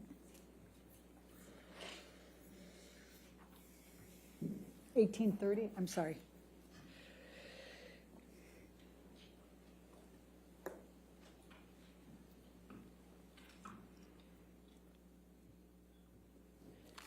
Amber, we were talking about this right before the break. It still has my highlight. Which color is underneath the other? Objection. Calls for speculation. Chicken, based on your perception, which color is I'll underneath? sustain the objection. All right, let's do this. Let's bring up Defendants 375, which is already into evidence.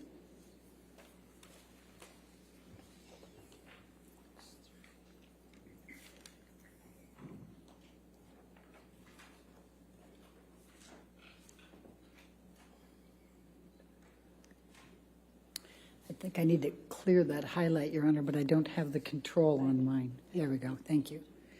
It's in the top right corner if you need it, but that's fine. Thank you. There it is. My menu was hidden. Amber, I'm going to ask you to take a look. This is the picture that we saw earlier. And do you see the area that's written in red here? Yes. Okay. What, if anything, did you have to do with the writing of that red? Nothing. Do you, before this trial, did you know who Carly Simon was? I might have heard her music, but no, I didn't. Okay. Did you know what songs Carly Simon wrote or sang? No, you had to tell me. Thank you. All right. And then If you can just remember this picture, again, the red area there that I've circled, and then I'm going to ask Michelle to take this one down and put 1830 back up.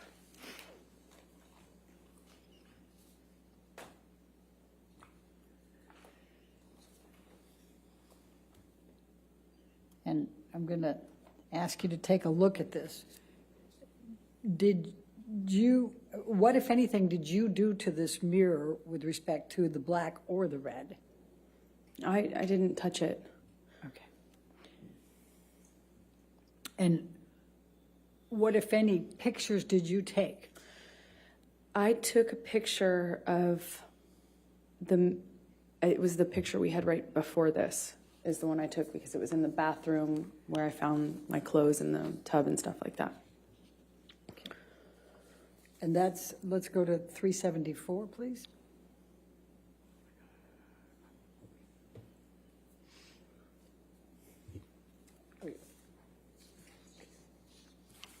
That's already in evidence.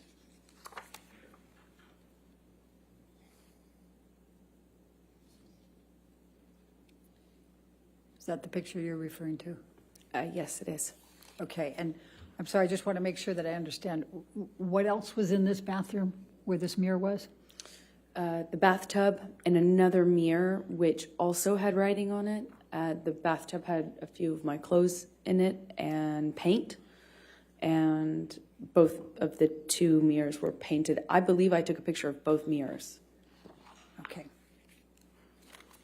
And then I'm going to ask you, Michelle, if you can bring us back to 1831.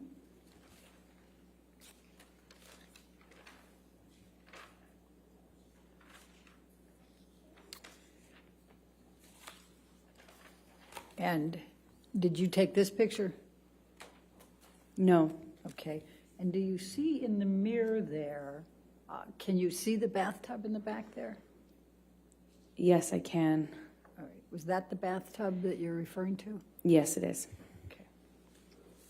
And that had your clothes in it? Objection leading. I'm sorry. What, if anything, did it have in the bathtub? A few of my clothes with paint on them. Okay. You can see, I think that's what I see in the corner of the mirror. Okay. And then let's go to 377 for a moment. That was in evidence already.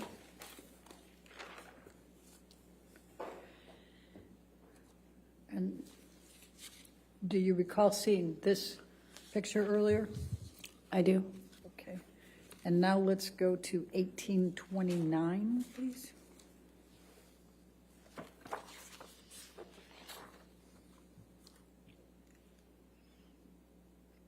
Does that appear to be the same lampshade but in color? It does appear that. Okay, It is. thank you. All right, now let's just go through. I'm going to ask you to take a look at 1834.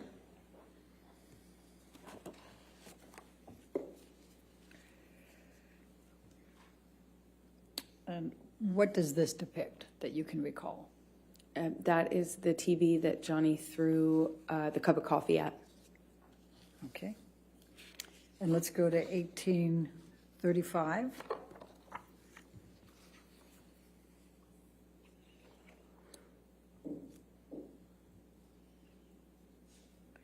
And what does this depict? One of the sofas in the living room next to the kitchen with blood on it. Okay. And then let's go to 1837.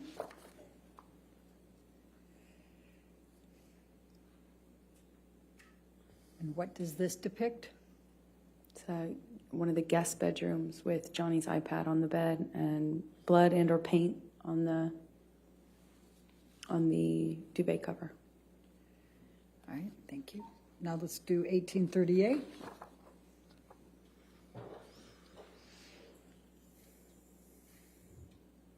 And what does this depict? A lampshade or a lamp that has been robbed of the shade. Okay. Let's go to 1839.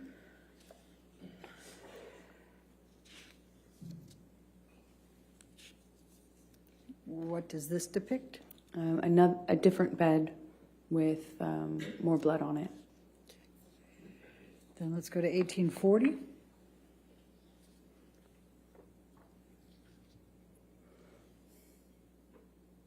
And what does this depict? Blood on one of the guitars that Johnny was apparently trying to play. Okay. Then you didn't try to play the guitar. Objection, Your Honor. What Calls if for any- speculation. I didn't even get the words Overruled out. At this point, your question. Go ahead. Okay. What, if any, effort did you make to play a guitar? I've never played the guitar. Okay. Let's go to 1841.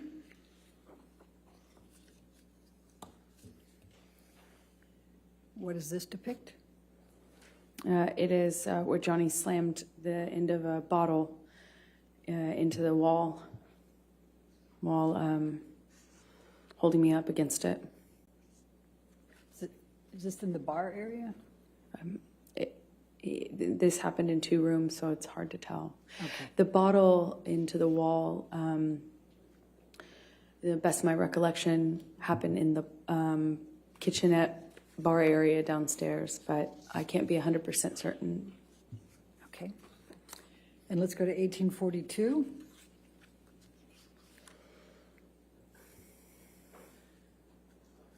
What does this depict? Another broken lamp. Okay. And then I've just got a few more left. 1805.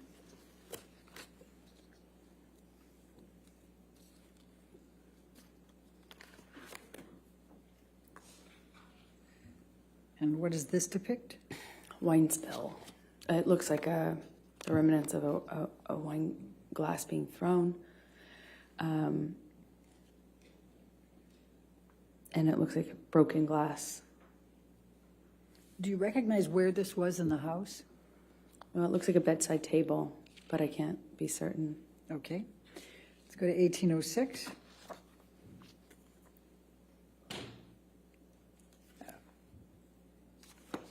All right. Let's let's skip that one and let's go to 1808.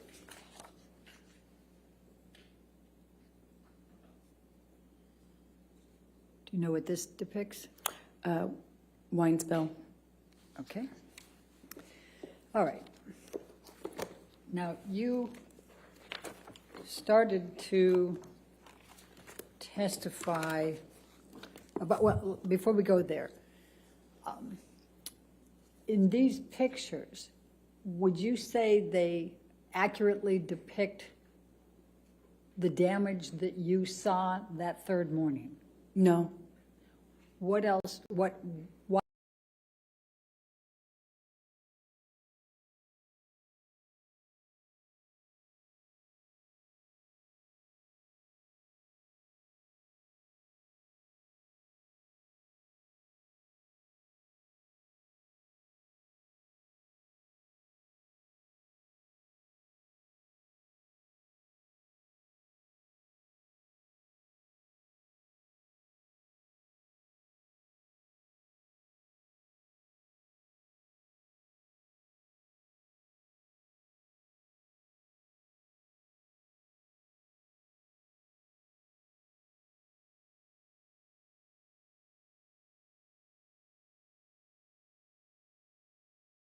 correct?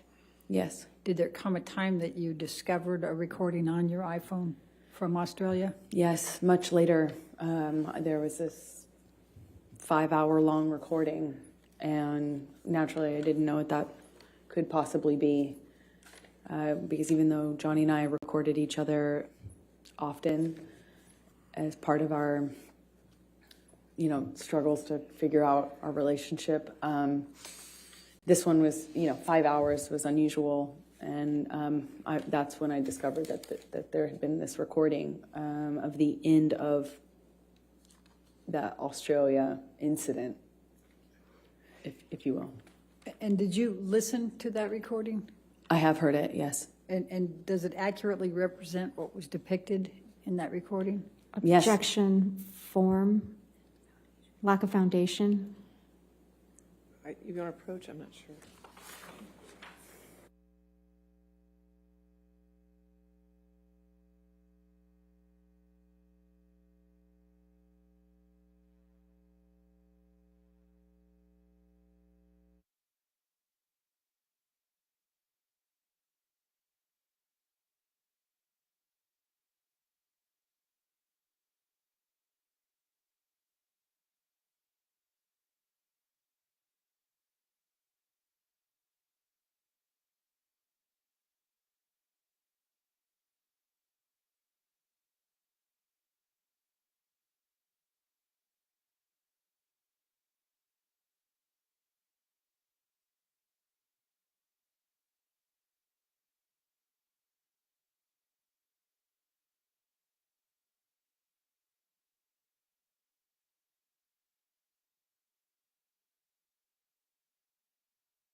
Ms. Perhoff, just could you tell me the number of that, the exhibit number, so I can, 378. thank you. Thank you, Your Honor. Thank you. Okay. Amber, you testified that you made arrangements to return home. Can you describe, let's take you to at the point you left the Australia house to go to the airport and were accompanied by Ben King. Could you tell the jury what transpired during that period of time? So I left Australia shortly after that. My understanding was Johnny was in the hospital for his finger, and Ben King was going to accompany me. And on the way to the airport, Johnny calls me, and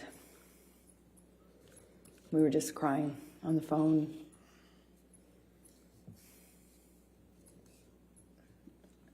He was crying.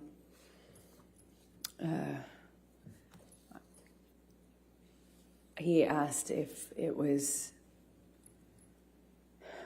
if he had killed it, meaning the relationship, it was, I don't remember the exact words that he used, but it was kind of asking me in that way, is it done? Is this over? Did we kill it? Did I kill it? That sort of thing. I don't remember what I was saying to him, but we hung up as I went into the airport. I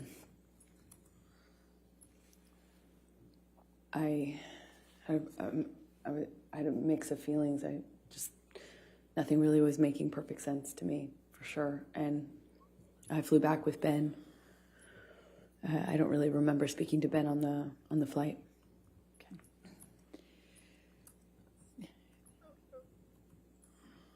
Do you, when Mr. Depp was, what you testified on what Mr. Depp said to you on the phone ride, were you on the phone with anyone else, or was it just Mr. Depp you were on the phone with? I only remember speaking to Johnny, and I remember sitting in the backseat of the SUV that had driven me, and we were outside of the entrance where you walk into the airport, and I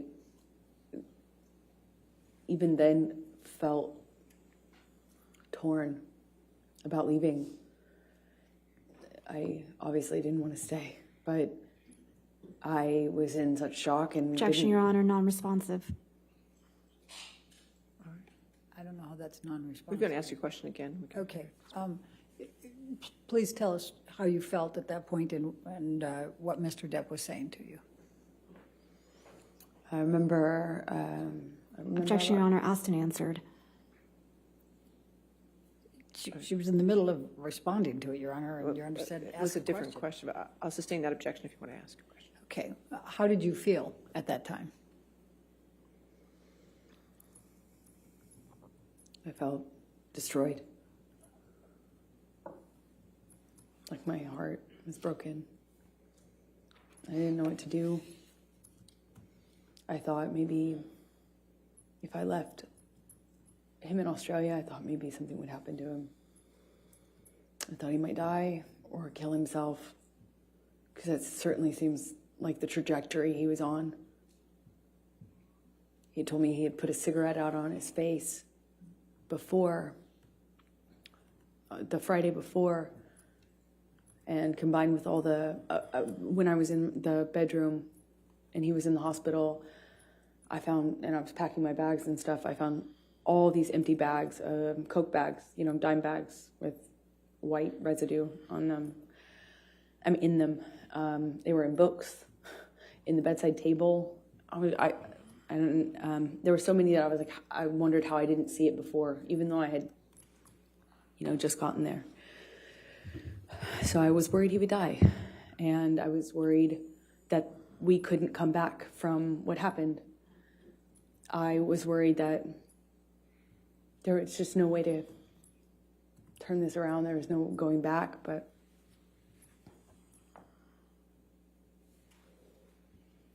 shock. Shock.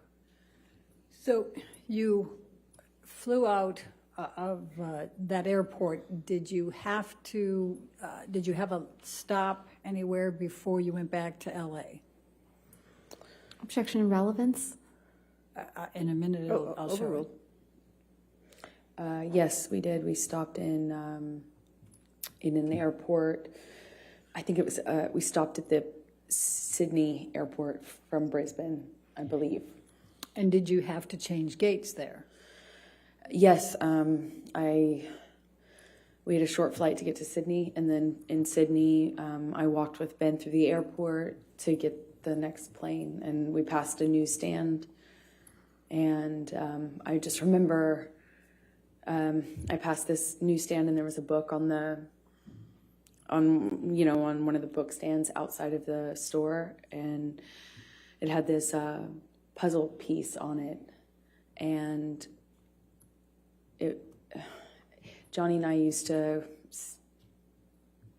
use that as a term of endearment, puzzle piece, and I saw this puzzle piece on the cover of the book. It got my attention. It said 4 ways to click, a relationship guide. So I bought it, and Who was the author? Dr. Amy Banks. Okay. Go ahead, please continue. So the book, at least from the subtitle, said it was a book on solving relationship problems. So I bought it, and I read it on the way home. And why did you buy it and read it on the way home? Because I loved this man. I loved this man so much. And it was so toxic. And for some reason, I couldn't get him to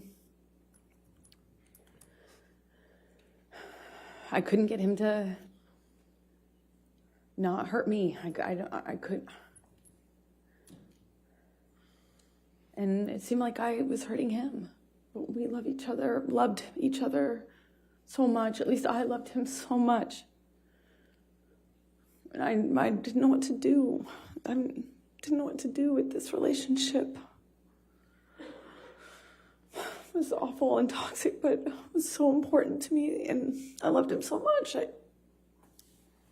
I would have read 1,000,000 books. So when you got back to LA, how long before Mr. Depp came back? A few days. Johnny came back within a few days. He went to his Sweetser house, the main house, which was what we did. If there was a problem between Johnny and I, we weren't under the same roof once, the fight had either paused or ended, depending. But he would go to Sweetser, and I would stay at the ECB. And so he went to Sweetser upon landing, and there was some conversations with the medical team, doctors and stuff. And I just remember feeling concerned for his life because things had changed, and without saying what they said to me, Objection, Your Honor, hearsay. She said without saying. She's characterizing it. Well, I'll overrule for now. We'll see where we go. I became really, really worried that Johnny was not going to live through this, that there would be infections or problems and things, and he wouldn't stop using Coke, and he couldn't get the surgery he needed because he wouldn't stop using Coke, and they wouldn't put him under because of all the Coke. So, Objection, Your Honor, hearsay. All right, I'll sustain as to the Foundation. last part. Okay. All right, next question. So when did you next communicate? When did you next see Mr. Depp after you got back from Australia? I saw him a few days. I don't know how long it was, but it was at the doctor. I think my best recollection is that it was in the doctor's office or around that he needed a procedure. Did there come a time that you reconciled after Australia? Yes, because it almost felt like it went away so quickly because there was this surgery that he needed, and there was maybe he had more than one surgery, but it was, like it became very, very about getting Johnny through the next step. Getting Johnny home, getting Johnny off the coke long enough to get the procedure done, and then after that procedure, getting another procedure done. And it was just these small steps. And before you know it, we were kind of back in it.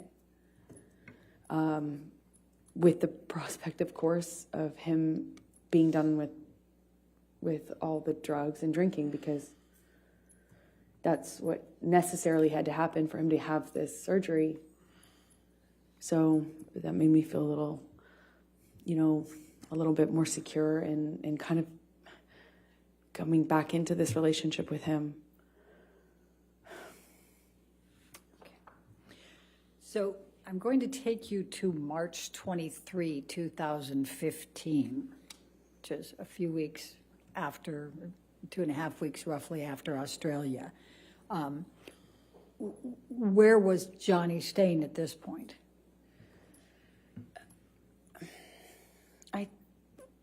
I think he was staying at the Eastern Columbia, at the ECB. He was staying at the ECB at the time because we were kind of in the bedroom together the night of the 22nd, which is when he passed out, how I found his iPad. I'm sorry, when you... I found his iPad open. He was texting someone with it open. He passed out, and I saw what he was texting. Please tell the jury about that. He was texting this woman that he had had a relationship with on and off, kind of at the beginning of our relationship. So I recognized the name, but the date was right after the wedding. I saw it. He had gone to her house after we got married. Like, upon touching down in Los Angeles, I think it was the next day, he went to this woman's house that he has this sexual relationship with. And What did you do as a result of seeing that on the iPad? I freaked out. I immediately, confronted him about it. I was, I didn't care in that moment if he did kill me, which was likely in confronting him at that stage of our lives. I didn't even care anymore. At this moment, he had already ripped my heart out. It's like, I've just been through after having been through what I went through in Australia. Just weeks prior, I see this. It was like,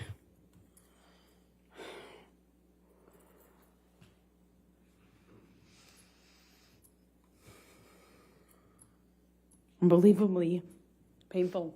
Unbelievably painful. So what did you do?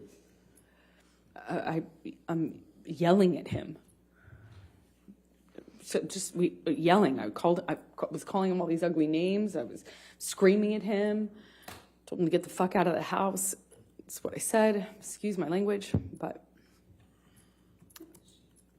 we were screaming at each other. At some point, we were upstairs in penthouse 3, and we kind of get into a how do you describe it? Pushing each other, And I just remember being so mad at him for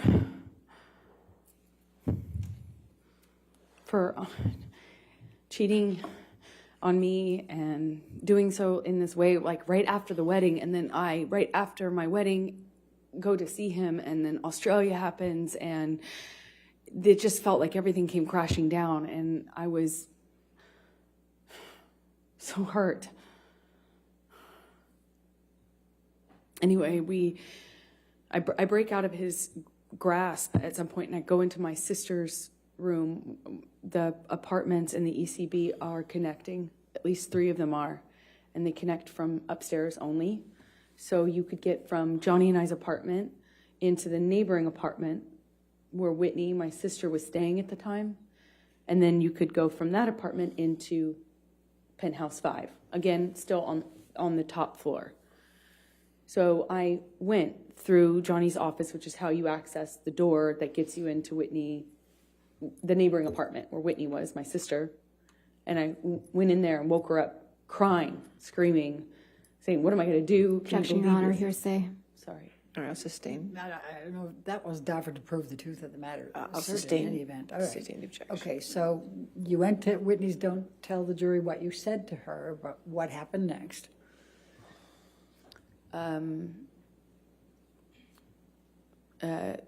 Johnny comes into penthouse 4 and grabs me. I don't know why. I don't know what he was doing, but at one moment I I'm aware that my sister's somewhere nearby, and I thought about that. I just remember thinking about that, and he, I remember getting kind of free from Johnny, and he left, or he walked out of the room. When you say free from Johnny, what, if any, connection did you have? The physical connection before that? Well, I mean, I'm,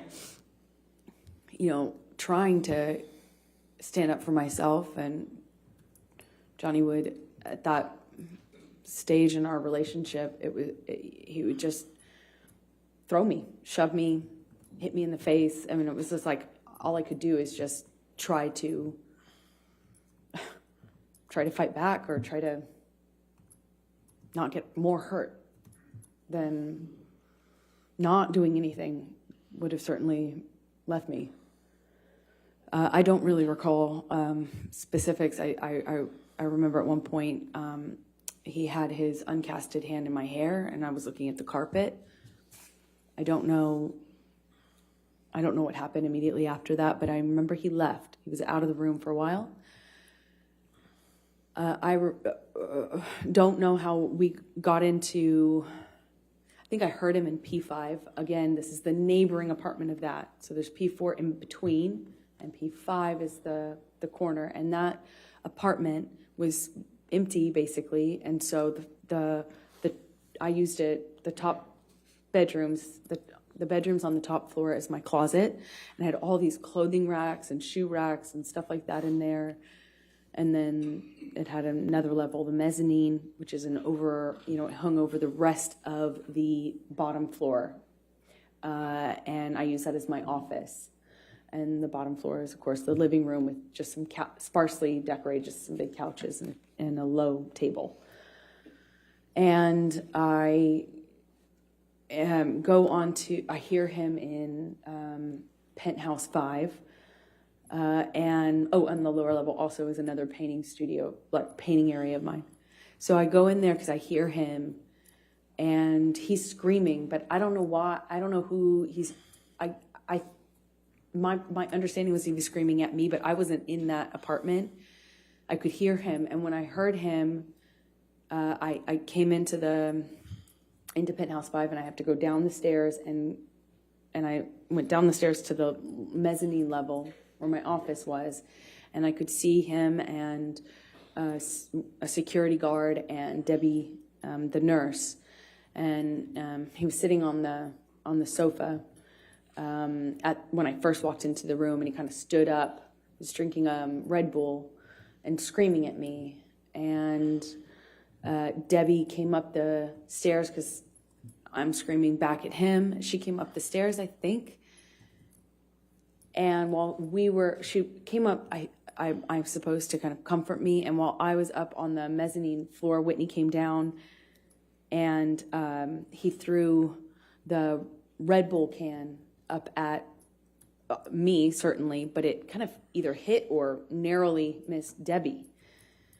And I said I called him a pussy, and said something about, I'm screaming at him angrily. I at least called him a fucking pussy. I don't know what else I said, but I was screaming at him because he threw this can at me and everything else that had happened. And when I did that, he bolted up the stairs. And, there's only,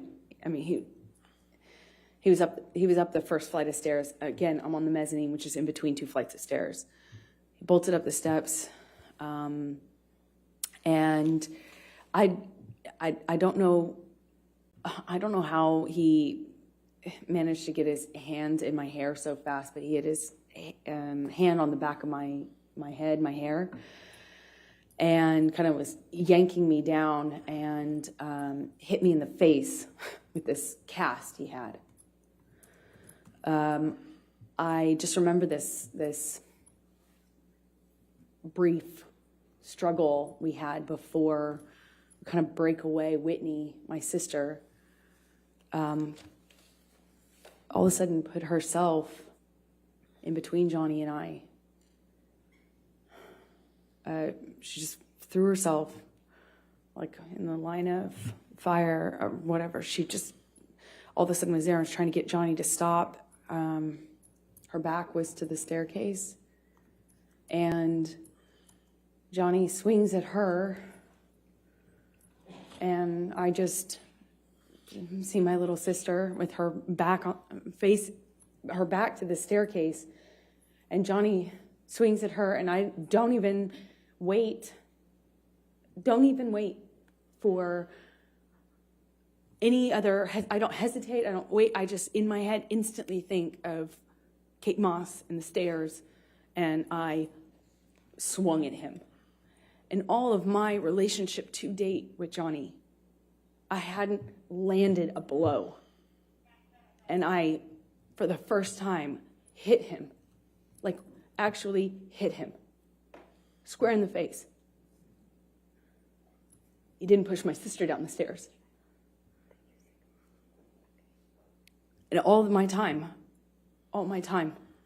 of being in that relationship to that point, hadn't even landed one on Johnny.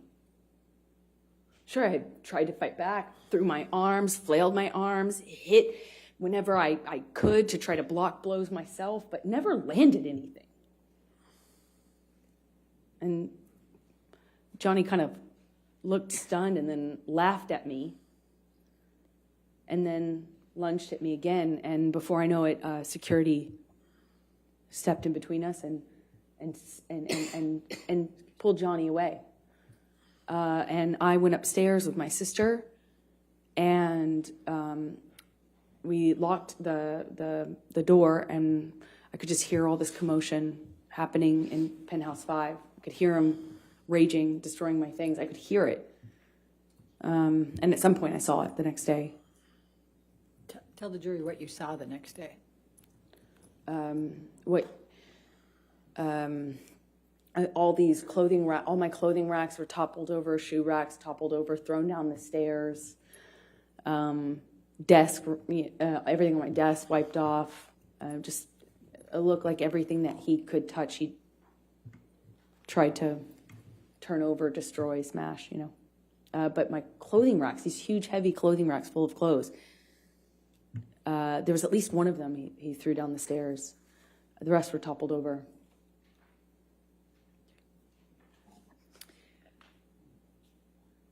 Amber, I'm going to fast forward to December 15, 2015. Were you and Mr. Depp together at that time? Yes, we were. Did you have a fight that night? December 15th, yes, we did, but I don't recall what started the argument. we had periods leading up to that were really beautiful and really good, and then periods that weren't. Well, let's talk about the December 15, 2015. What do you recall of your fight that night with Mr. Depp? I remember him chasing me in the kitchen. I remember throwing something in his direction to slow down his momentum.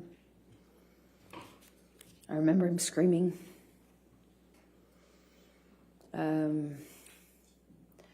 I remember him getting on top of me at some point, toppling me. Mostly at that moment downstairs, he was hitting me in my face. Again, this is another example of when I wish so much I could tell you an exact sequence, but I can't. It's flashes. So I'll tell you what I do remember. I remember at some point trying to flee upstairs, and we had he got a hold of me and I got free, and I managed to get all the way up the stairs almost. I was on the last flight, and we'd had some interaction where I think I said something to him on the stairs. It might have been broken up, and I think I said something on the stairs, and I just remember how quickly he shot back up those stairs and grabbed me by the back of my hair, my head, and slammed his hand on my head.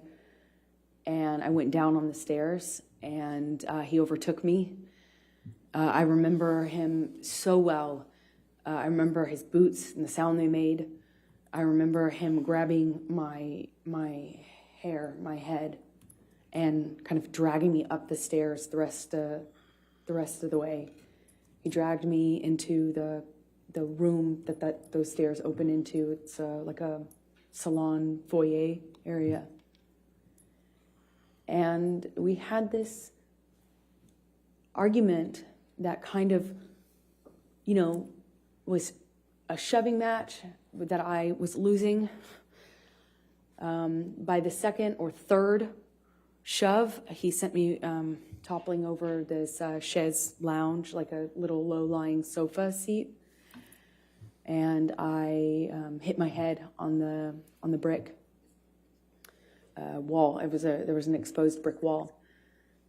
I remember I stood up, and I remember Johnny asking me if I wanted to go. And he did that thing where he's like challenging me. He said it in that way, challenging me to stand up and get back up. And when I did, he said, "Oh, you really want to go now, tough guy?" Shoved me back down. "Oh, you really want to go, huh? Oh, you're so tough." I stood back up again. This time he hits me in the face. I stand back up and look him right in the eyes. And it was just a really still moment. I'll never forget it. Really still. I stood up and he said, "You want to go again, tough guy?" And I just looked right at him, just looked right at his face.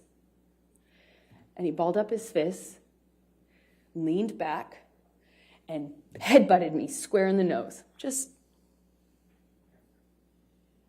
right as I stood in front of him. I was a foot from him. Just slammed me right in the nose. Instantly, searing pain. It's one of the few memories I have in this long relationship that I actually remember the physical pain in that moment, just searing. And I remember thinking, you have your hands free. I had time to think. You have your hands free. You could have hit me with your hands. Why did you headbutt me?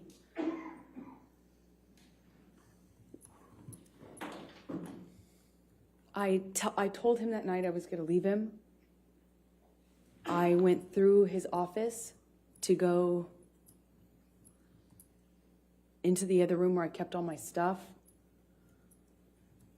We had another struggle. He overtook me. I was trying to hit him off me. I was trying to get him to trying to get his body off of me, and he was just pummeling me. I don't know how else to describe what I was. I went down to the floor. I remember being on top of me, and he's screaming and swinging at me while I was on the floor. He had me by the hair and dragged me the rest of the way from the office into the neighboring room, the neighboring apartment. I remember the door that connected these two these two rooms had a metal grate, not a grate, but a metal bottom, metal floor that separated it. It's a big, heavy bank door. And I remember he was dragging me, and I removed my hands from my head and kind of tried to grab onto the metal door to prevent him from dragging me into the room. But I couldn't stop him. He dragged me all the way from that carpet. I was trying to get free of his grasp. I was trying to stop him from pulling me. I remember feeling the carpet and the metal. And he drags me up to the bed, throws me down onto the bed, kind of wrestles me down onto the bed. And he kneels on my back with one leg.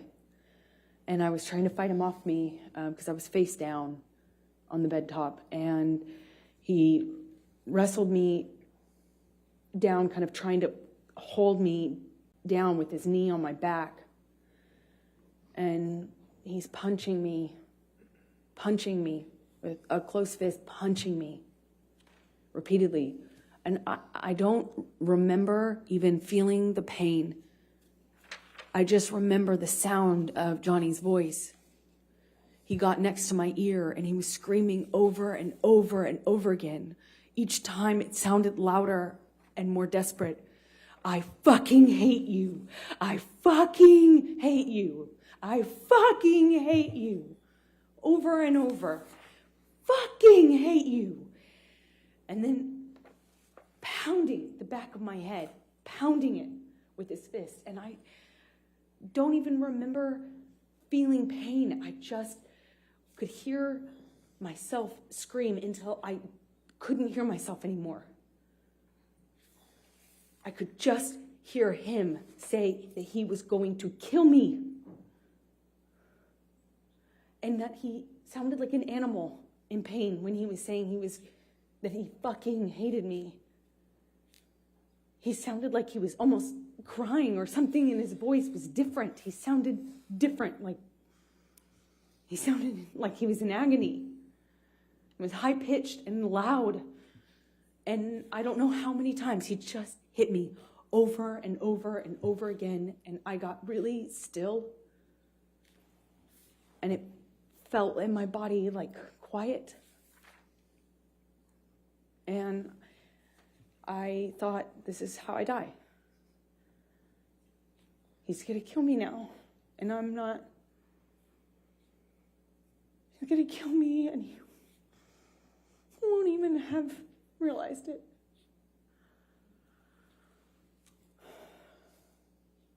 I couldn't breathe. I remember trying to scream, and I couldn't scream.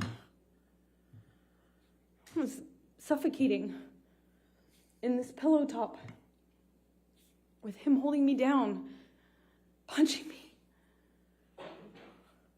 over and over, and I don't have any memory after that until I woke up. When you woke up, was there anyone there?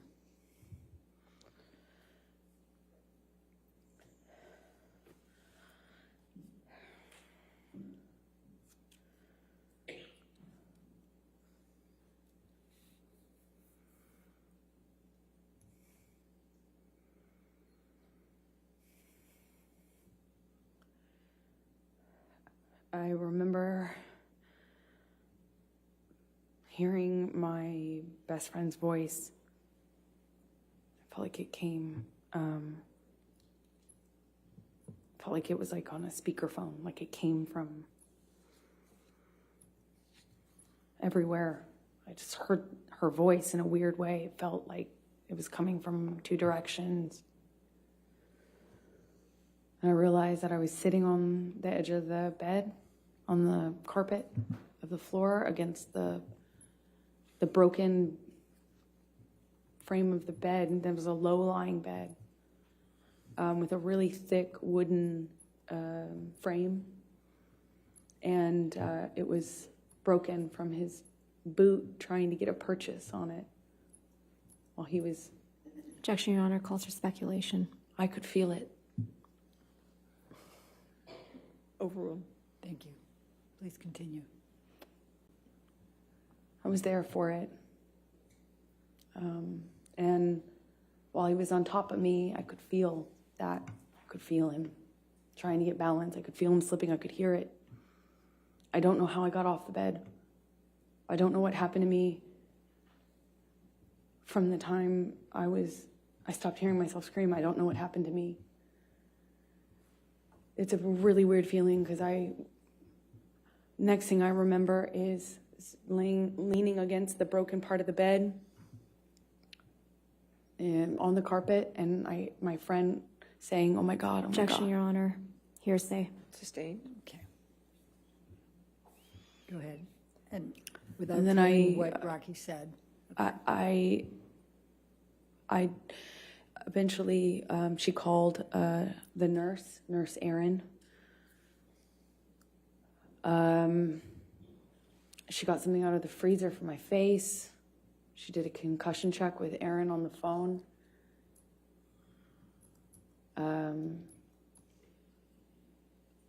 I thought I probably had a concussion, and certainly thought I had a broken nose. There was blood everywhere, blood all over those pillows. My head was bleeding from the ripped out hair, chunks of hair on the floor all over the place, actually. It was just all over the apartment. He after leaving me, had written on the countertops in Sharpies.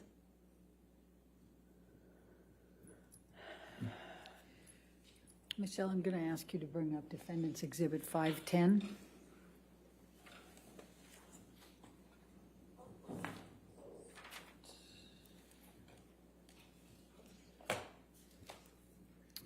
Do you recognize this photograph? Yes, I do. And does it accurately depict the scene portrayed? Yes, that's the next day, I think. Your Honor, I'm going to move the admission of Defendants Exhibit 510. No objection. All right, 510 in evidence. You can publish it, please. Thank you. And could you describe to the jury what that is? It was chunks of my hair that Johnny ripped out while dragging me and punching me. Thank you. Michelle, could you bring up 513, please? Defendants 513.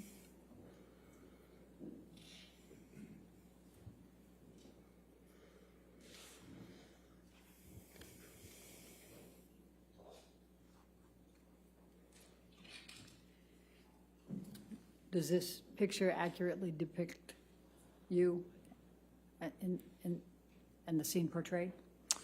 I think this is a couple days later, but yeah. Okay. I'm going to move the admission of Defendants 513. No objection. All right, 513 in evidence. And could you tell the jury what this is and what it depicts? This is my face with a busted lip, which it's difficult to see in this picture, but my two black eyes, one is worse than the other. Like I said, maybe a day or two later. And my broken nose. All right. Thank you. Michelle, can you bring up Defendants Exhibit 514?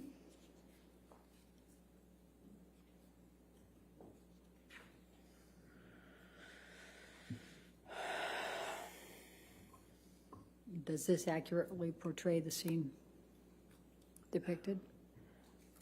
Yes, that's my face sometime after. Your Honor, I'm going to move the admission of defendants 514. No objection. 514 in evidence, and publish. All right, if you could just briefly describe for the jury what this one is. That's my face. Some time after, and Johnny beat me up. Thank you. Michelle, if you could bring up defendants 515.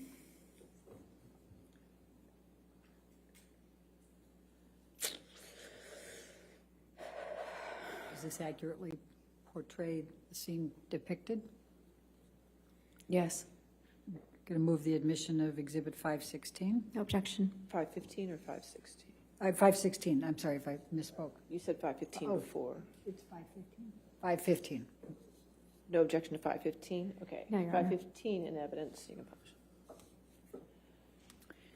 And what does this depict, Amber? Could you tell the jury? This is my face sometime after. All right. Let's look at defendants 516, please.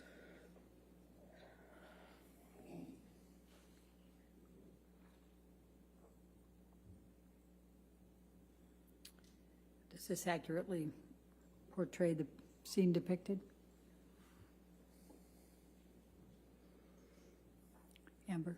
Yes, it does. This I'd like- is maybe, Wait, let me move it first. May I move the Sure. admission of defendants exhibit 516, No objection. 516 in evidence? published to the jury, please? Okay, Amber, go ahead and explain what it is. I think this is maybe that night or the next night after Johnny left me on the bed. Let's go to 517.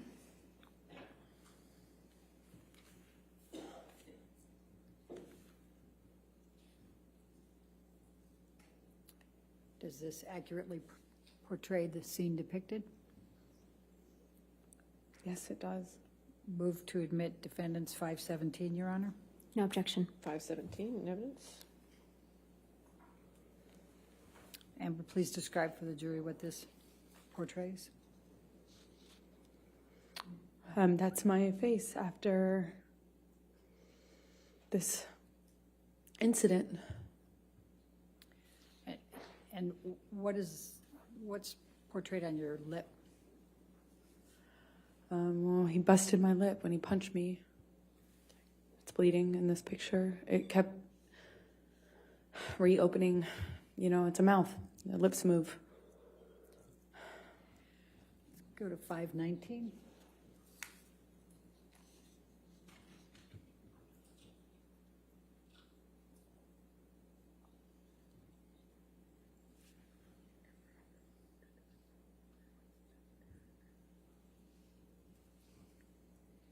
Does this accurately portray the scene depicted? Yes. Move the Yes. admission of 519. No objection, Your Honor. 519 in evidence? And tell the jury what this shows. This is my lip a few days later. Let's go to defendants 520, please.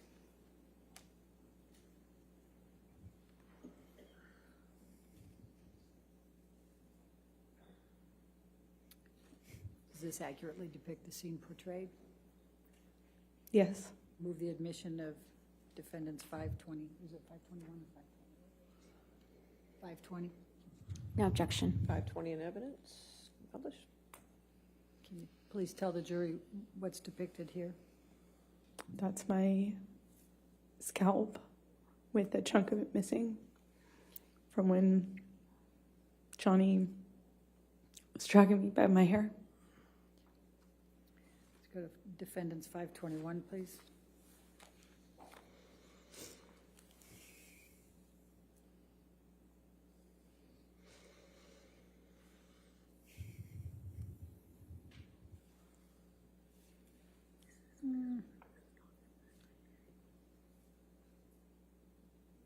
think that's the same. Let's take that one down. Let's go to 522.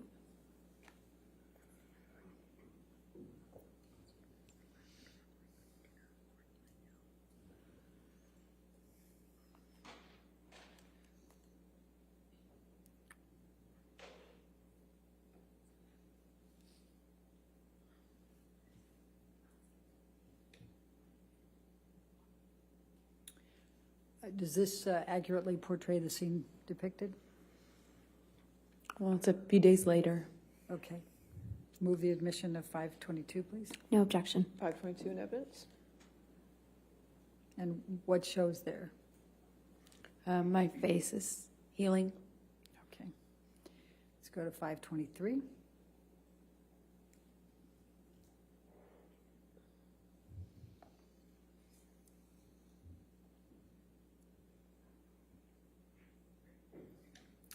Does this accurately portray the scene depicted? Yes, I think this is day or so after, maybe longer. I can't tell, but yes, it does. Move the admission of 523. No objection. 523 in evidence? And I'm just going to draw your attention, Amber, to an area up here. What, if any, bruising did you sustain in that area? Objection leading. What, if any? I'll sustain the objection. Okay. It's What, if any, bruising did you sustain? I'm Same sorry. objection. I'll sustain the objection. Did you what injuries did you have? I had bruising on my temple, my chin, my neck, the back of my head. I had swelling and pieces of, my scalp kind of ripped, torn. They were gross, pussy.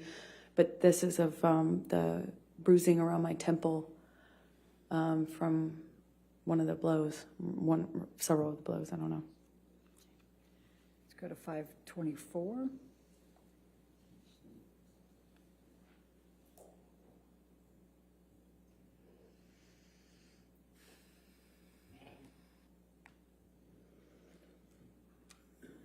Does this accurately portray the scene shown? Yes. Okay. Move the admission of 524. No objection. 524 in evidence? And what does this show? It's, I had a pretty, can I touch the screen? Yes. Yes. Yes, ma'am, you can. Yes. And I had a pretty gross bruise right there in my head, on my temple. It's difficult to see it in this light, but I remember it was pretty ugly. Now let's go to Defendants 509.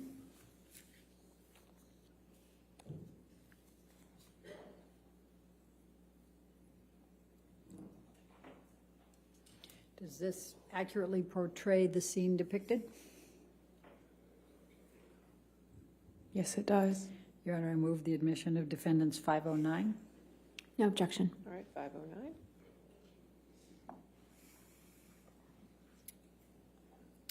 Will you please tell the jury what this is?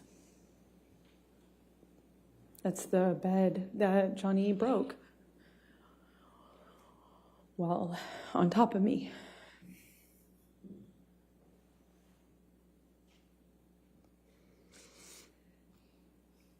All right, let's go to Defendants 511, please.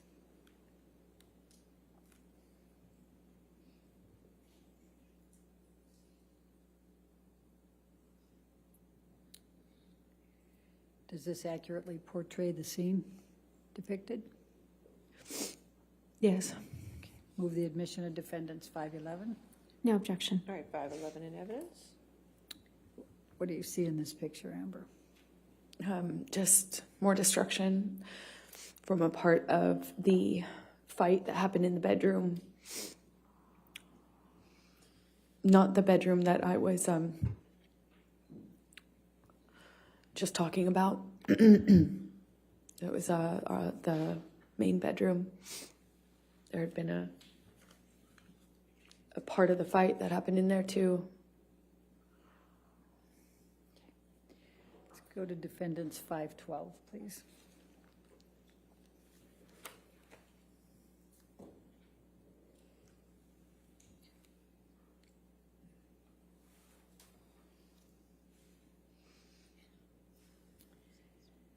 Does this accurately portray the scene depicted? Yes, that's downstairs in the main. Wait, let me move the admission of it. Move the admission of Defendants 512, please. No objection. 512 in evidence. Okay, now please tell the jury about it. It's downstairs in the main apartment. Okay. Let's go to Defendants 525.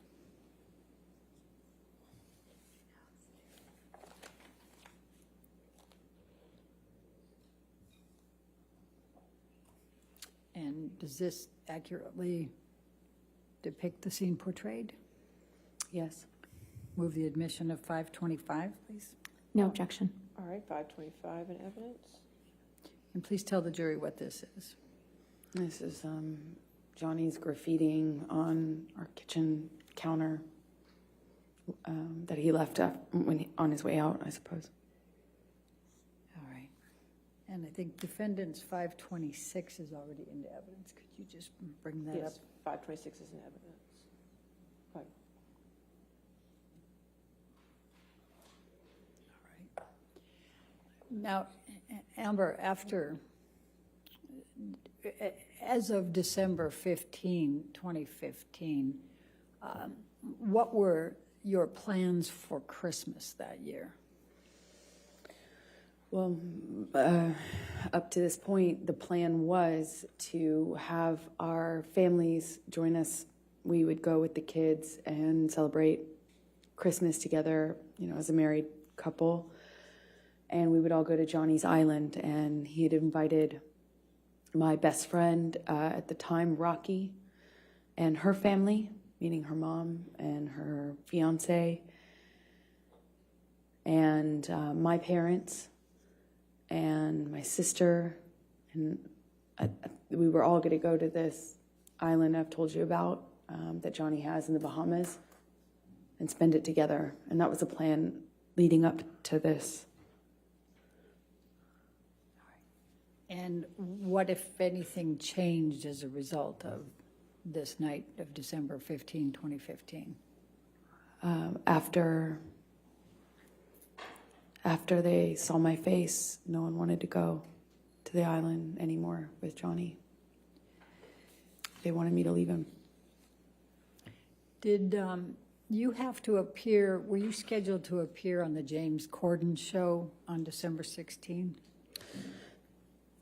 That's right. I was promoting The Danish Girl, the film I had done earlier in the year in London before going to see Johnny in Australia. So I was promoting that film that had been completed, and they asked me to make an appearance on a night show called The James Corden Show. After this happened, and I did the first concussion check with Aaron on the phone, I got worried that I wouldn't be able to hide the bruising and swelling. But I iced it all night, and the next day checked in the mirror to see if I could get away with it, meaning hiding it, so I could make an appearance. And I gambled and thought maybe I could pull it off. I had my hair and makeup team come, and they worked around it, meaning worked around the lesions on my head with the hairspray, because that stings, and worked around the bruising by covering it with heavier makeup than normal bruise covering makeup. And I remember my lip was still bleeding and swollen, so we did this like really thick, super heavy, matte red lipstick. I remember very well at the time that we had no choice in color, and that was one of my favorite colors to wear, and this occasion we had no choice because nothing else would hide my busted lip. And I went on the show, did what I always do. I told people I had an accident. Objection, Your Honor, hearsay. Sustain the It's not objection. offered to prove the truth of the matter, but, Sustain. because you didn't have an accident. but- Your Honor. All right, I'll sustain the objection. okay, please continue. So did you appear on the show? I appeared on the show. Okay. And did there come a time that you changed your mind and went to the Bahamas with Mr. Depp for Christmas?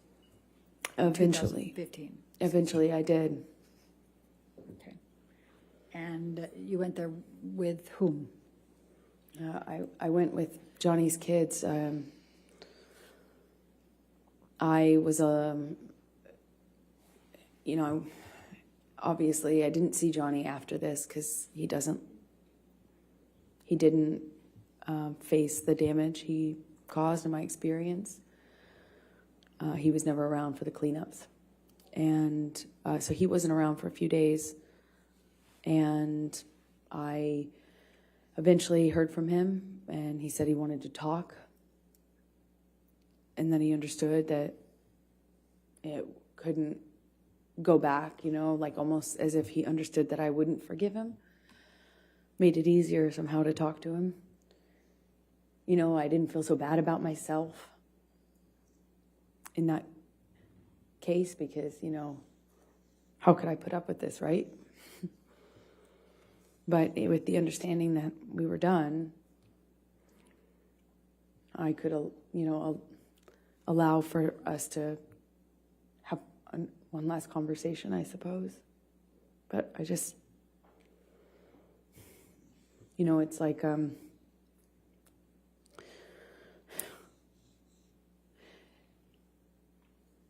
I was heartbroken by the idea that I would spend my first Christmas as a married couple with his kids and everything on the island. I was heartbroken at the idea of missing that. And, it's the best I can describe it is it's like for every hit, every instance of violence, every time I was choked, every single one of these instances was like a heavy coin put into a piggy bank. And you think, okay, well, each single one of these is like...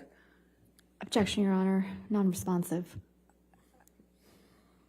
I think it's responsive, Your Honor. The question was, with whom did you go? If we could ask the question. Tell us how you felt and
it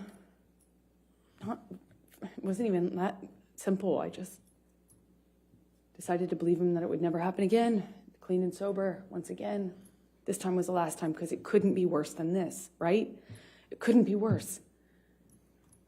And part of me thought that maybe it just needed to get this bad to get, like now we can't go back. There's no way this could happen again. So I went to the island after a few days of talking with Johnny, arguing with Johnny, talking with Johnny, negotiating that it was going to be clean and sober. I wasn't going to drink anymore. He wasn't going to use anymore. He'd never lay a hand on me again. He'd rather die than do that, is what he was saying. And I was scared. My friends were scared, but I decided to go. After a few days of having the plane and the kids waiting, not knowing what was going on, they were at Sweetser, the main house, kind of just waiting to go on this Christmas vacation. And eventually I got in the car with Johnny. And we picked his kids up and left for the island. So let's go to the island for the Christmas holidays. And what, if any, arguments did you have with Mr. Depp at the island over the Christmas holiday? Towards the end of the trip, the trip itself was pretty nice, but towards the end, he started drinking again, started with wine, and we were on the couch in the main house, a cabin. It's like a one-room kind of cabin. And we were sitting on the couch, and Johnny, what I perceived as nodding off, I don't still know what it was, but he was kind of passing out or nodding off or something like that. And I'm sensitive at this point to the clues that I can pick up on to know what pattern of behavior I'm dealing with, because they made a huge difference in my life. So if I knew what he was on and what he was doing, I could react accordingly.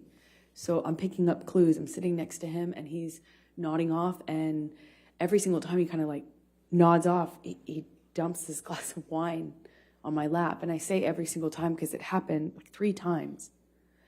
First time, whatever. Second time, I'm like, Johnny, are you all right? And I probably say it like a little weighted. And in my head, I'm just wondering what he's on. Does this mean he's on the Roxy's again? Is it nodding off? What's going on? What am I going to deal with? He just had promised that it was clean and sober. We had this horrible thing happen in December. I thought we were moving forward. And the third time this happens, I jump up. I already changed my pants twice.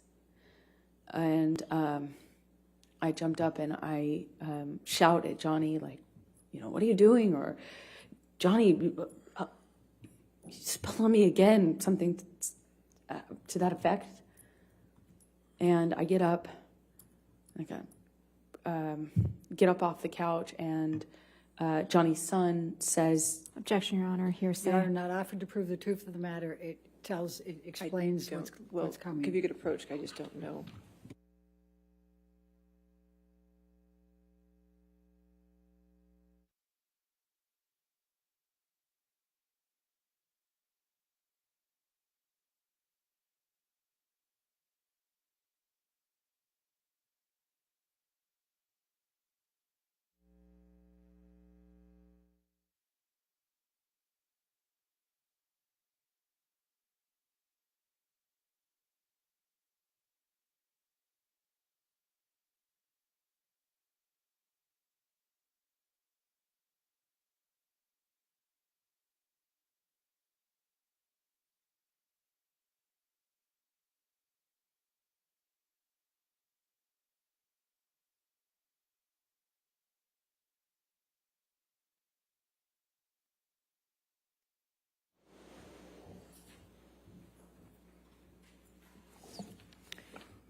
Amber, please continue.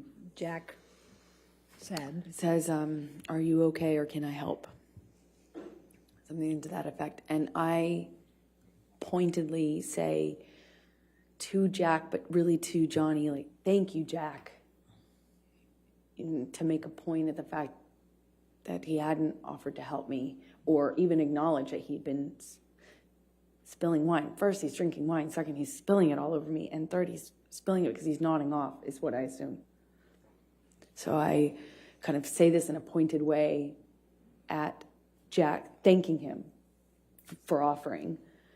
And I get up, go to the closet, take off the pants that have just been ruined, and Johnny comes into the closet right after me and slams me up against the side of the closet. And just with clarity, while holding my neck, he said he'd fucking kill me if I ever spoke to him like that in front of his kids again, if I ever embarrass him. And he just shoved me at embarrassed. If I ever embarrass you, if you ever embarrass me again in front of my kids, I'll fucking kill you. And I don't recall who told Jack to leave, or I don't really recall having an awareness of where he was at this point, but I leave the closet, go into the bathroom, which is right next to it, and he comes barreling into the bathroom behind me. Before he does that, I said something snarky to him, "Don't fucking ever talk to me like that again," or "I hate you," or something in response, just something, so that I felt like I wasn't just being a punching bag. And I kind of get over to the bathroom, but I didn't even have the door shut before he was in the bathroom with me. And I don't know if he used my body to shut the door or if he just shut it. But again, bangs me up against the wall. But this time he just grabbed my vagina, like,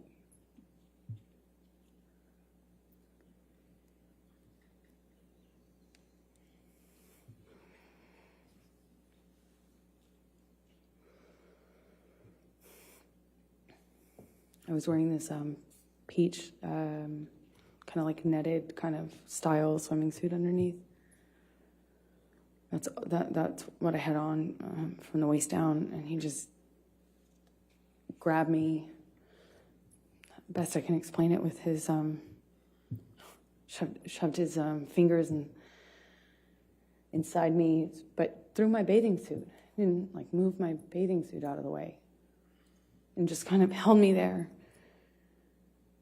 and asked me if I was so fucking tough. If I thought I was so fucking tough.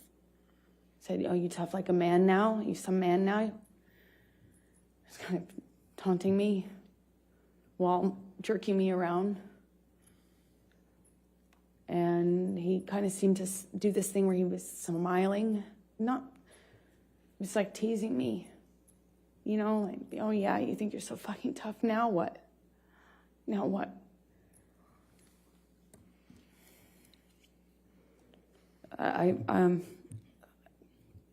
I don't know what happened after that. I went back into the room, or he went into the room. I don't know who went into the main room first.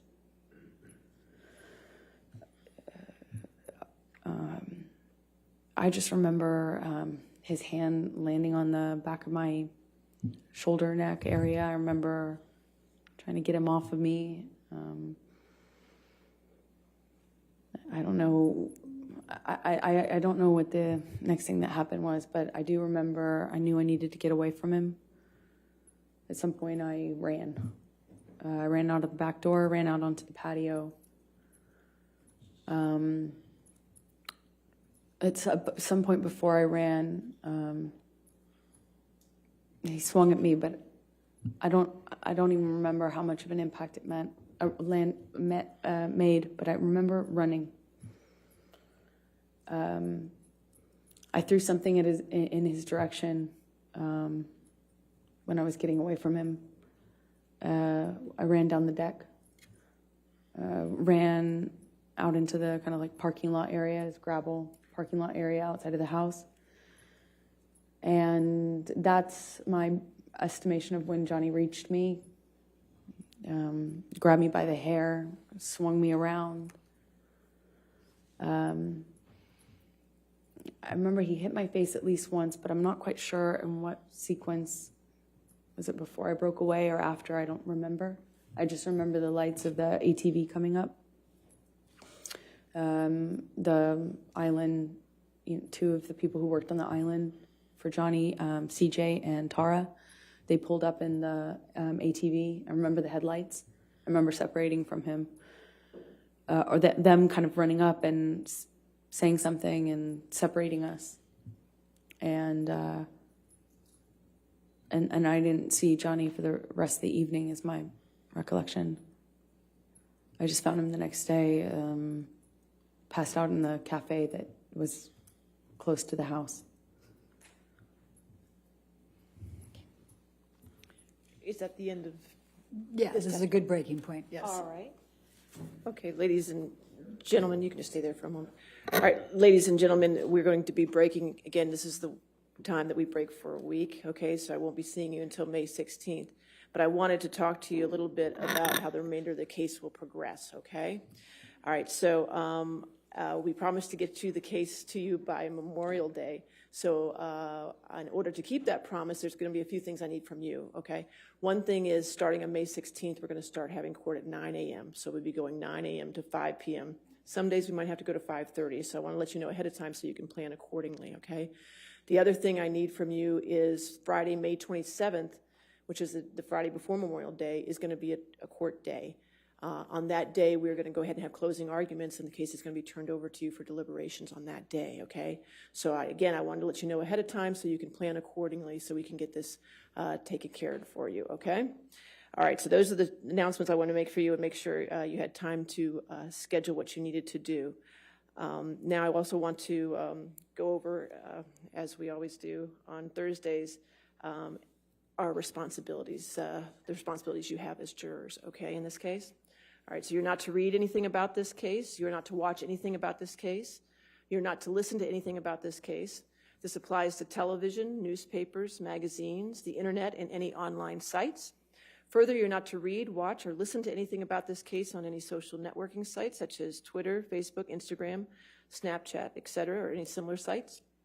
In addition, you must not communicate with anyone about the case, whether in person, over the phone, by email, text, or instant messaging, or by any other electronic or non-electronic means. This includes friends, family, co-workers, acquaintances, and strangers. I also instruct you that you cannot do any research or make any inquiries about this case, whether online or by any other means. What you learn about this case is limited to what you learn in the four walls of this courtroom when proceedings are underway, okay? So please enjoy your week off, get plenty of fresh air and rest, all right? And then I'll see you at 9 a.m. on Monday, May 16th, okay? All right, thank you.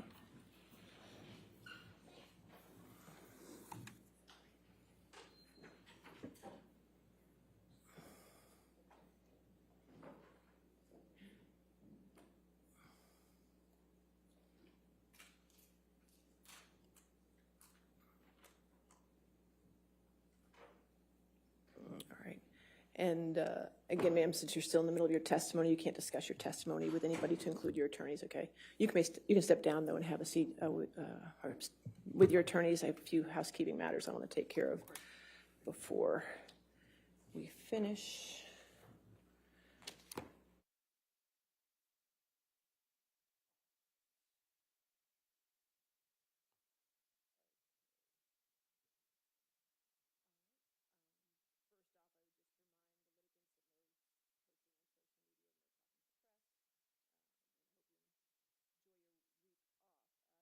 Attorneys, I won't see you tomorrow for Friday depositions because we finished all the depositions. I want to thank all of you for last Friday and staying here until I think it was 9 o'clock at night. But we got them all done, and I really appreciate all your work on that.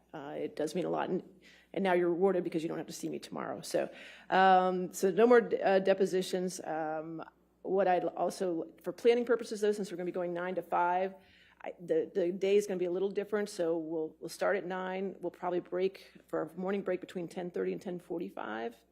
we're going to break for lunch between 12:30 and 1:30, so I want you to plan accordingly for that. Our afternoon break will probably be between 3:15 to 3:30, maybe even a little later to 3:45, we'll see. And then we'll try to break at 5. There may be times when we might go to 5:30, as I told the jury. So I just want to make sure you know that. Since I won't see you tomorrow, I wanted to go ahead and give you your times as of this very minute of what you have used and what you have left, okay? Are you ready? Okay, Mr. Chu's going to try to use it with a highlighter. Let's wait. That's There why we we're go. here. There we go. That's right. There we go. All right. So plaintiff has used 35 hours and 6 minutes. Defendants have used 36 hours and 31 minutes, which means the plaintiff has 26 hours and 9 minutes left, and the defendant has 24 hours and 44 minutes left, okay? And just a reminder, as we said from the very beginning, once time is up, once your time is up, your time is up. If it's in the middle of a witness, I'm going to stop you, okay? So make sure, I mean, the 9 to 5 schedule when we start back on May 16th will give us a little buffer, but not much. So I will be keeping everyone on task for those last 2 weeks, so keep that in mind as well.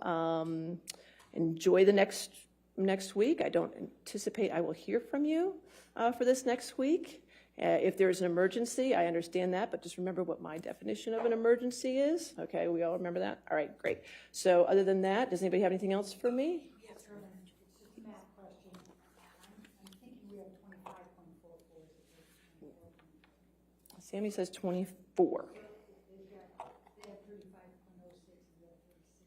If you add 36 hours and 31 minutes and 24 hours and 44 minutes, you get what? 60 and 75. What is our allotment? It's 61. Well, you can get with Sammy when we're done, okay? Is it right or wrong? What's the total? What's that? 61 hours and 15 minutes. Does that add up then? That is right. Mr. Ronenberg says I'm right. Okay, so that's the right time. Sammy did it 3 times over, so I thought that was right. You made him very nervous. Okay, so that's good. Everything else? Anything else? Yes, Your ma'am. Honor, we do have our updated exhibit Okay. page that you requested. Oh, perfect. From All right. plaintiff. May All I right. approach? That's fine. I think that's something Jamie needed. Okay. All right, we'll get that. All right, anything else? No, Your Honor. We're good? All right, we'll see you Monday, May 16th, 9 a.m., right? All right, thank you. Thank you very much.